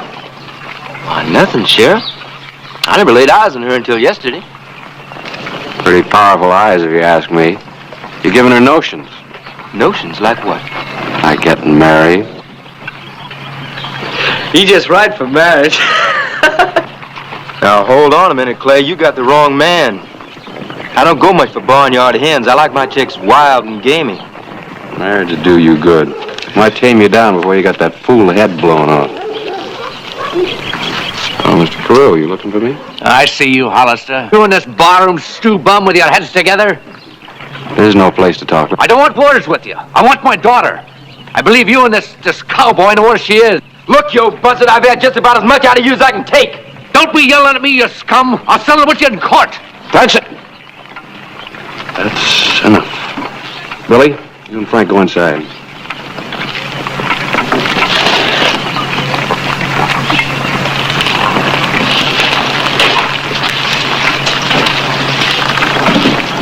You better go home, Mr. Carew. Where's my daughter, Hollister? In my office? In your office, eh? Under protective custody. And is that where she spent the night, Sheriff Hollister? Under your custody? Why, you evil-minded old man. Come on, we're gonna settle this right now. With pleasure, Sheriff.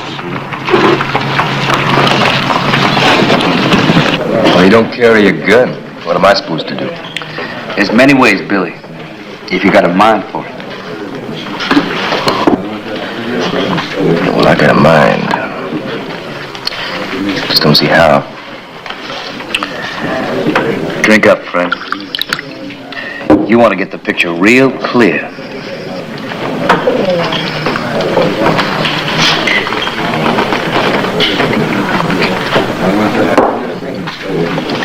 I get the picture.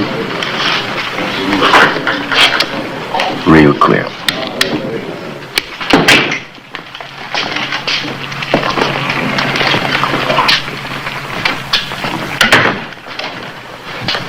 Lisa, I've come to take you home. The last time. Will you or will you not come home with me? I'll not marry John, Papa. I'll not. After last night, I doubt if he'd want to marry you. Come. No. Do you know what would happen to you in the old country? You'd be driven from the house and never permitted to return.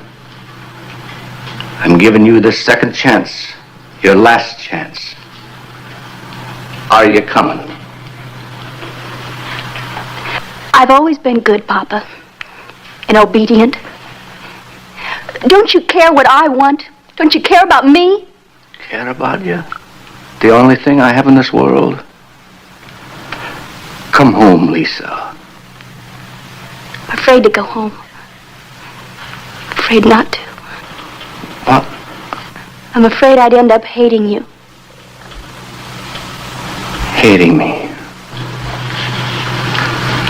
Lisa, I will tell you something about your mother. Excuse me.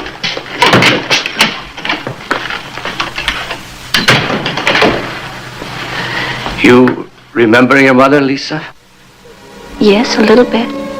She was like you, pretty, restless, headstrong. But she never died like I always told you she did. She left me. Ran off with a seafaring man with a handsome face and a sun-browned skin and a swagger to his walk. A young man like your cowboy, Lisa.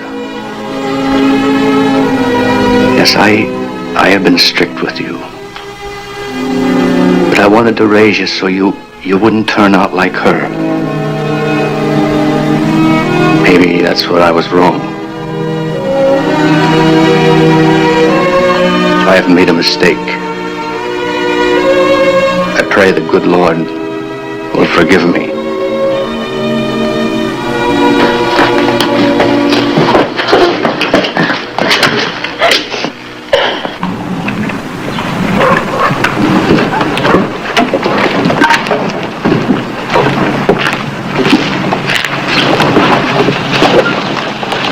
I'm going to go home, Sheriff. Are you sure that's what you want? Yes, I want to. About the cowboy, Sheriff Hollister, I think I better drop the charges. I'm glad. I'm sorry to have been such a bother, really. Thank you.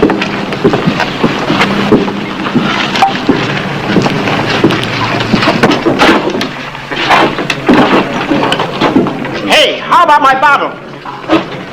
Oh, excuse me!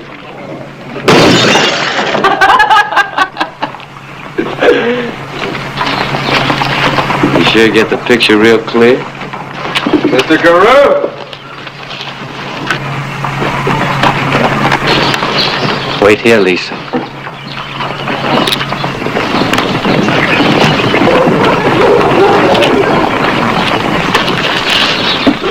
I'd like a public apology, sir, in front of my friends. Well, I'm not pressing charges against you, young man. I hope that will satisfy you. It does not, sir.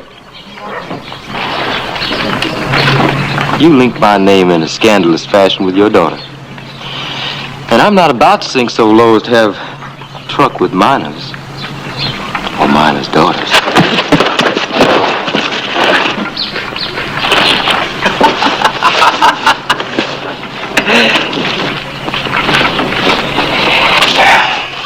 This time, old man, I'm gonna kill you.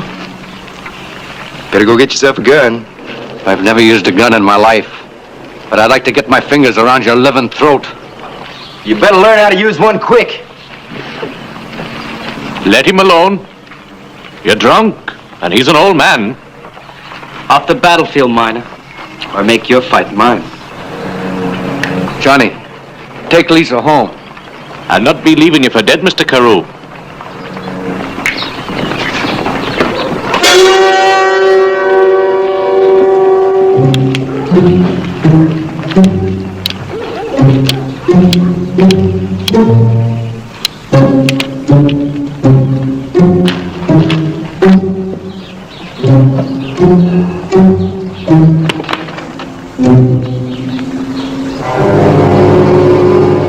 Pick up the gun, old man. No, Papa. Keep her there, Johnny.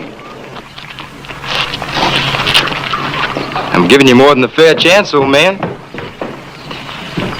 I'm gonna wait until you point the gun at me before I draw. Now go ahead and pick it up! Hey, come on running. No, Papa!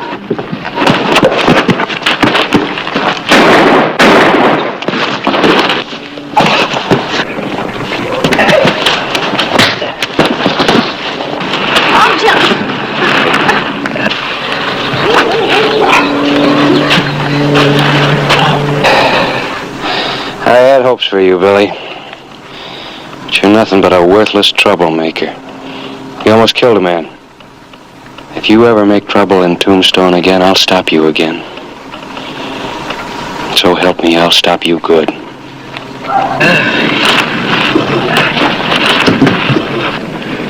Oh, you all right, John? It hurts, but I live.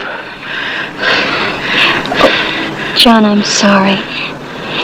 But I'm sure of a lot of things now. A lot of things that I wasn't before.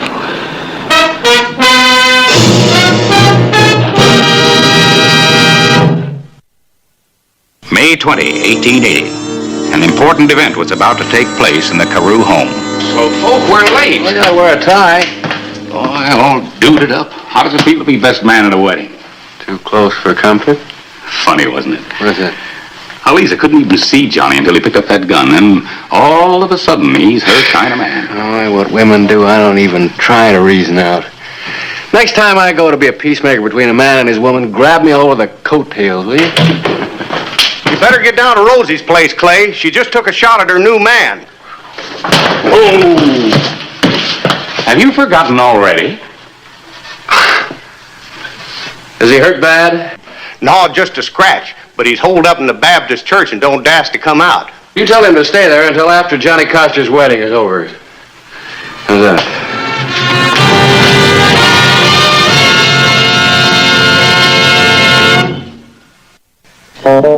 Whistle me up a memory, whistle me back where I wanna be, whistle a tune that'll carry me to Tombstone territory.